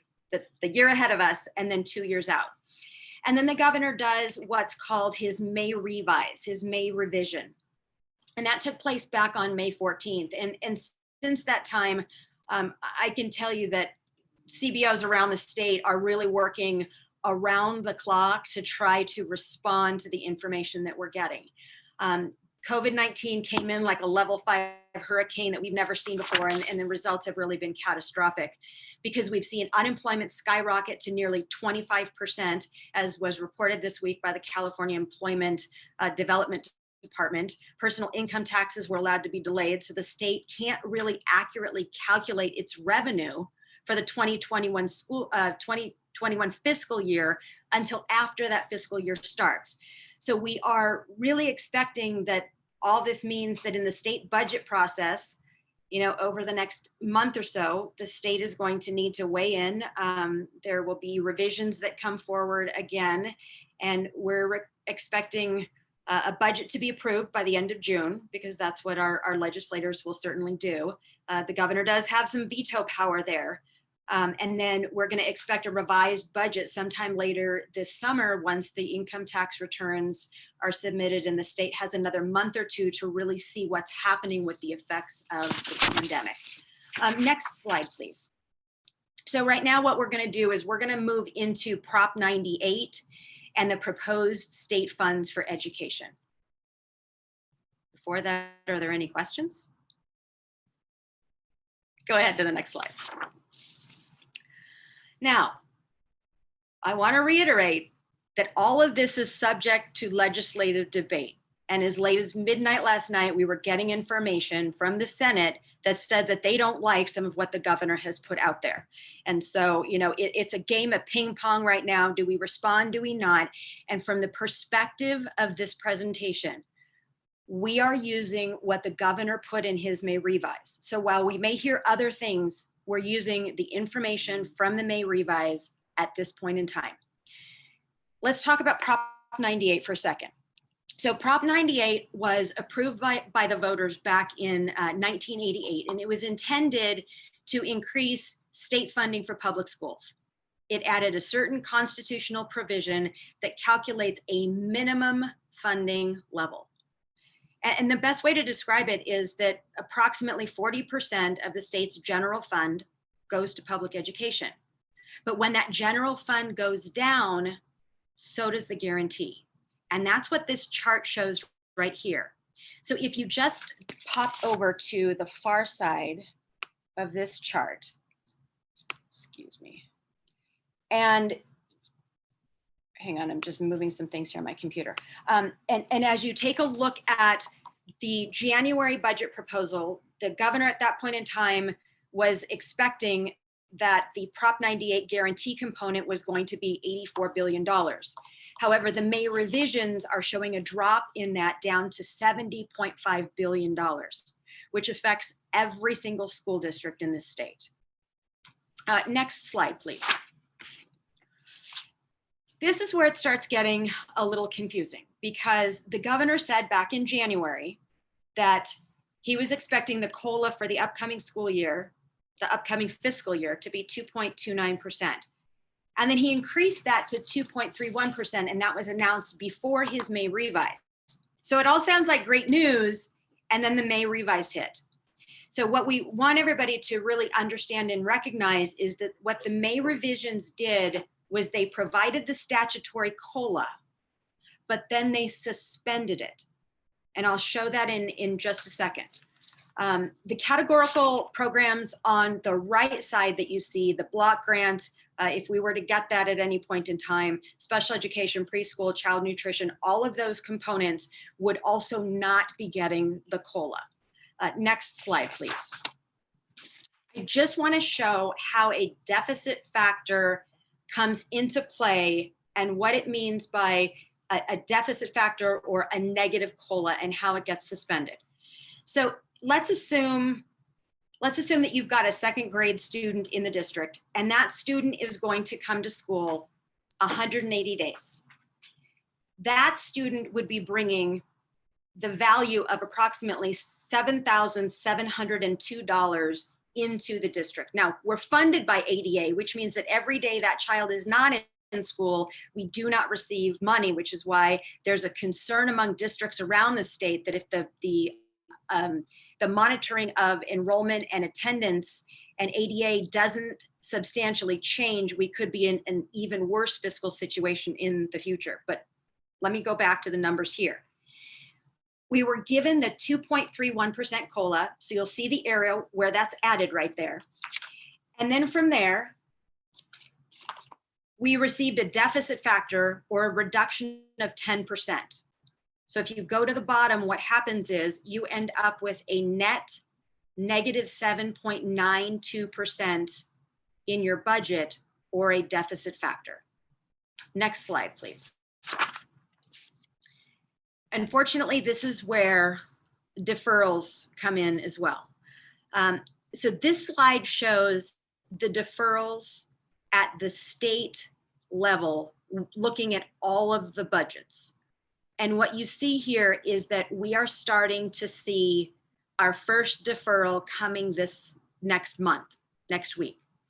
The money that we are expecting to get from the state in the month of June, we are not going to get until July. And in the May revise, the governor also let us know that the April, May, and June money for next year will not come into play until July or in another fiscal year. So let's go to the next slide and we'll see how this plays out. For those of you that have seen some of these board presentations, next slide, please. Okay, perfect. So what this slide shows, and you've seen this in a number of presentations, but the funds that we receive, the apportionments that we receive every single month are across the board. There are certain times in the year where we're receiving our property tax. we're in what's called a teeter county, which means that our county balances that out a little bit. But here's where our problem comes in. Back during the Great Recession, the state found it really convenient to provide deferrals, which allows the state to hold on to its cash, but it leaves school districts short. So one of our biggest challenges is that our highest salaries are in the month of June. And that's because all of the stipends that many of our staff members receive for extra duty, or sometimes it's for coaching or whatever it is, those hit at the end of the year. And so we typically see those salaries being higher. Next slide, please. Took a little bit of one of the slides from the state, and what we did was we put our numbers over the top. So if the May revisions from the governor hold, what we're expecting to see is that the money that we would be receiving in the state apportionment for the month of June would not come until the month of July. And then in April, May, and June, approximately $31 million that we would be expecting to receive would not come until the next fiscal year. And the reason this becomes challenging is because we still have bills to pay, if you will. Mike, do you want to elaborate on this a little more? Yeah, you said one thing earlier, said a couple things earlier I wanted to reinforce, and I was on mute. But I'll go with this cash flow. The first and foremost thing about this is, Lisa said it a minute ago, this is an exercise at the state level of making sure they can close their June 30 books and be solvent, but they're doing it on the backs of the school districts. And years ago in 07 through 09, when they first proposed this, we all thought there's no way in the world they could actually do it. And then they did it. And once they got to doing it, they liked it and they did it more. So the fear here is this is just the beginning of what could be an even greater cash deferral if the economy gets worse. But that's one challenge. The other two challenges are, as Lisa said, you have bills to pay. You still have to make a June payroll, but the cash that you would normally get in June to make your June payroll is not coming till July, and yet you have to make a June payroll. So when you normally might have participated in a tax revenue anticipation note, TRAN, in the past, and maybe you haven't because you are in a teeter county, which means the county sort of backfills those shortfalls, you're most likely going to have to do a tax revenue anticipation note or a short-term loan to make up for some of these cash shortfalls. That's one issue. The other really challenging thing is, even though the state's going to give you what you have coming, and only a month later in the June to July of 2020 case, you still have to close your books June 30. And so you close your books short 1 month's revenue, and you can't recognize it because it's not coming till the following month.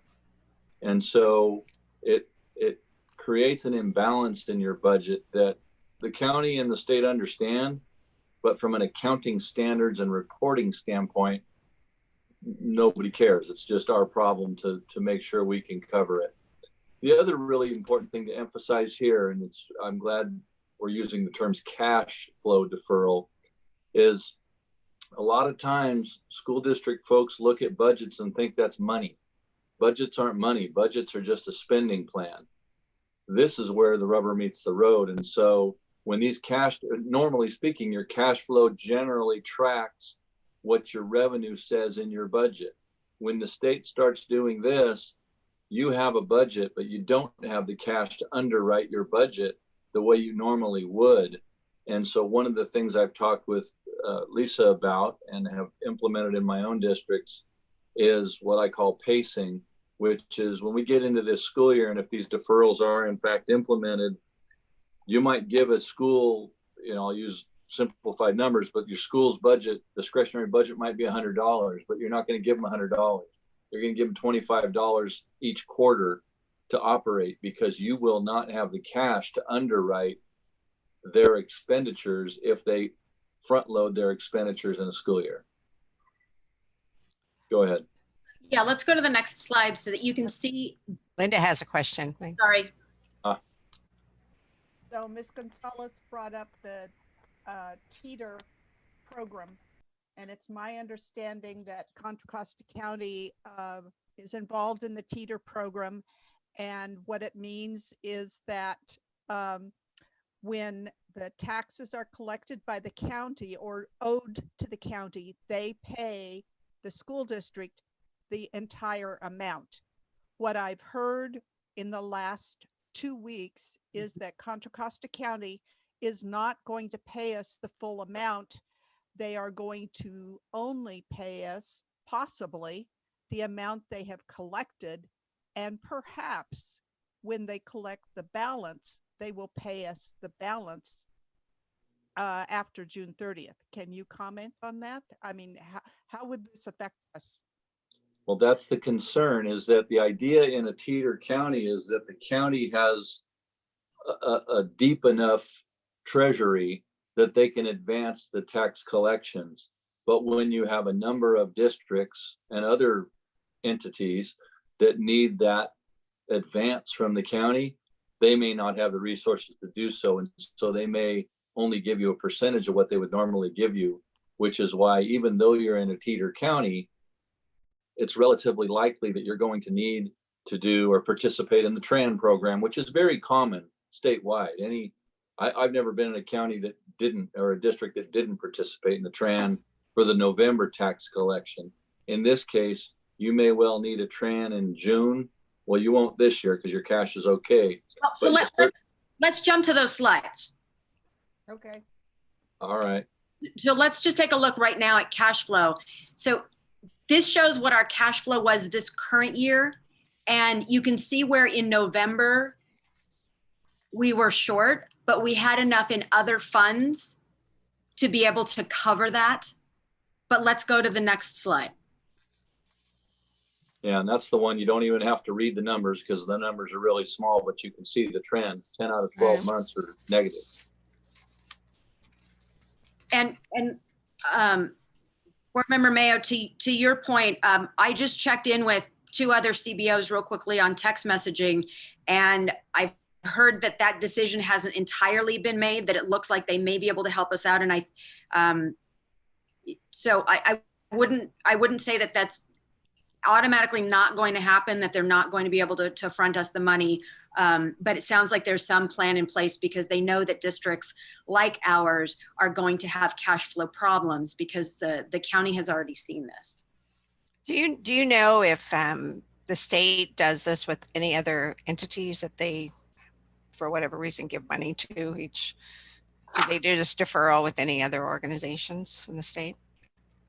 That's a good question. I don't know that they do because I know for certain there isn't another entity that gets a larger share than we do of the entire state's revenue.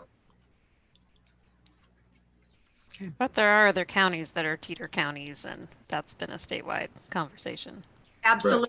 Right. And part of the conversation of our CBO meeting last week is that many of the counties are going to try to pull out of being a TEETR county so that they're not in this position to be fronting the money for school districts, if you will, which is why we really need to work on those relationships with our boards of supervisors so they really understand the impacts and hopefully don't make that move. Mike, anything else to add on the cash flow for next year?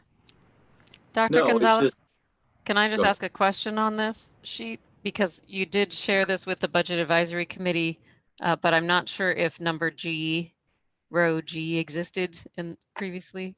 Can you just explain the difference between F and G? What the difference is there between ending cash and then ending cash plus cash accruals, and I can't quite see what that is. Adjustments. Can you explain what that means? Mike, you want to explain that? Yes, I'd be happy. It's row G is almost not germane because when you really get down, it's almost an oxymoron. When you really get down to the final cash balances, they count other assets, which are really not cash assets, but they count them as though they're cash assets, as though you could liquidate them. So it's a false read on your cash. That's why the charts typically look like this, where it's an ending cash on row F. that is your liquid cash. Did that answer your question? So yeah, I guess when we look from one year to the next, so from this page to the next page, we look at the ending cash, and then we look at the beginning cash on the next slide. So the reason those match up is because you're adding together F and G, it looks like. Is that correct? Yeah. Yes. So does that mean that the beginning cash on, sorry, which slide are we on? Yes, so The other the way, beginning the other cash way. on slide 12 is not actual cash? Is that what you just said? Yeah. Roll till, can we roll to the next slide? I just want to see what it does say. Whoops. We actually want to go back to, so we were Oh, looking. back. Yeah, Sorry. there we go. Yeah. So the bottom of Oh. this, bottom of slide 11, bottom right. 37,406. And okay, now can we roll to 12? Slide 12. There we go.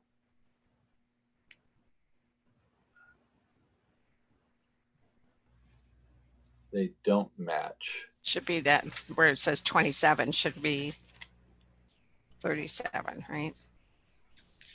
So that's where I was wondering if you were adding, if you're taking 37 minus 11.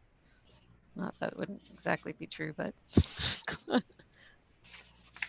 No, that's why, quite honestly, my cash flow in my districts didn't ever have row G because it's just not a factor in real liquid cash.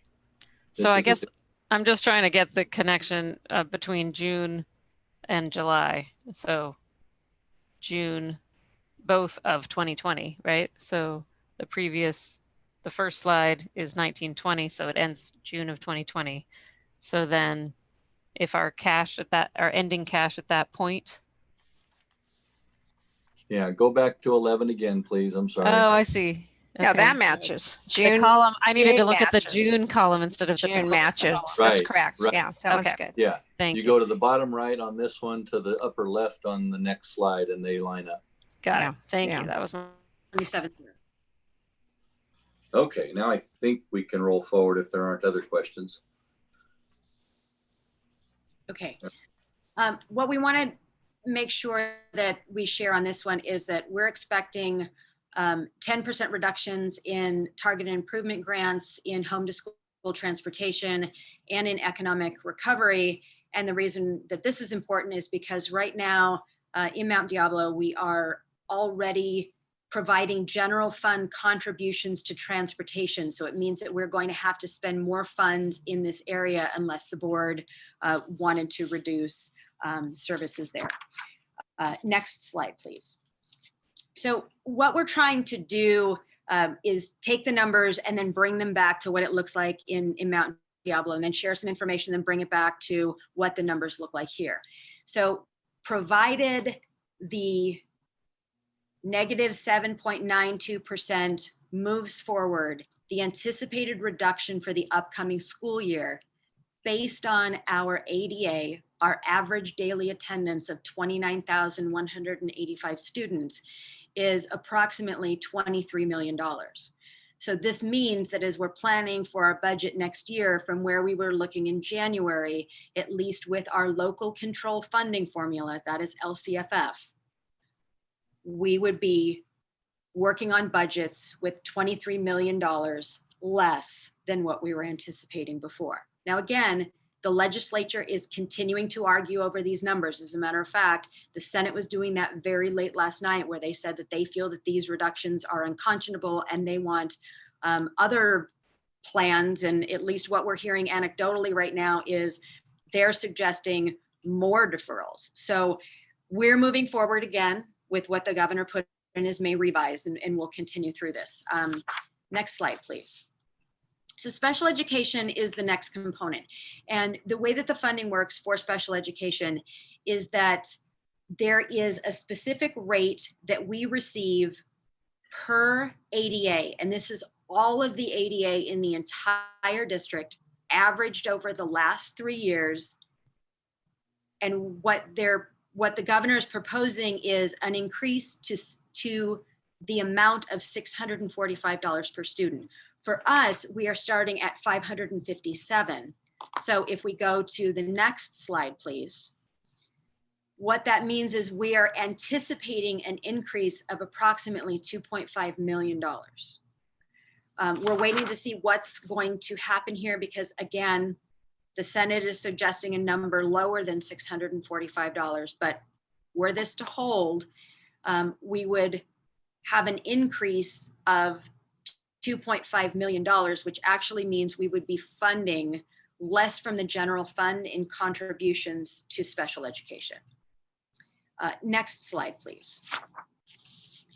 There are a number of categorical programs that the governor has announced are going to be reduced. A part of our problem right now is that we have this challenge of not knowing which of these and how much it's going to be. So for example, where you see the check marks below, all of those budgets we're hearing are going to have approximately up to a 50% reduction, but they all vary and we have not received definitive numbers yet. And I realize that many don't see the adult education block grant as necessarily being categorical, but it's been put in this category for explanation purposes and the way that it's been presented, not only by school services, but by the governor's office. Mike, any perspective that you have on these reductions over this? Yeah, the next slide? Yes, the challenge with these potential reductions, and if in fact they come to fruition, is that you're going to have, as a school district, you're going to have one of two choices. You either can reduce these programs by the amount of spending revenue reduction because they are categorical, but in many cases, these are categorically funded positions, which would mean if you choose to reduce them to live within their means, you've got another round of PKS to reduce to the reduced categorical funding. If you choose not to do that, then your contribution from the general fund has to go up to compensate for what has been reduced categorically. And that creates a greater dilemma for us on the general fund side than we have today. And so very honestly, I would recommend we need to track these very closely and carefully and try and make the reductions to live within our means within the categoricals, because you have no room within general fund to absorb any categorical reductions. So if we go, just say, looking at all of these, what they are, I don't think that would be out of the ordinary for us. I mean, I think we have always expected these programs to fund themselves pretty much. My understanding is Curtech in CTEG has some, but not very many salaries in it. And so it's really, that one wouldn't be impossible. After school has salaries, but anyway, so I'm just looking, scanning back and forth. I think most of them are expected. I mean, they're treated as very specific purpose kinds of things. And so they know anytime those dollar amounts change. So I don't think it would be a stretch. So if we, it would just be unusual because you would have to implement the August 15 reductions rather than March 15. Right. When you look at them and they say they're being cut roughly in half, ACES they have like 500 million. So if they're cutting $1 million, that's not half. The after school program? Mm-hmm. Well, what we're waiting to hear is specifically how much of each of the programs is going to be reduced. Right, So, but the proposal that is out there right now for ACES is $100 million cut. And it says at the top here, they're cutting them roughly in half. Well, that's not half because ACES is 500 million. Statewide. Yeah. Yeah.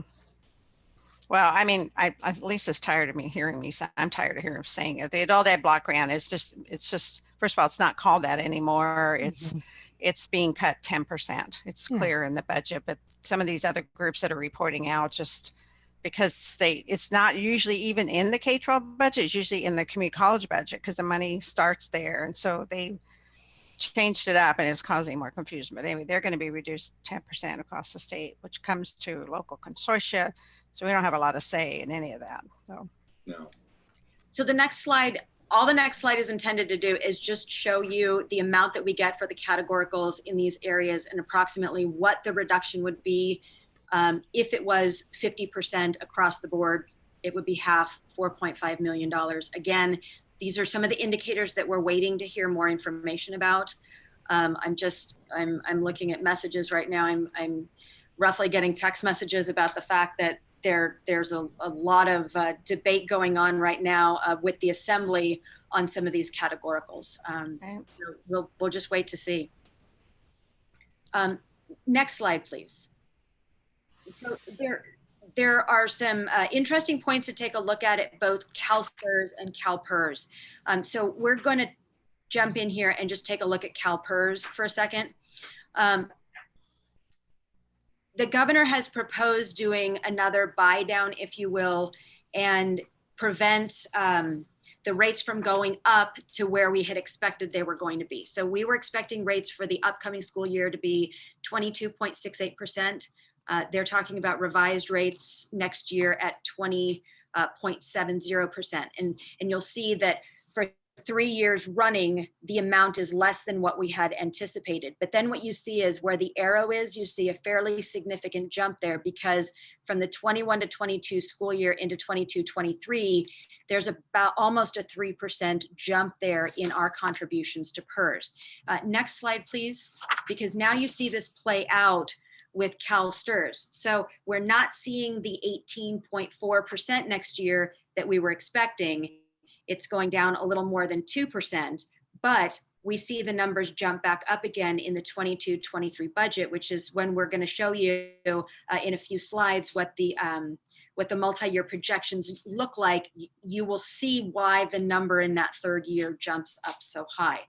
Next slide. This is just a real quick summary on the impact of those changes. So by reducing PERS or having the buy down, there's about $1 million in savings there, or $1 million that isn't contributing to our deficit. In the STRS, it's approximately $3 million. Next slide, please. There are two amounts of money that we want to make sure we are sharing. The first one has to do with the CARES Act. We received this funding based on our proportion of Title I, but these are restricted funds that are coming in. These are from the federal government. They're being passed through to the state, and we're expecting that our portion of that is going to be $4.49 million. We also received COVID-19 Senate Bill 117, a response fund. We already have this money in the district. The majority of it has already been spent. This was allotted to the district based on ADA average daily attendance. Any questions at this point? Yeah, so you have this written as 2020 to 2021, but this is money we've already received and spent in 2019 to 20? Okay, so yes, I apologize. We didn't change the label here. So it is the Senate Bill 117 funds have already come in. We are in the process of spending them now, and they will, if there's anything left, they could carry over. We do not know when we are going to receive the CARES Act funds. They have not come in yet. We don't know if we're going to get them by the end of June, so that's why we're listing that as 2021. So thank you for that correction. So the next slide. We just wanted to do a real quick summary of some of the major changes that are coming out of the May revisions. So to sort of encapsulate everything that has been shared, the net negative 7.92% from the local control funding formula is an impact of approximately $23.7 million. The special education augmentation, should it come through in its full form of $645 per student, that would be $2.5 million. The categorical reductions, again, we are still using the amount of 50%, but that would be approximately $4.5 million. The CalSTRS and CalSPER rate buy downs, approximately $4 million, and then both the CARES and the SB 17 brings in another $5 million. So this is all for the 2020 to 21 school year. It's our budget for next school year, correct? correct? Correct. So SB 117, just like the previous slide, the 500,000, we already spent it. Does SB 117 say that we would get that again a second time for next school year, or it's gone? It was a one-time. There has been no allocation. It doesn't mean that the state can't come back and come up with other bills. But that was, again, this is one of the nice things of the state having a rainy day fund and being able to respond fairly quickly. We didn't see that when the Great Recession hit, but this time around they saw the immediate need for school districts of, all sorts of supplies, and they got that taken care of, I want to say, within the first 3 weeks or so of all of our shutdowns. But if that $500,000's already been spent, that number should be 4.5 million. Correct. Yes. All right, next slide, please. So this is where we're going to start getting into our budget. Next slide. So the multi-year projections are at best our prediction of what we are anticipating is going to happen based on a number of the most reasonable assumptions that we can make at the time. So as we head into this portion, in order to explain the third interim, we really want to be as transparent as possible in, we're going to be using numbers from third interim, but really we're looking at multi-year projections. We're assuming that things stay constant with our enrollment. We are assuming step and column continues the way that it is, and then our staffing stays fairly consistent. Mike, anything you want to add on this one?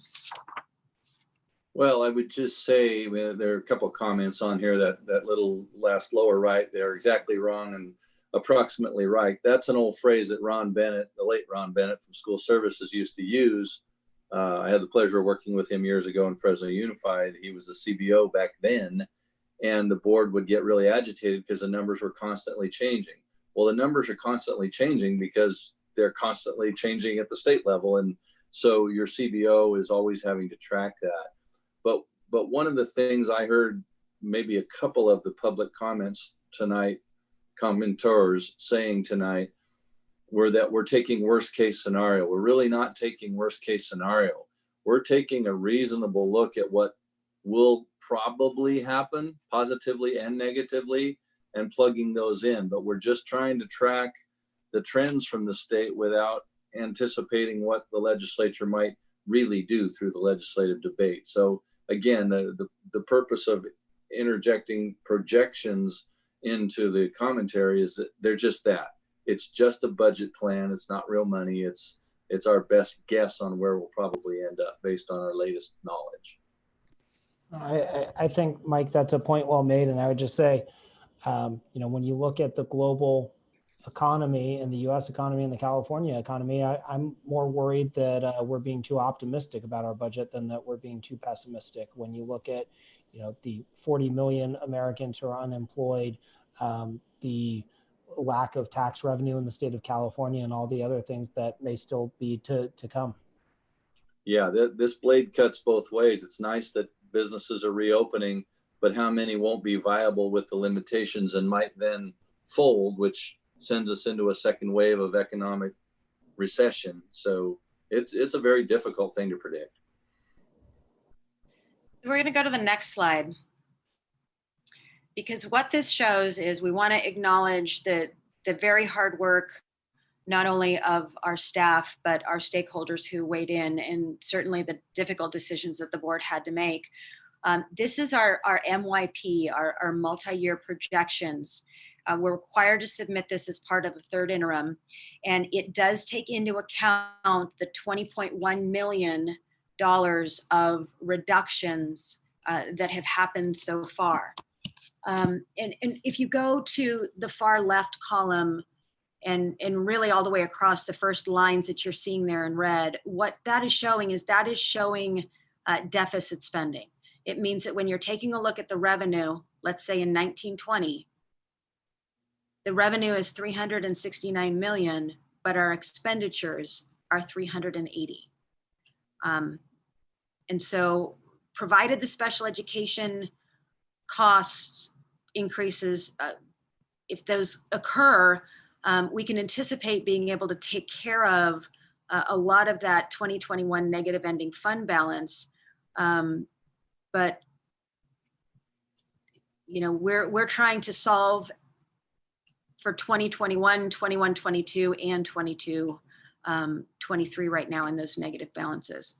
Right. And one, very quickly, Lisa, one thing, when you say negative ending fund balance in 2021 and the board is looking at that, they're seeing a positive 7.8 million. But the reality is that's the ending fund balance before you earmark your 3% reserve, which is nearly $11 million, which ultimately drives you into the negative. So while your ending fund balance looks positive, it's not, because you're not making your 3% reserve. Just wanted to clarify that before the question was raised. Well, why does it look positive if we're saying it's negative? And the 3% reserve can't come from restricted, so we're also subtracting out our restricted funds as well, correct? That's correct, but that's a little bit of a misnomer, and Lisa and I have been talking that back and forth. You're correct, it must come out of unrestricted general fund, but just because you have a restricted carryover, some of that can be corrected as well. You see in the next 2 years where it begins to correct itself. You should really not have a restricted carryover ending fund balance. What that means is you're over contributing or underspending in the in the restricted side, that is. So you could either reduce your contribution or you could spend more on the restricted side, and that by and large is special ed. You have a trend in special ed where they're not spending what's been budgeted every year, and the good news is you don't have an obligation to spend any more than you have spent traditionally. That's the maintenance of effort regulation.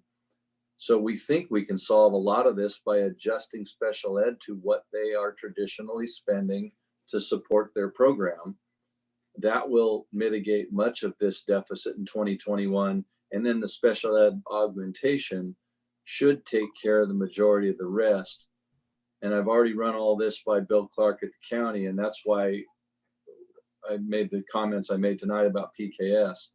I don't think we're going to need to do that, because I think we can solve 2021 or come very close to it without having to do that PKS. But then you still have the heavy lifting in 21-2 and 22-3 as a result of that structural deficit spending. We still need to chip away at that. I have a question. For the restricted balances there, are any of those ongoing grants? Can you, are any of the restricted that are here ongoing grants? Yes, like title programs. Most of them are ongoing. Yeah, so according to Mika, most of these are ongoing. So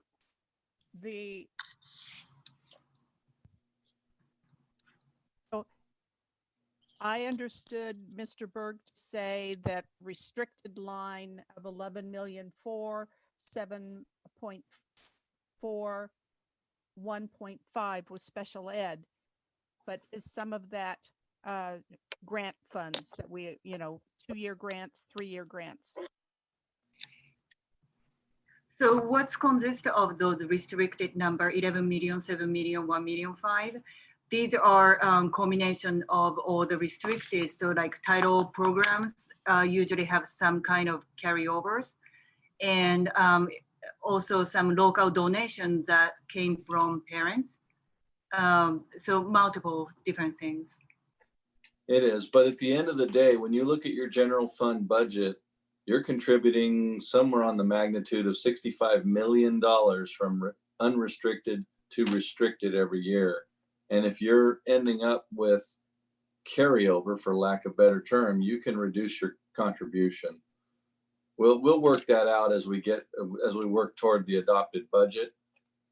But we really think that's going to be at least a good portion of the solution in 2021. It doesn't do you any good in 21-2 and 22-3, because as you can see, the restricted budgets are projected to have little or no carryover. Let's go to the next slide, because what the next slide is going to do is it's going to take us into really the purpose of what the board needs to approve tonight, which is our third interim report. Next slide, please. So Mika is also here with me. She is our interim director of fiscal services, and we'll go ahead and we'll tag team this. But really, typically school districts only have to do first interim and second interim. We're required to do a third interim if we have any type of certification that is other than positive in either one. Okay, so next slide. There are three types of certifications. First of all, positive, and that's where we were at first interim. We had a positive certification. By second interim, our certification was qualified because in our third year out, we could not, we had a negative ending fund balance in our multi-year projection.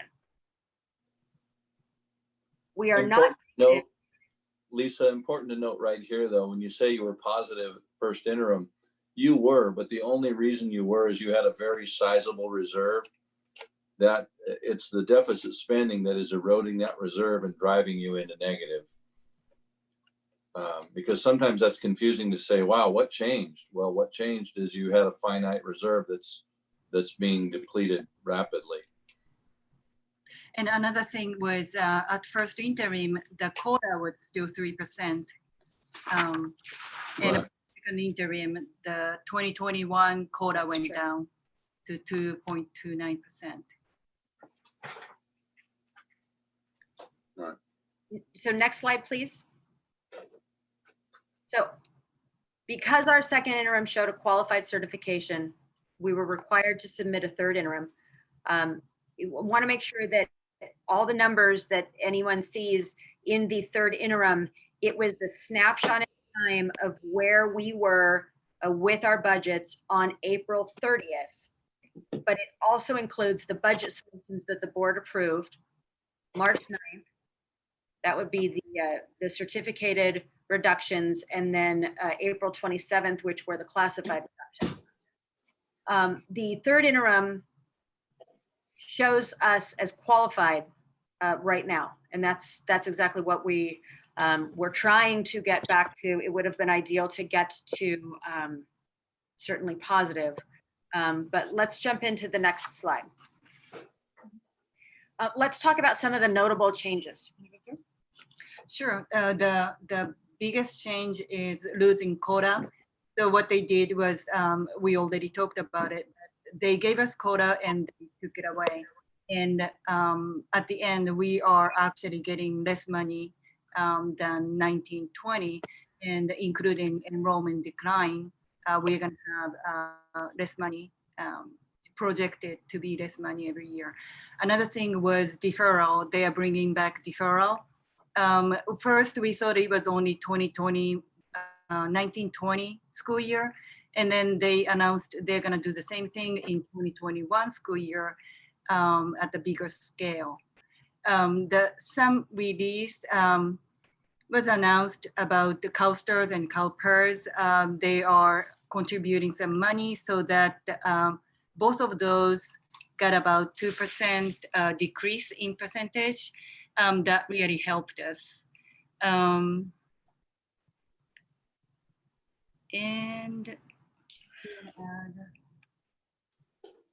So third interim is including the board reduction March 9th or 11th, March 9th, and April 27th, certificated PKS and classified PKS.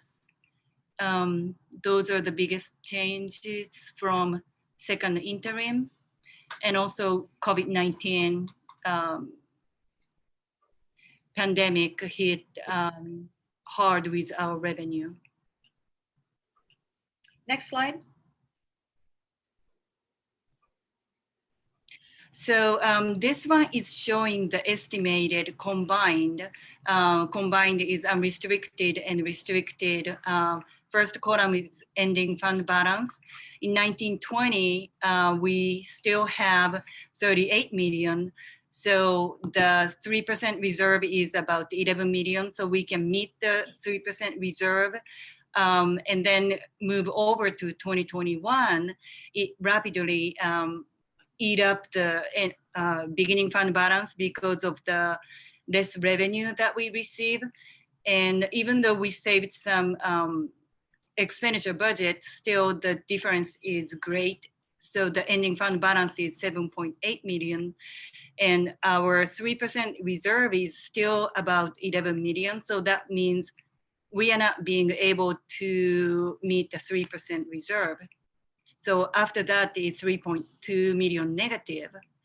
And of course, we carry over 8 million as a beginning fund balance for 2021-22, but our deficit spending doesn't change that much. So at the end, our ending fund balance is negative 28.9 million.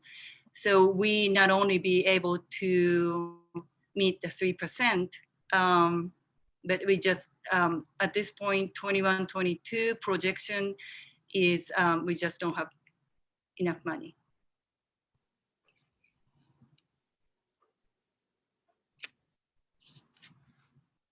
Right. So, Go ahead. well, so this is really the end of our presentation. You know, we're happy to entertain any additional questions that the board might have. So can you just explain on that last slide so that the public understands when you describe the positive, qualified or negative, the reason that we went to qualified at second interim was because one of the 3 years we could not meet our financial obligations based on the ending fund balance. Is that correct? That it's the definition of positive, qualified, or negative is based on the ending fund balance before or after the 3% reserve? After. So right now you're technically negative based on this outlook, because even in 2021, you can't meet your obligations after the if you were to set aside your 3% reserve, which you are required to do. We think we can solve for that pretty easily, but we can't solve for that 40 million or even the 28.9 million without making some substantial changes in 21-2 to the deficit spending trend. So the recommendation that's shown in the agenda item here says that the recommendation is based upon the need to continue to make reductions for the 2021-22 school year and the anticipated reduction of funding from the state. The recommendation is approval of the third interim report for 2019-20 with a qualified budget certification. So you're recommending that we approve this third interim report with a qualified budget certification? Right. Yes, and here's why, because technically what the county could say, and I talked to Bill Clark again today just to make sure we were on the same page. Technically, the board, you and or the county could declare negative, because the definition of negative is you're not going to make it in 2 of the 3 years. Mhm. And right now, 21-2 and 22-3 are both negative. They're both, you're not making it. But the agreement, for lack of a better term, I have with Bill Clark is if we can solve for 2021 and then at least articulate a plan as to how we're going to approach 21-2 and 22-3, that would be acceptable. Some counties, I'll tell you, I'm from Fresno County, and in Fresno County, they'd make us make the $40 million cut now. And that's not reasonable, obviously, because you've already done a lot. And the fiscal outlook is uncertain. Nobody wants you to overcut either. So the idea is we're going to solve for 2021, get the state budget adopted, get your budget adjusted to the adopted state budget, and then assess for sure where you are for 21-2 and 22-3, and then chart those reductions. So I believe the county will go with qualified just based on a well-articulated plan, even though you haven't made the reductions yet. That's the strategy, at least. And the county seems to be going along with that. So some of this is the 3.2 million amount there could change based on what the state finalizes the numbers as the may revise is an estimate. But if for example, the 50% cut to categoricals doesn't happen, we say 4.5 million. So what is the date by which we are required to approve and submit our third interim to the county? Actually, that 3.2 million excludes that restricted, that's without deducting the 7 million restricted. So the categorical cut would not be pertinent to that tally. You're required to submit by June 1, are you not, Lisa? Correct. Yeah. So I think Sharice's question is almost more about, after we do this, we're going to start the next budget cycle and need to approve a budget for the following year. Sharice, am I correct? Yes, but also as it pertains to the vote tonight, if we're submitting this as a qualified budget, but clearly this slide and our actual third interim report, multi-year projections, looks by definition as though it's negative. So I'm confused about whether we can legally submit that with some extra promises of what we're going to do next, as opposed to what we've already. The county is actually really pleased, and I'm not speaking on their behalf. It's just I'm repeating what Mr. Clark has said. The county is pleased with the progress you've made.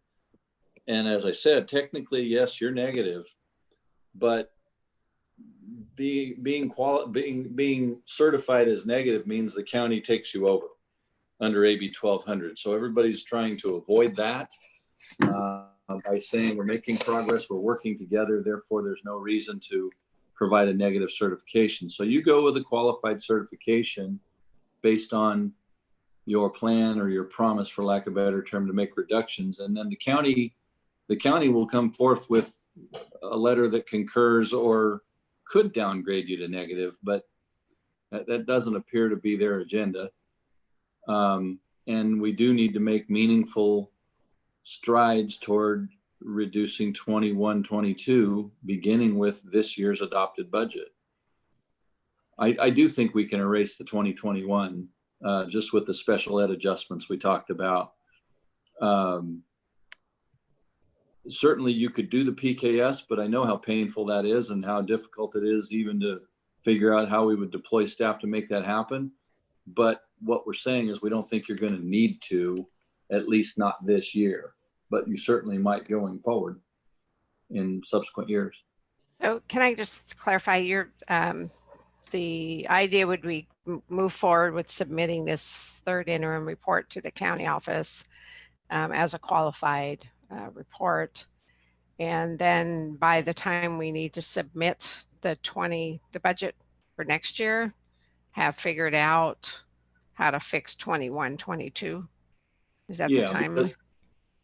Yes, because what you'll do, remember, all your budget is based on assumptions, and assumptions can be, gee, our enrollment's going to grow, but that's a false assumption. You don't have any history to predict that. But you can say, we're going to make an additional 5 to 7% reductions in 21-2 in our expenditures. You don't have to identify what they are yet, but you can say that's our assumption because we know we have to do that to get to the number we need to get to. That sounds as though, and again, it's up to Mr. Clark to write the letter, but it sounds as though that will be acceptable to them. And is it June? We submit the budget for 2021 by June 1st. Is that what you were saying, or is that by June 30? The first 30. Okay. Third interim is June 1st, and the third interim, it's a little like your unaudited actuals. It's almost a perfunctory exercise because let's say you voted to reject this. Well, it's more or less record data. It's not, there isn't much fudge factor here. It's based on what we know. So you approve it based on the statistics you know. It's subject to change, but you have a requirement to submit it just to demonstrate that you're monitoring your budget at one more threshold than other districts do because of your financial status. So that's Monday. It's due Monday. Yes. So that's why we need that. Hence why we called this as a special meeting. Right. in order to do this. This was Yeah. the primary. And obviously other things have come out of it. So just 2 quick points, being mindful of time.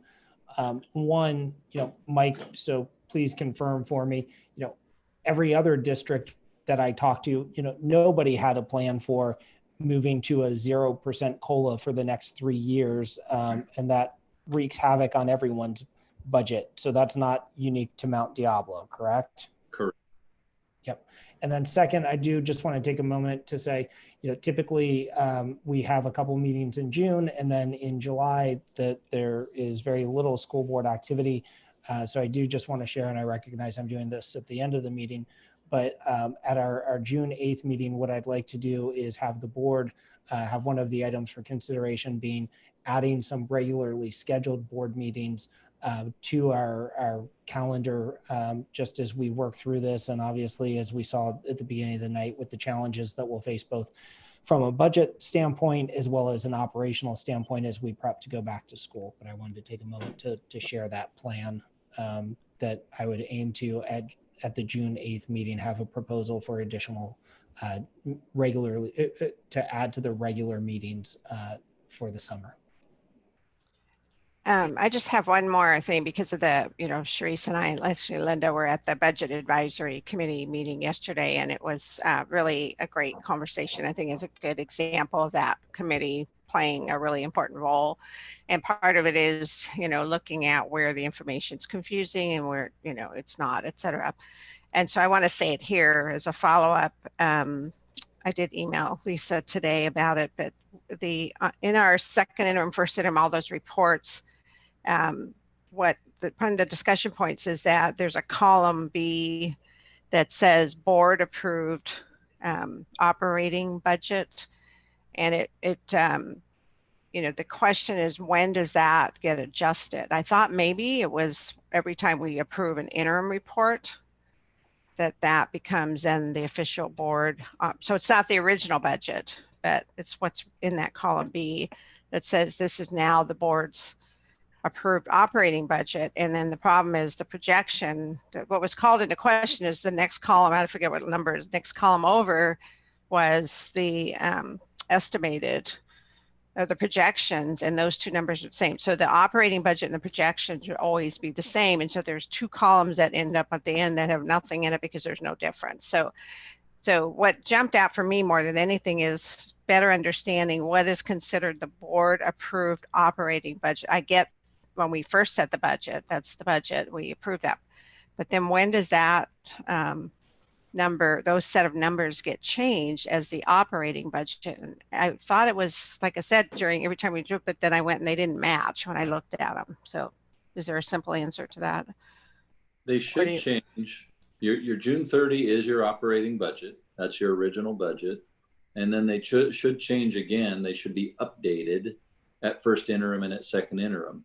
Yeah, the number changes. What doesn't change is what I'm trying to figure out. What is it based on? The board approved operating budget, and then the 2 more columns over, it says the projected budget or projected expenditures or something, and those numbers are always exactly the same, so you don't see any difference. But I didn't know where the board approved operating budget numbers come from. The board approved operating numbers are your adopted budget. The column, and I don't remember the title on it either, and I don't have it in front of me. I know the column you're talking about, though. You have an adopted budget, then you have expenditures to date. Right. I'm not sure that's the label, but that's what it is. It's expenditures to date. Actuals to date. Yep. Yeah, actuals to date. And then you have the third column, projected which is year totals. Right. And that always matches the board adopted budget. Well, it says board approved operating budget. There's an original budget, which is the originally board approved. Then there's the board approved operating budget, which those numbers, after the original budget, the first interim change. And then they change for the second interim, they change for the third interim. Correct. But then they always match the actual projected. And so I just don't know where do those numbers come from? So the question became, what's the purpose of column D, E, and F if they're never used? Column D is called projected year totals. And then E and F talk about the difference and the percentage difference between the board operated budget and the projected year totals. But in our district, those are always the same. So E and F are always completely zero. Yeah, they're because just we zero. never show projections. And that presumes they're zeros because that presumes you're going to live within your means. What you could do is you could take that year-to-date expenditure, whatever the title is, and you could calculate, let's say you're 90% through the school year right now, but you've only spent 75% of your money. Yeah. You could extrapolate to say, well, gee, we're 90% through and we've only spent 75. So you could extrapolate to say that by the end of the fiscal year, you're probably only going to expend 85% as an example. So we could have used that projected column to express what changes we thought were going to happen over these last few months when we had utilities completely turned off or we had zero travel and conferences going on. So we could have made some projections there. Let me jump in because I had an original question before we got off on that. Because it relates. So we have the original budget, which is what the board approves each year, right? Yes. That's correct. Then we have column B, it says board approved operating budget. Those numbers change for each interim report. So it ties to what Therese is also saying is who gets the, so if we're saying we could make these changes when we see those kinds of things for the projection, who's we? Is that have to be the board approving it? And where does the board approved operating budget numbers, where do those come from and where are they approved by the board? Is it every time we do an interim report, we're automatically approving that? Or where do those come from? Well, there's one more milestone. Yes, it's when you adopt the original budget. Then there is, you'll recall if you've been on the board a while, there used to be the 45-day budget. That's when the state never adopted their budget on time. Well, this year is going to be like that again. Adopt a phony budget. And then they're going to revise it once they get their fiscal numbers. And you're going to have to do a 45-day budget adjustment. That'll be the new original or new board adopted budget. And then, yes, if there are adjustments to it at interims, it should adjust again. Right. So then, okay, so that's a board action that approves. Every time we approve an interim report, we are now approved an updated version of the original budget. And then the question is, there's some kind of analysis done that say, just like you said, well, we've spent this much so far. It doesn't look like we're going to hit the operating budget dollars. Should those be changed? And who would be responsible? I mean, obviously the staff would have to give them to us and I guess we would have to approve them. Yeah, ultimately your business division would bring it to the board as a budget revision. What typically happens though, and that's the danger in projecting that final empty column or that zero column is let's, look at your multitude of schools. Some principals do a lot of expenditures up front and plan all year very well. And some wait till May and they burn a whole bunch of money at the end of the year. And so it's difficult to project that because of the different spending habits, which is why in a lot of cases, districts simply don't populate that column. They don't. So that is not atypical behavior to not populate. Correct. Okay, that's fine. Okay. Yes. I honestly, just from a layperson standpoint, from our committee members looking at that it was a valid question. Having worked there, understood what kind of what you're talking about. But what jumped out at me is this operating budget changes. And I'm not sure those numbers always match what's in the, the two don't necessarily match from the first interim to the second interim. So right. I just wanted to hear that out loud if that's exactly where they come from. So thank you. Sorry for the lengthy question. No worry.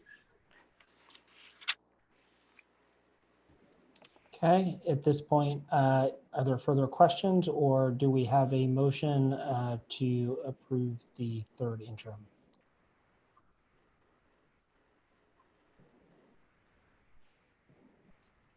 I lost my thing here. I move that the board adopt the third interim report as presented with the status of qualified. I'll second. Okay. Ms. Durkee, how do you vote? Yes. Ms. Mayo? Yes. Ms. Mason? Yes. Ms. Cound?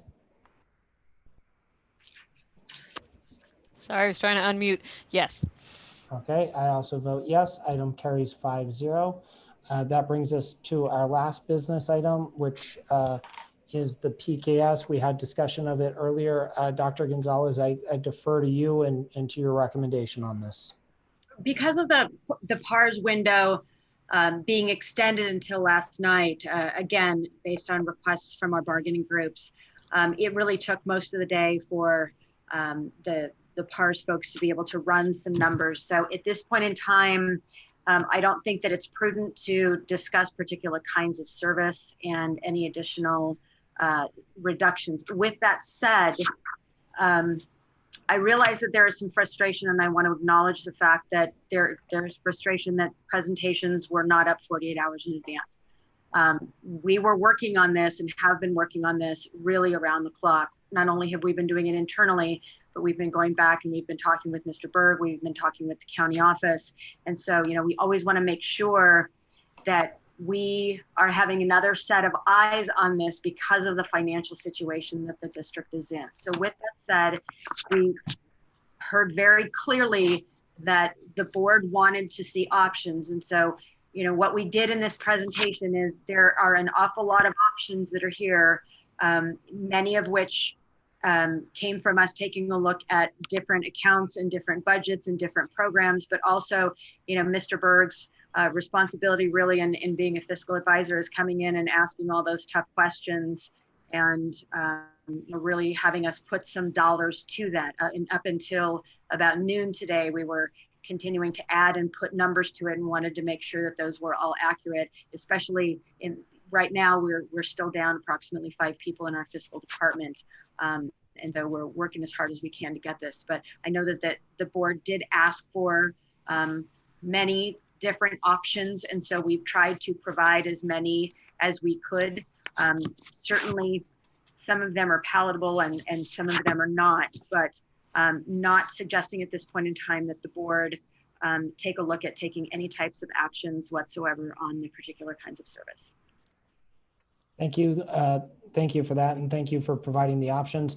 As mentioned, you know, I actually wasn't even doing my day job, but instead doing school board business from 1 until 4. So I did not have an opportunity to even look at it. So I look forward to doing that and revisiting it at our next meeting. So thank you to you and to staff for the work in putting that together. So with that, on the recommendation of staff, I think we will not be bringing this item up. It'll be returned on June 8th. And then just as a final closing note, obviously there are many major things happening at the school district right now. I think it was very encouraging to see the presentation on the possibilities for reopening of school and what is happening to gather more input on that. I also recognize that the board made decisions that will necessitate changes within the structure of the district.